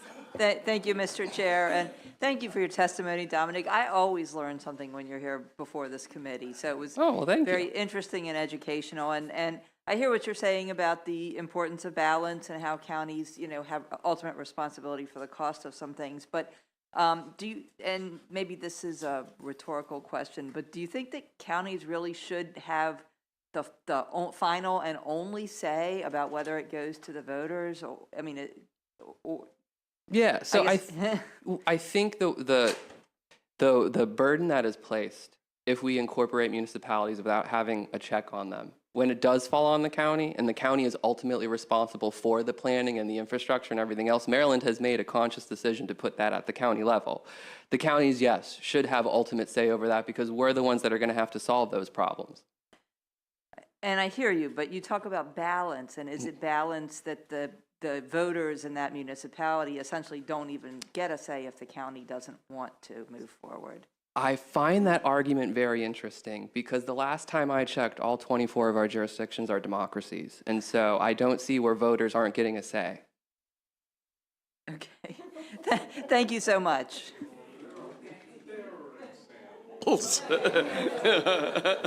Okay, Delegate Healy. Thank you very much. Couple things. I mean, certainly county governments are also a creature of the state. By that same argument, we only need a state government, right? And we'd have, I mean, it doesn't make any sense to me to say that the municipalities are not co-equal with the counties as they are in state law. So with all due respect, Delegate, municipalities are not co-equal with counties just based on the number of services and everything else that counties are responsible for. I'm talking about legally that we're talking that we have state and local governments. Mm-hmm. The local governments are the counties and municipalities, Mm-hmm. and they have legal standing once they're incorporated. Mm-hmm. So my question, another question that I have for you is about what you base the idea that people would be getting a tax break by doing this. I live in a municipality and we pay higher taxes because we pay county and municipal taxes, and people are happy to do that because they get a higher level of services. They have a city council that is responsive. Police come in 4 minutes instead of a half an hour. They have adequate public facilities and all kinds of things that people are willing to pay extra for. So I don't understand where you get the idea that this would be an opportunity to reduce taxes. So the way that the way municipalities and our tax laws are structured right now, municipalities receive 17% of the income tax for people who live in that community. It is legal to incorporate a municipality. If you wanted to do that and it got approved by the county right now, you could incorporate a municipality and provide no services and then offer some type of rebate of that 70% tax to the people who live in that jurisdiction. That is allowable. So like, hypothetical here, City of Annapolis could say we're going to stop providing all services and we're just going to give that 17% back to the people. That they could do that. Okay, so that's your interpretation of that local law. So let me ask you another question about this particular bill. Is there any circumstance, because I don't think it's without any kind of, this is only allowing it to go to referendum. The people don't want it, it won't pass referendum if the people in that community don't want it. So if 40% is too low a threshold in your opinion, what would be a threshold that would create that balance between the county power to just say no all the time and in some ways disenfranchise whole communities? So couple of things there. So if we actually listen to what my colleague from MML said, he said that there were no new municipalities incorporated that weren't already a special taxing district. So that doesn't mean that no new municipalities haven't been incorporated since 1955. I think that, if we want to talk about making a fairer process, I think that's definitely something we need to do. But trying to think of, again, the best way on the spot to answer this. If you are going to have the body be ultimately responsible for the decisions of the municipality and you're not going to put the same weights on the municipality, then the counties have to have a major say in that because we are the ones that will ultimately be responsible. And don't you think that's what I'm asking. What is the major say? Is it, if it's not 40% of the people in a community signing a petition, is 50% or 60% something that MACO would work with? Yeah, I don't think MACO. I think that we already have a balanced process for the burden that would be put on counties. So I don't think that there is a percentage. Okay, thank you very much. I just needed to ask those questions. Thank you, Mr. Chair. Dominic, thank you for being here today. I'm sorry to give you a heads up on this question. So I guess I'm just wondering, I know you probably meant it in jest, maybe referencing the democracy portion about, voices for residents, but would you agree that this, being in opposition to this would really put individuals at jeopardy who do want to have their voice heard in this particular level? For example, Brandywine is one of the largest areas as far as median wealth for Prince George's County, where I represent, and there is no municipality, and I think it would take the burden from the county government in some respects that's placed upon them. So I'm just confused as to what the justifying reason is. I don't think I've heard a good reason. What's my justification for besides saying that it's democracy already in action? If that makes sense. I don't think I understand your question. So your question is, why are counties opposed? Why is MACO mainly opposed to this? If you're saying that you all already have a good process in place and you don't feel that it's democracy in action. I know I'm not really wording this the way you want to word it, but I just don't understand. So to break it down for a minute, so my comment, counties already are an elective government. And so saying that you don't have representation, and we can get into the finer points at a later time, but when you portray it that way, you make it sound like counties aren't elected, and we are just as responsible as you are to your voters as federal officials and everything else. When a person's in a municipality, they have different responses, though. People can be more responsive and tend to the local needs of that area in a much more unique way, though, than county government. And I believe that that's kind of the purpose in a sense. Would you agree? I think if you look at it black and white, yes, but it's not that black and white, because municipalities, while legally might be one-to-one. As far as the burdens and responsibilities and everything else, they're not one-to-one. And so you are going to be diverting resources. And you know, we state this in our testimony too. You can potentially see a scenario where you have builders come in and just want to skirt local laws and local planning and zoning, set up a municipality, build a development right there, just for the purpose of building a development. So if the true goal of this is we do want more representation and everything else, you're opening up a window by doing this that will go far and beyond what your intended purpose is and will have much broader consequences. And we have to consider all of that. And so to go back to what Delegate Healy said, so you wouldn't feel that if that threshold was higher, NACO would still be in opposition? I think that we have a very good system at the county level right now, and it's diverse across our 24 jurisdictions for evaluating this. Again, my colleague from MML put the clarifier on that wasn't previously a special taxing district, so it's not like municipalities aren't getting incorporated since the system changed in 1955.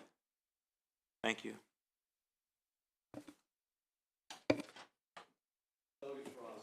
Thank you, Mr. Chairman, and thank you, Mr. Butchko, for being here. So I guess one of the things I'm wondering from what you said is, if it's such a bad deal for the counties for a city to be formed, why would the counties ever say yes? Well, we have in the past. But you haven't unless they're, I mean, not since whatever, 1950, whatever, unless they were a special taxing district already. Yeah. So, but why, I mean, why would, absent that, why would they ever? I mean, if a municipality came and they had a great plan for dealing with all of the infrastructure and all of our other concerns, then there's a conversation to be had. But to my knowledge, that's yet to be, that result has yet to come through one of these evaluation processes. Okay. And then the other thing you said, something that struck me a little funny, is that there's something about the 17% going to the city, and that the city officials could just return it to. But isn't that sort of the balancing activity that all elected officials do between providing services and returning the money of the taxpayer? I mean, it seems to me like that's already the balance. Like if those elected officials provided no additional services, then they're not going to get reelected. They've got to, isn't that the same balance we all have to? Well, I mean, so if those elected officials are providing a tax break with no services, the caveat to that is that the county still has to go into that municipality and provide all of the services. So you're hitting county resources. We're going to have to provide the same level of service to give a tax break because a level of government below us didn't want to deliver those services. Like, am I explaining myself correctly? Do you under? I'm understanding that, but I don't understand. I mean, it sounds like from Mr. Johnson, one of the Mr. Johnson said that the feeling in this particular area or in several particular areas is that they are already getting lower service level than some of the other parts of the county. So anyway, I appreciate your answers and thank you. Let me try it. Isn't it so that, well, you probably weren't here when Mike Bush was Speaker of the House, but one of the most controversial provisions we created in state law was the maintenance of effort requirement, because a couple of rural jurisdictions were taking all that education money and cutting their local property tax rates. Didn't that happen? That was before my time. I can follow up with you on that. No, you don't need to. I know the answer. Delegate Ruth. Thank you for a second bite at the apple, Mr. Chair. I had to think a few minutes about your comment about we have a democracy in counties, and that is true, but I guess isn't it so that because of racial segregation that there might be a community within a county that may not have a majority on the county, but a majority in a small particular area? Yeah, so again, I want to break this down for a minute. So I think that the questions you're asking are valid. And I think that there are issues that, as a society, we need to address. But the way this bill is drafted, the doors that it opens, and the consequences that come of that are very real. And that if we do want to address those concerns, this is not the vehicle. And this just opens us up to a slew of issues. Not saying that those concerns aren't valid and they shouldn't be addressed, but I just question the vehicle we're using to address them.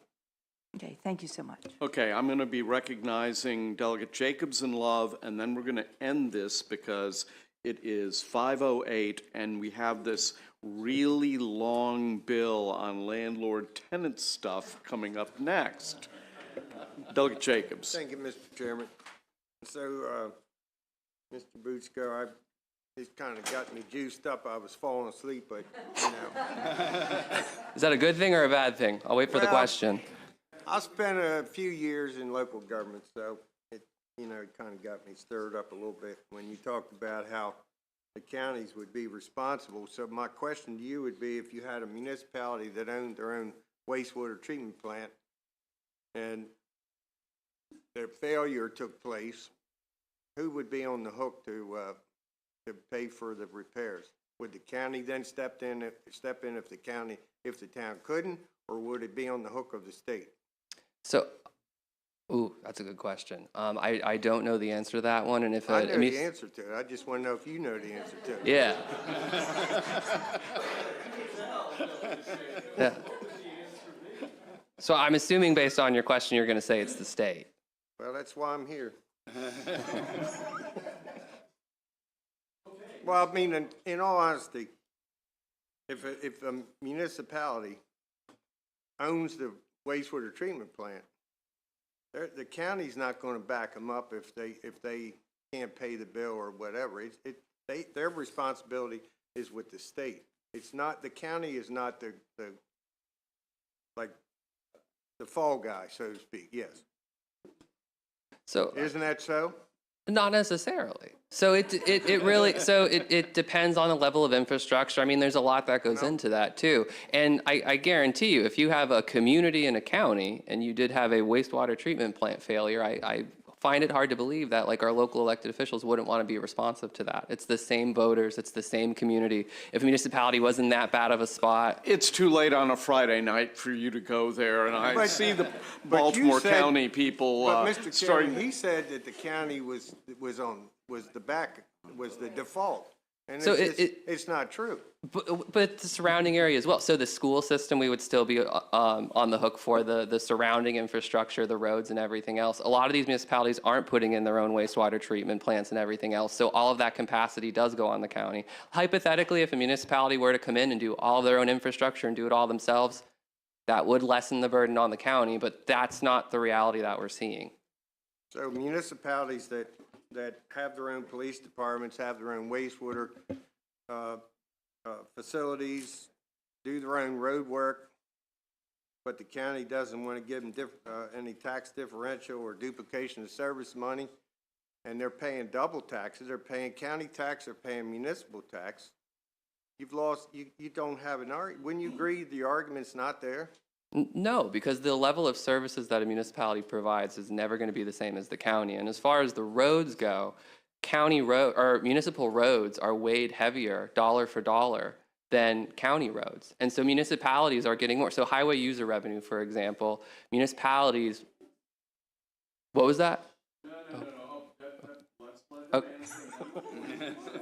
Last question that will be asked by Delegate. Thank you, Mr. Chairman. That's never wise. Thank you, Mr. Chair. This should be relatively quick. Dominic, are there any numerical limits on how big or small a municipality can be? I'm not sure. I could follow up with that one. Okay, I mean, I'm looking at the list, and there's one as small as 18 people. Yes. So it is Port I was gonna say Tobacco Port Village Tobacco. in Charles. Yeah. Yes. Yeah. So isn't it fair to say that the level of services can really run the gamut? Yes, and that's the point I was trying to make, yes. Thank you. And that ends the public hearing on House Bill 688. We are now going to go to House Bill 691, Delegate Stewart.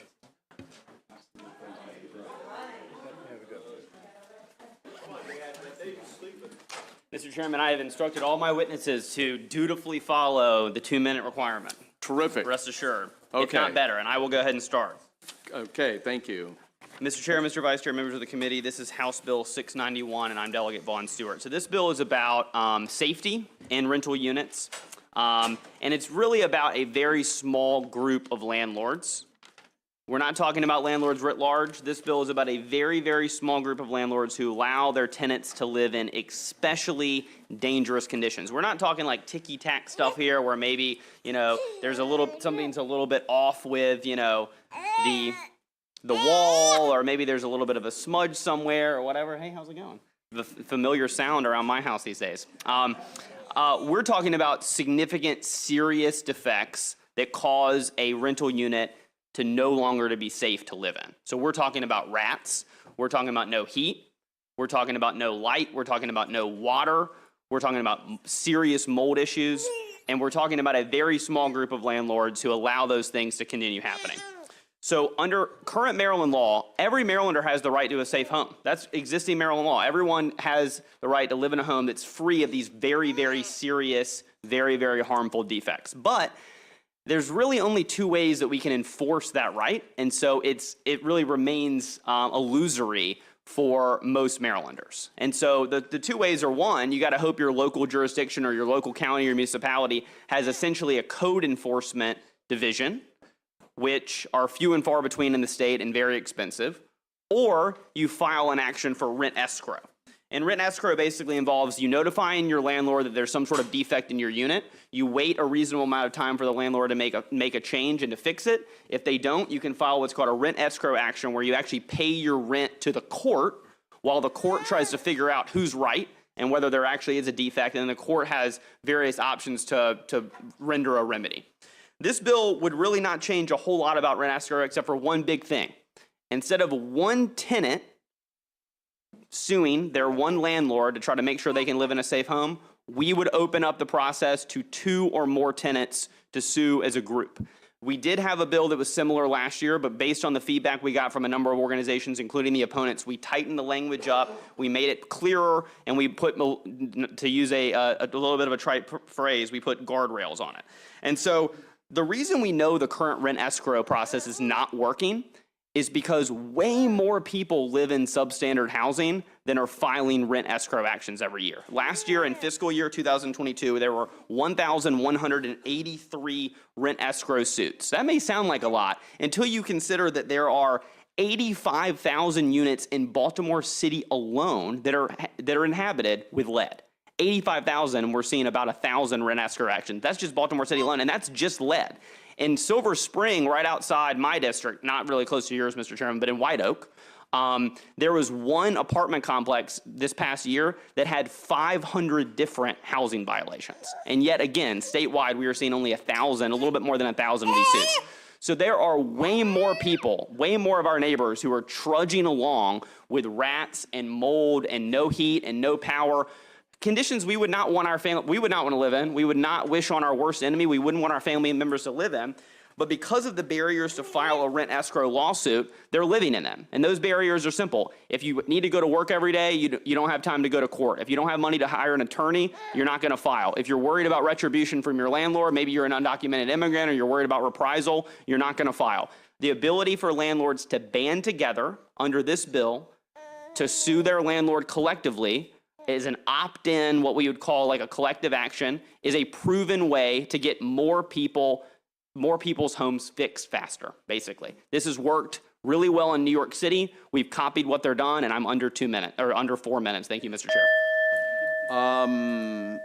Okay. Let me just ask one question before I go to Matt Hill, and that is, no, I won't.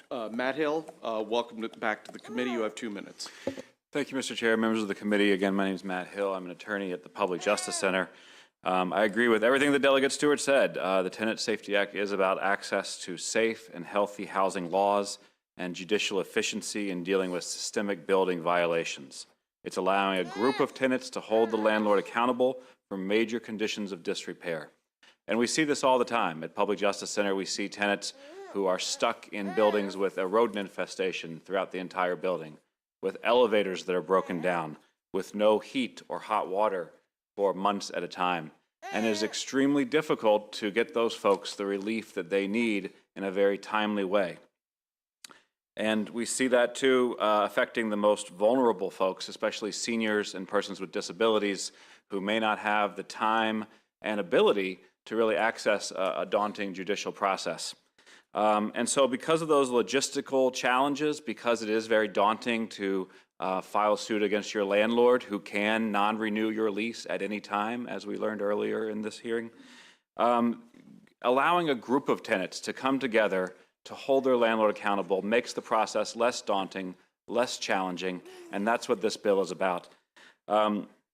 Again, it also increases judicial efficiency because there are questions of fact that everybody who opts into this group are going to have. Like with a rodent infestation, is the rodent infestation a threat to life, health, or safety?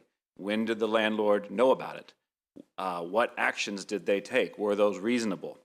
And so we see that this is really about safety and efficiency in numbers, and the Tenant Safety Act will increase both of those for tenants who right now have to endure housing conditions that no one in this room would want to endure. Thank you. I will ask my question, Delegate Stewart. Please do. Is it I understand dangerous circumstances, but is your bill intended also to address the apartment that has an oven that doesn't work or a refrigerator that doesn't work?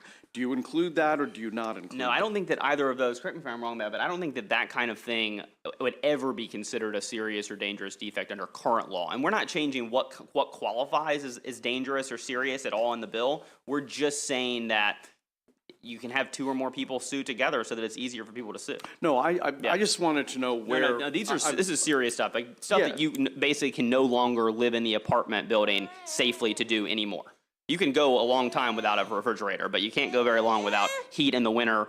And probably you can't go very long in a healthy way when you have maybe 12 giant rats living with you. Right.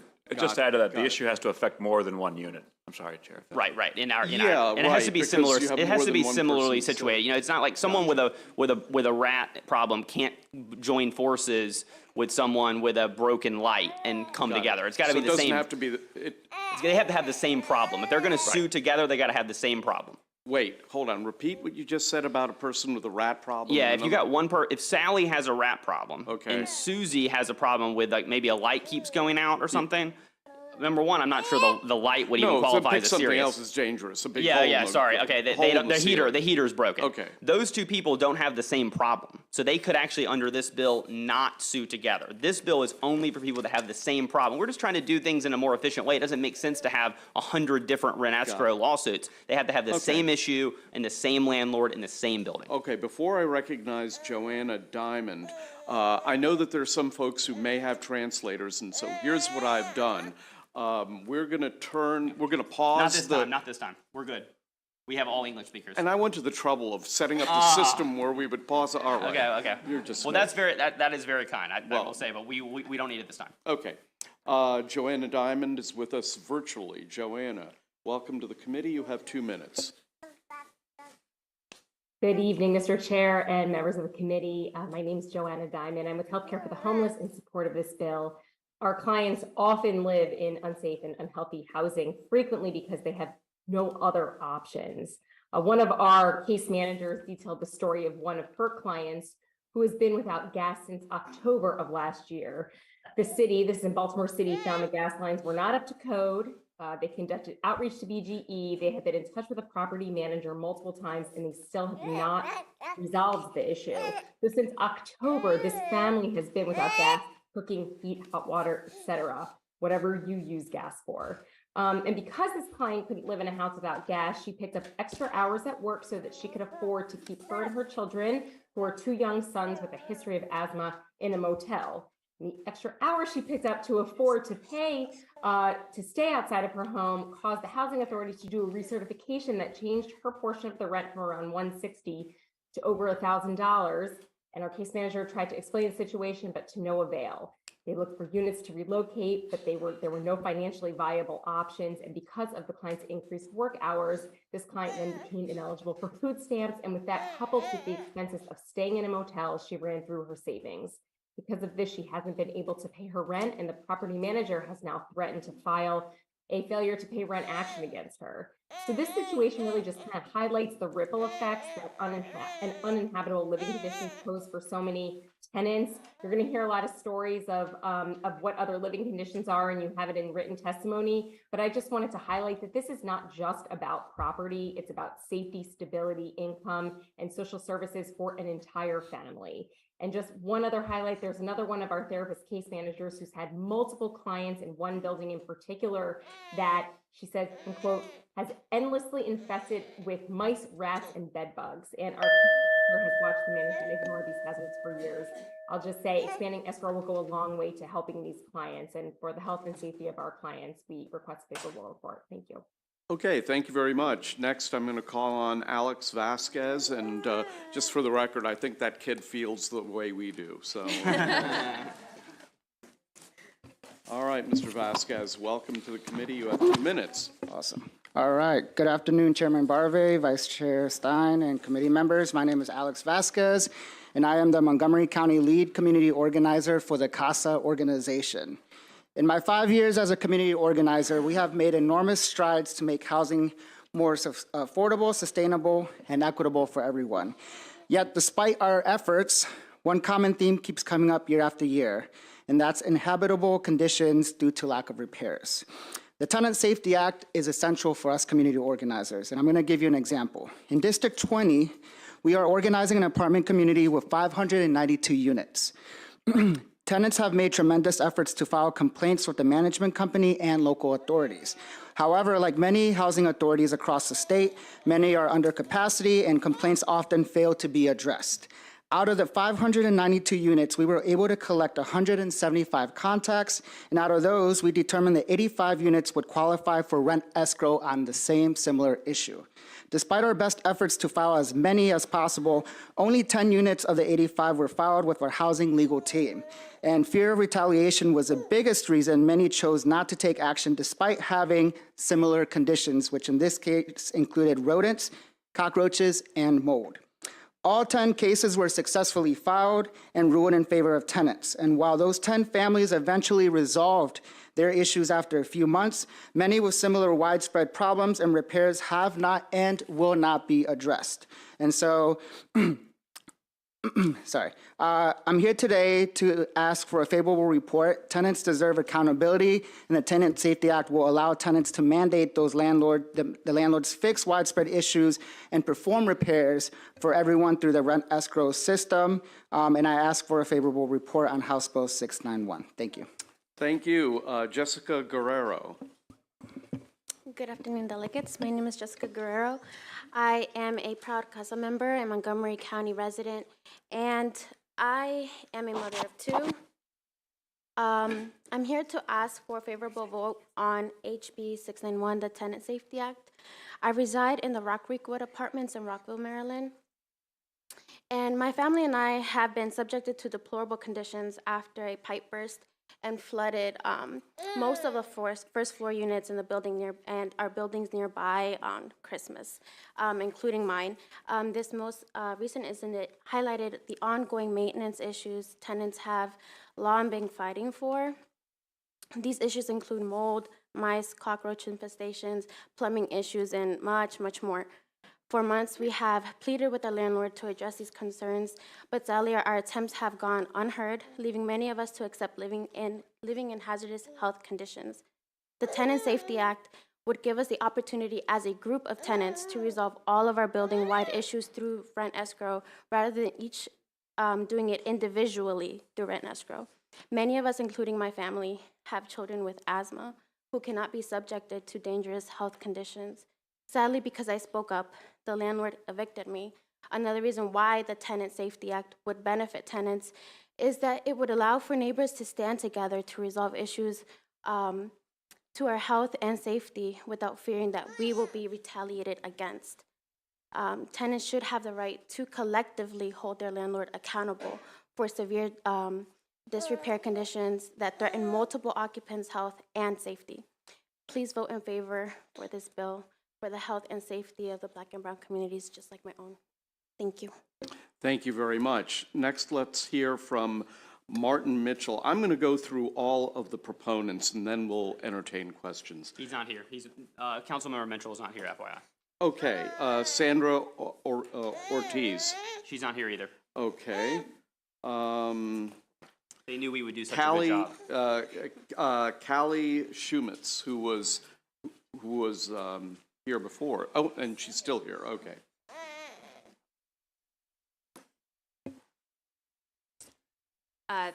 Thank you once again, Chair Barve, members of the committee. My name is Callie Schumitz with the Maryland Center on Economic Policy.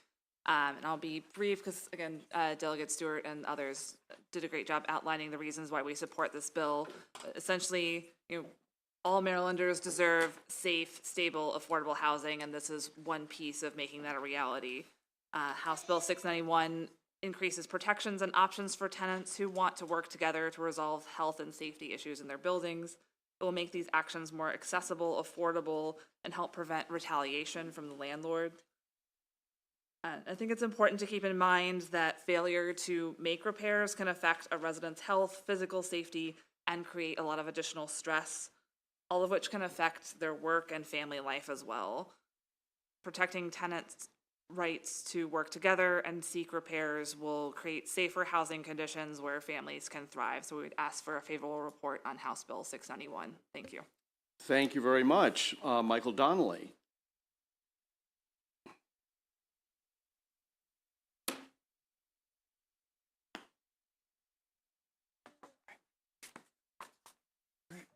Mr. Chair, members of the committee, my name is Michael Donnelly, and I'm from Economic Action Maryland here in support of House Bill 691.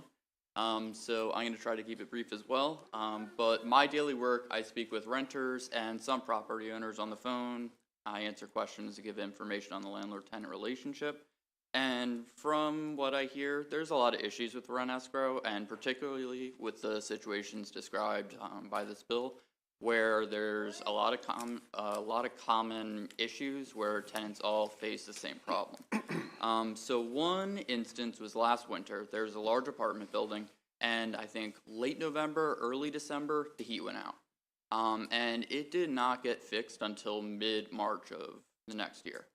And throughout that time, different renters were individually filing rent escrow cases. But, even though they had the same issue, there were dramatically different outcomes that came from the courts.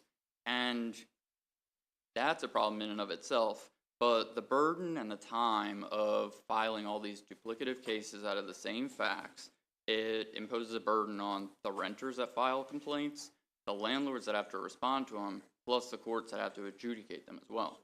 And so the collective action provided by HB 691 would reduce these burdens, and it would preserve faith in the rule of law by avoiding contradictory outcomes, and it would make the rent escrow system a lot more effective and efficient, and would allow it to better serve its stated purpose, which is correcting severe threats to health and safety. So for these reasons, I respectfully urge a favorable report.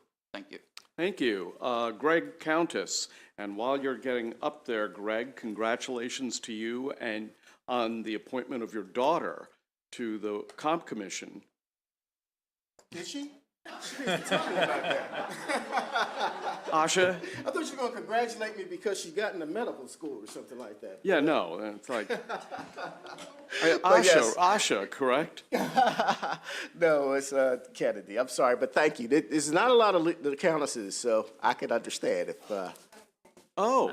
Yes. Okay. Right. But it's still good news for the whole broader family. Okay. There it is. All right. Absolutely. Members of the committee, Mr. Chair, thank you very much, though, for that. Congratulations. My name is Gregory Countess. I'm with the Maryland Legal Aid Bureau. I'm Director of Advocacy for Housing and Community Economic Development. And this story is not unusual because we had incidents that occurred just this past December. But in the fall, a few years ago, I got a call from some folks and who told me that there was sewage flowing out of a ground floor window, as well as the doors. We approached, we saw lakes of sewage on a lawn. The maintenance men there decided that one of the ways to fix that was to cut off the water for the entire complex. And that's what they did. And so we had folks with no toilets, no water.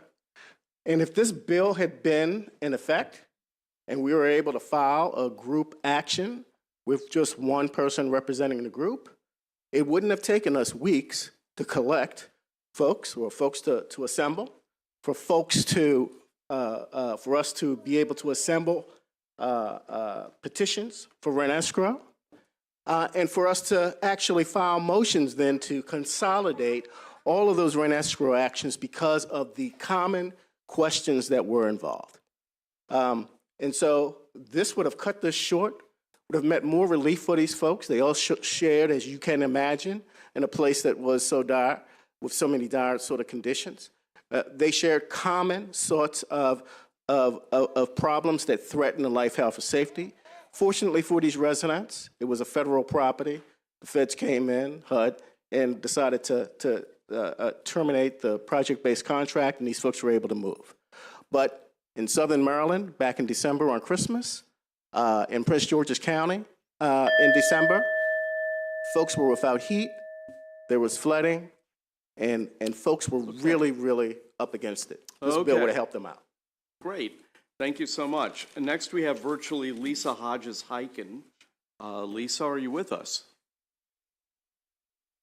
Oh, she's not? Nope.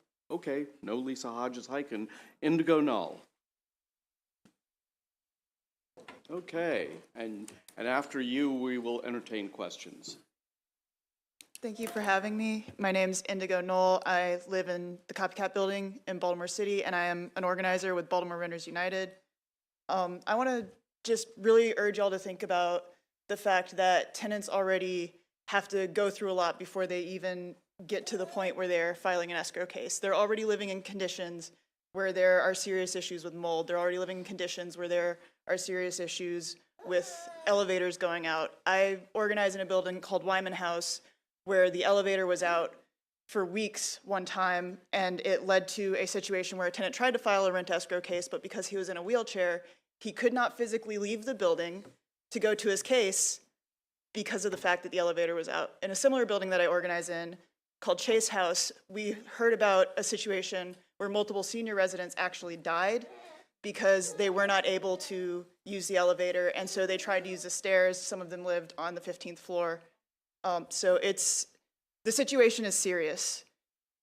We also see situations where when tenants do go to file their escrow cases, they're not taken seriously by judges. The judge may say, well, you know, how serious is this issue? They may not find the tenant credible. And having more tenants, more testimony, more evidence really makes a big difference when these judges are trying to decide whether or not they want to allow tenants to put money into escrow. So I think that is a really, really big factor.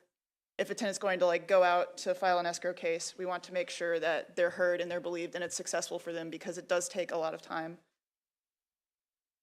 Speaking to other conditions that I've seen, also in Wyman House, there was a major issue with burst pipes that led to the entire building having water behind the walls. And most of the tenants now have breathing problems, they have rashes. I want you to remember, tenants are living in these conditions every day, and they really need help to access the ability to file escrow cases, and they can't do that if they can't even leave their building, if they're not even able to live healthily. Thank you. Thank you. First question goes to Delegate Lehman. Thank you so much, Mr. Chairman. Delegate Stewart, thank you for bringing this bill. I'm reading the opposition testimony of the Maryland Judicial Conference, and I don't think they normally come in person to testify, so I wanted to ask you to respond to a couple points in their letter. First of all, I believe they are mistakenly maybe referring to last year's bill, because they talk about how your bill this year allows a single tenant to bring an action on behalf of a group. Didn't you say it has to be two or more?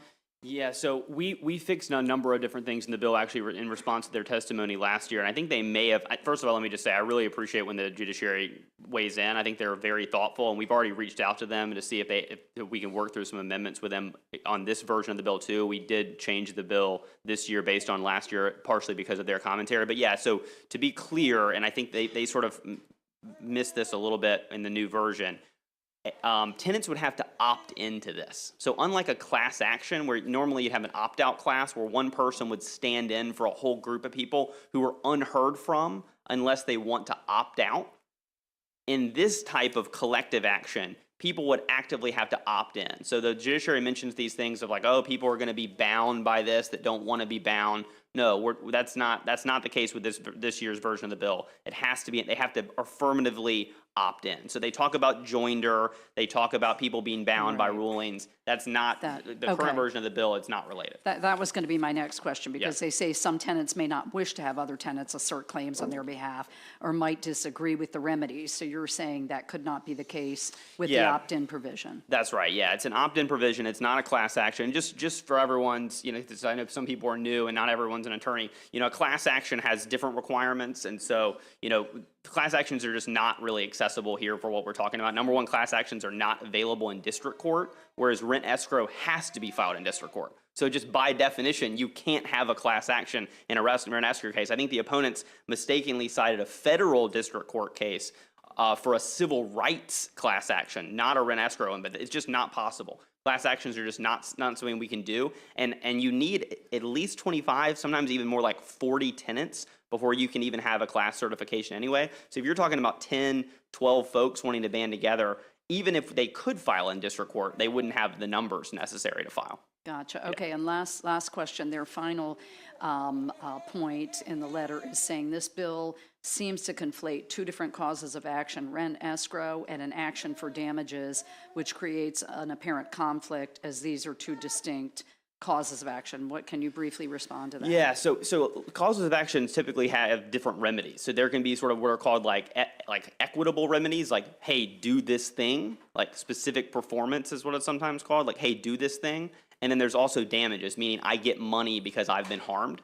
In this bill, basically people would be able to file under a rent escrow cause of action saying, hey, I'm living in really terrible, unlivable conditions, and there would be two remedies available. One, make the landlord fix it, which is under current law.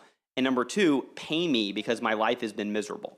Now, judges wouldn't be required to do actual damages of what they've incurred. They wouldn't be required to. They'd have a ton of flexibility under this law to do, here's some money, here, you know, force the landlord to do this or that. They could also kick people out of the collective action. So they say, hey, everyone else is suing based on rodents and you're suing based on your refrigerator. You're out. So you know, it would be a much more streamlined, efficient process. But that's the short answer to your question. Is basically you could get cash and you could get specific performance or neither. Right. Thank you for explaining that to the non-lawyers on this committee. Thank you, Mr. Chairman. Thank you, Mr. Chair. I guess I'll ask this of Mr. Hill. So can you just talk about what steps tenants would take under this bill in order to actually file an action? Yes, thank you, Delia Ruth. So first, there has to be a major condition that affects your life, health, or safety. So for instance, Mr. Countess was talking about, let's just do the raw sewage leak throughout the building. So that exists. The landlord's been put on notice of the raw sewage leak. There has to be a reasonable time for the landlord to be able to make repairs. 30 days is presumed to be reasonable unless it's truly dire. So that 30 days has elapsed. The landlord hasn't fixed the problem, hasn't made reasonable attempts to fix the problem.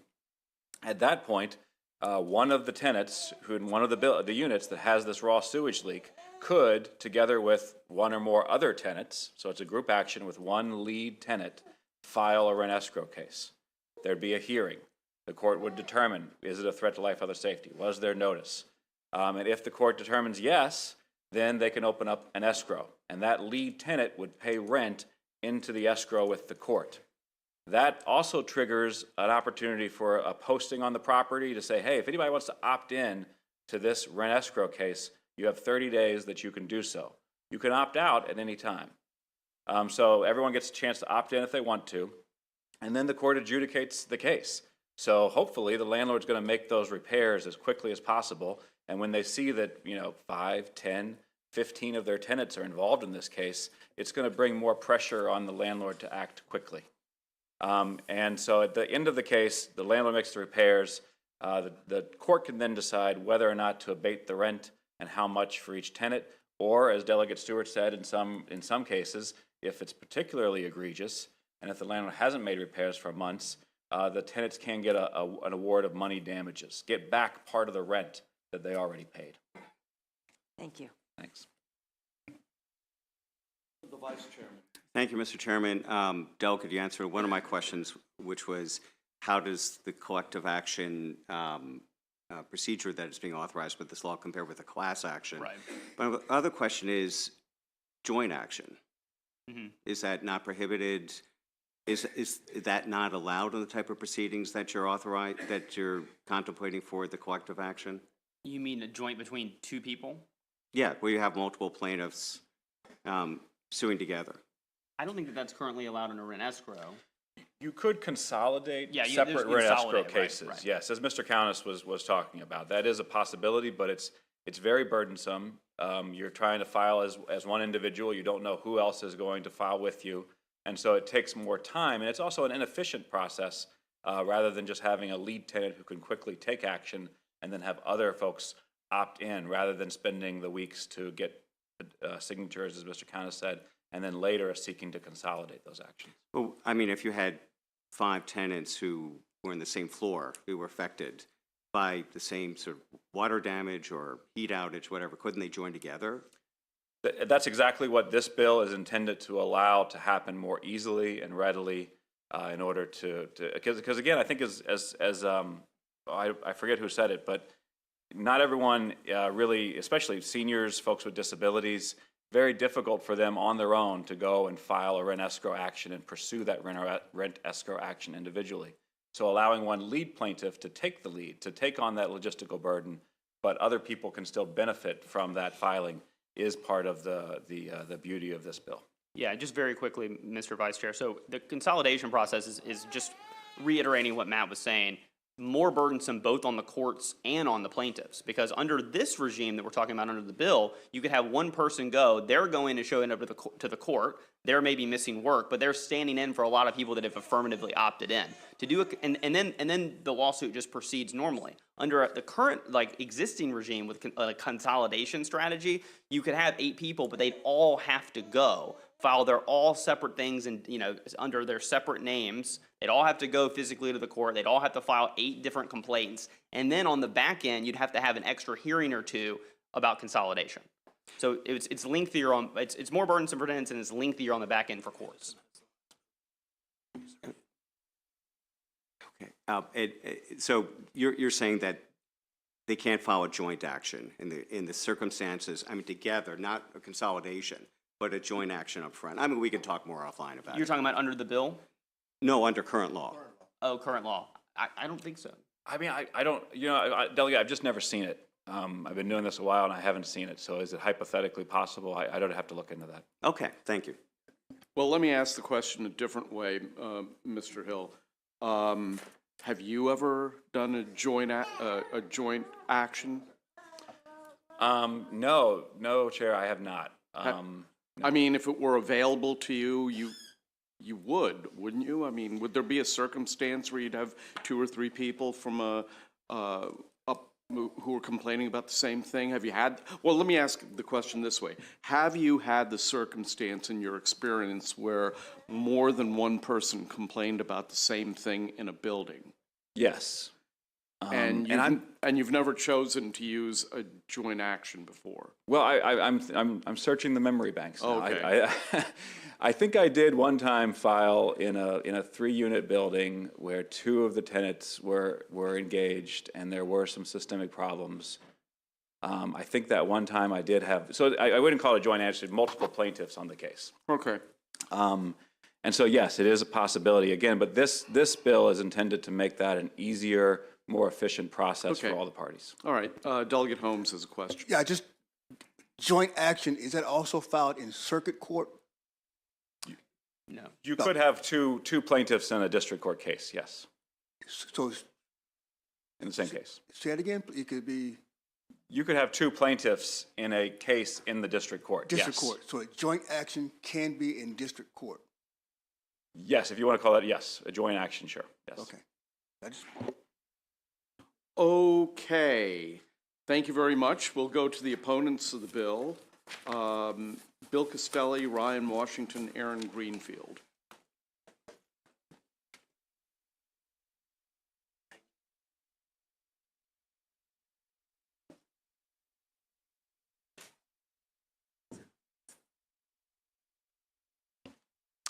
Whoever would like to go first. Since I'm seated and it's been a long day, Mr. Chairman, Okay. Mr. Vice Chairman, Aaron Greenfield here on behalf of the Maryland Multi-Housing Association, opposed to House Bill 691. As you heard, rent escrow is intended to provide residents with an efficient and expeditious mechanism for the repair of serious or dangerous defects within a unit or on the property in common. This bill could actually elongate that process if you start to litigate each and you have to bring it in together and consolidate it. And the residents currently have the ability, as you heard, to join together in a class action lawsuit. I did reference in my testimony a U.S. District Court case, but the issues are very much the same. It dealt with sewage issues, rodents, mold. So there is some precedent where, in that case, a federal judge certified a class action lawsuit for 1,700 public housing residents. Unfortunately, this bill allows residents to subvert the existing class action rule, Maryland Rule 2231. It skirts that class action process and creates this new collective action, which I am unable to find under the existing Maryland rules. I'm not sure how that actually would be administered under the current Maryland rules. And in fact, the only collective action I'm aware of is in a federal Labor Standards Act action. So I'm not sure exactly how this would be administered by the judiciary. For those reasons, we would respectfully request an unfavorable report. Okay, Bill. Thank you, Mr. Chair, members of the committee. Bill Castelli on behalf of the Maryland Realtors. And our testimony is really addresses what rent escrow is right now, and that is to put the money that the landlord has into making those repairs. And under the law, it's really entertained that that money fixes the property rather going into court, court fees, attorney fees, and charges like that. The way the bill works, at least this legislation that is put together, it basically says that you have a reasonable time to make those repairs. 30 days is presumed reasonable. I can tell you for smaller folks, getting folks onto a property to make very serious repairs, which is what we're talking about under the bill, that can take longer than 30 days. So those, I think, are some of the concerns our folks have with the bill. And for that reason, we would recommend an unfavorable report. Okay, Mr. Washington. Thank you, Mr. Chairman, members of the committee. My name is Ryan Washington, and I represent AOBA. I'd just like to just reiterate MMHA and the Realtors' position. Thank you. Okay, we have some questions. Delegate Boyce. Thank you so much, Mr. Chair. Isn't it so that the escrow process is long, right? I have to file, and then that filing has to be accepted, and then once it's accepted, I go to court. And once I go to court, I have to prove that there's an issue. And once I prove there's an issue, then it's the time frame to then, for when the landlord is told that they have to fix a property. Isn't that kind of like the process, per se? Yeah, it is a legal process, so you would have to file. Right, but one of the issues is that, I think to the testimony earlier, is that you still have to potentially be in a space that is inadequate until you can get to that process. And then maybe if you have somewhere else to go, you can go somewhere else. And in most cases, people don't do this process because they don't understand the process to begin with. Yes. Especially if it's a loan. If it's just me and I Right. have to file a complaint, because there's a hole in my roof and I've asked the landlord to fix it and he hasn't. And if I don't know, so, because the issue is, right, most people would just start putting their money, they just start withholding rent, not realizing they actually have to go to court to do so. And that's what usually ends up displacing folks because they don't know the process, and yet still they're in a position where they don't have property that's adequately suitable for them to live in. Right. And to your point, if they're not using the legal process, yes, that could be very long because then an eviction might be filed. But I'm not sure under this bill, it opens up damages and rent escrow. A judge could choose all of the above if they wanted to, the way we read it. So I don't think it necessarily speeds up or slows down the process. It establishes new remedies in the process.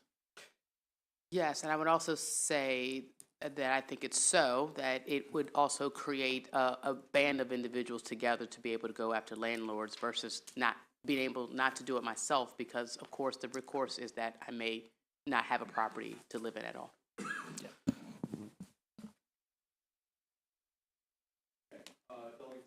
Thanks, Mr. Chair. Thank you all for coming. I know it's late. So in this committee, when someone comes up to testify, and they have basically the same thing to say as someone else, not saying that you guys were running afoul of that, we as a committee like for them to say, me too, because it shortens things. They have a similar thing to say. It speeds us along so we don't have to stay till 6 or 7 at night. Why would we not have a more efficient administration of justice, where rather than making multiple people come forward and essentially say the same thing separately, miss work, go to court, why not allow, if you got a group of 8 people, who, as we talked about, cannot under any circumstance ever in any state or country file a class action, when you have 8 people, why not allow 7 of them to say me too? Why would that be more complicated? Why would that not be more efficient? Why would that not be more preferable from a landlord perspective? I mean, I look at it from more the perspective of the smaller guys where you may not be dealing with as much on the class action side of it, and it just opening up, you know, money damages is an addition to taking the money that the landlord normally would commit to money damages instead of putting it into the property itself, especially in conditions like what we're talking about today, which are, I mean, we're talking about properties that are in serious need of repair. And there could be a lot of reasons for that. It could be a negligent landlord, it could be a landlord who is a smaller landlord themselves having money problems.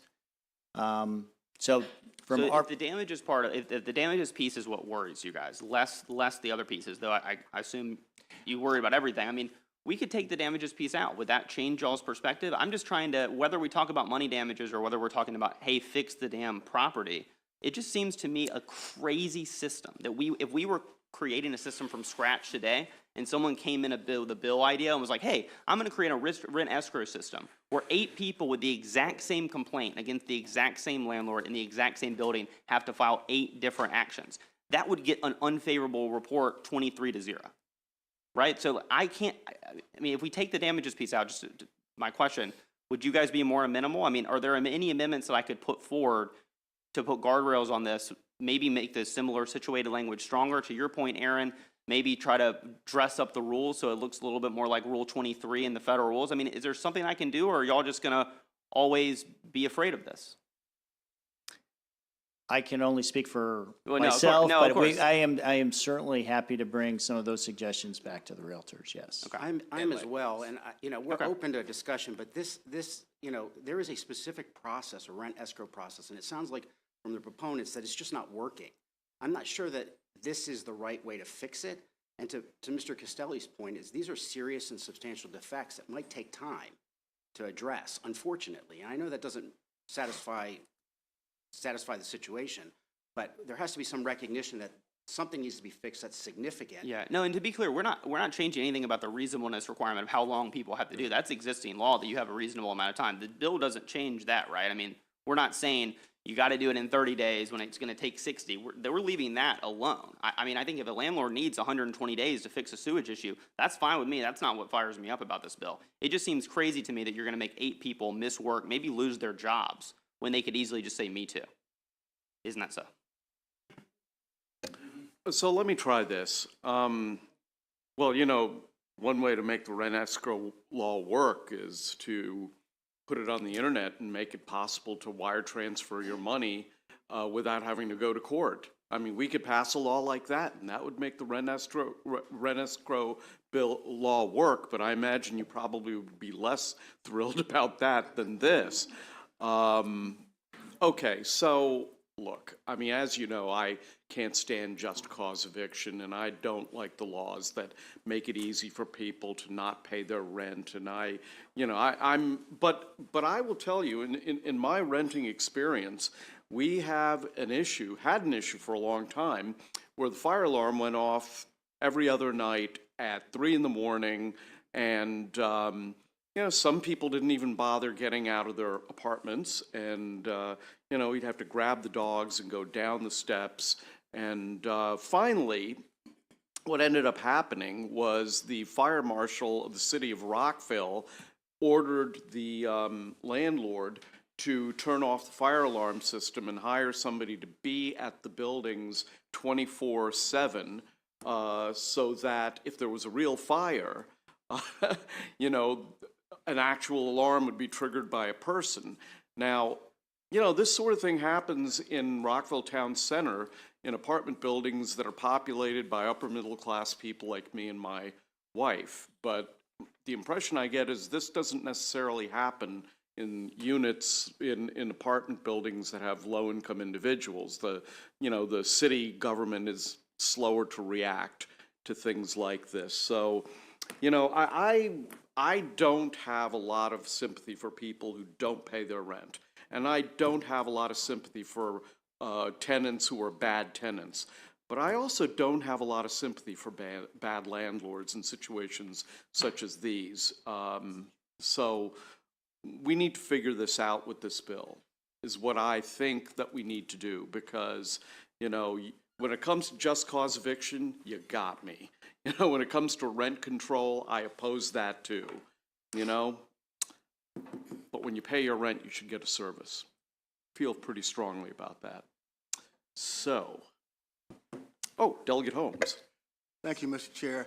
Thank you, Mr. Greenfield. You mentioned the federal case. This was the Annapolis. Correct. That was against the city of Annapolis. Correct. And that kind of piggybacks off what the chair just talked about. Cities are sometimes a little bit slower to react. That was a class action lawsuit, as I recall, correctly? Correct. So how did that get initiated? Was that by a resident, and I'm trying to draw a parallelism between that court case against the city versus what Delegate Stewart is proposing? Yeah, so I think to the delegate's point, there needs to be a certain threshold of potential members in the class action suit to satisfy that. I think the way that I think there were 17 residents that started off, if my numbers are correct, in that case, and it's gone through several iterations. And Delegate Stewart is correct that it's mostly with respect to civil rights and other lack of inspections that occurred on the properties that resulted in mold and really terrible conditions.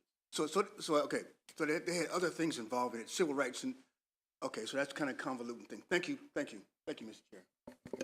Any other questions before we end the public hearing on this bill? Seeing none, thank you to one and all, and that ends the public hearing on House Bill 691. And we are now going to go to House Bill 696, Delegate Addison's first bill in the committee. Yay!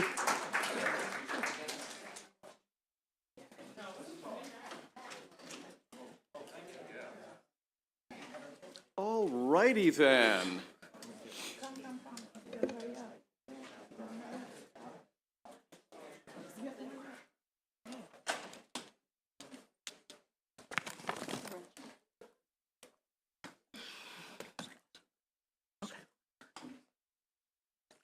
Yes, Delegate. Don't touch the mics. Welcome up to the front bench there. Go right ahead. Whew, it's been a long day. It's been a long day. So you might have my written testimony, but good afternoon, Chair Barvey and members of the Environment and Transportation Committee. For the record, I'm Delegate Jackie Addison, and I'm here also with my constituent who asked me to support this bill, the bill HB 696.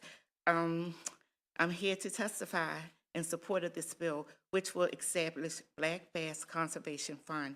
This bill is a cross-file with SB 422 with identical languages. I'm going to let these two experts answer all your questions. I promised that I was going to be under a minute, and I did that. You are starting off with a bang in this committee, let me tell you. Okay, Roger Tregesser. Would it be possible to, we sort of have some testimony in kind of an order. I more Oh, or less yeah, have a sure. little summary, so Yeah, one sure. of the other two individuals, if they could present first, I'll do a Yeah, little sure, absolutely. quick little wrap-up. Okay, I appreciate it. that's Thank you, totally sir. fine. Who would like to go next? Just make sure you talk into the microphone. I guess I'm up. Good afternoon, Mr. Chair and committee members. My name is Sarah Woodman. I'm here on behalf of the Department of Natural Resources to testify in support of House Bill 696. We just have two little technical amendments I'll go over. First, I just want to clarify that we get this a lot, but black bass that we're referring to, it's a generic term that references largemouth and smallmouth bass in Maryland, as well as some of the other freshwater bass species in North America. It's not striped bass, and it's not black sea bass. Overall, angler preference surveys demonstrate that black bass is by far the most popular freshwater sport fish targeted in Maryland. We had a survey in 2022 that had about 70% of our anglers fishing for largemouth bass in the tidal freshwater in the Potomac River, so extremely popular. The department invests every year into protecting the state's black bass fisheries, but falls short with keeping up the pace as environments are progressively changing and the fisheries change with them.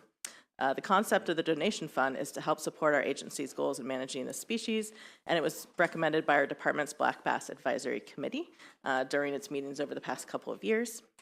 The revenue would be used for stocking black bass, enhancing habitat, supporting conservation during black bass tournaments, and supporting scientific research related to the conservation of the resource. The two technical amendments that we suggest is just to bring the fund consistently in line with our other funds that we manage for state fisheries resources by allowing any interest that it accrues to be credited back to the fund and not to the general fund. So in summary, we support the bill with those two technical amendments, as it will afford us additional opportunities to better serve our black bass anglers and aquatic resources we manage, and we ask for a favorable report with our amendments. Okay, who'd like to go next?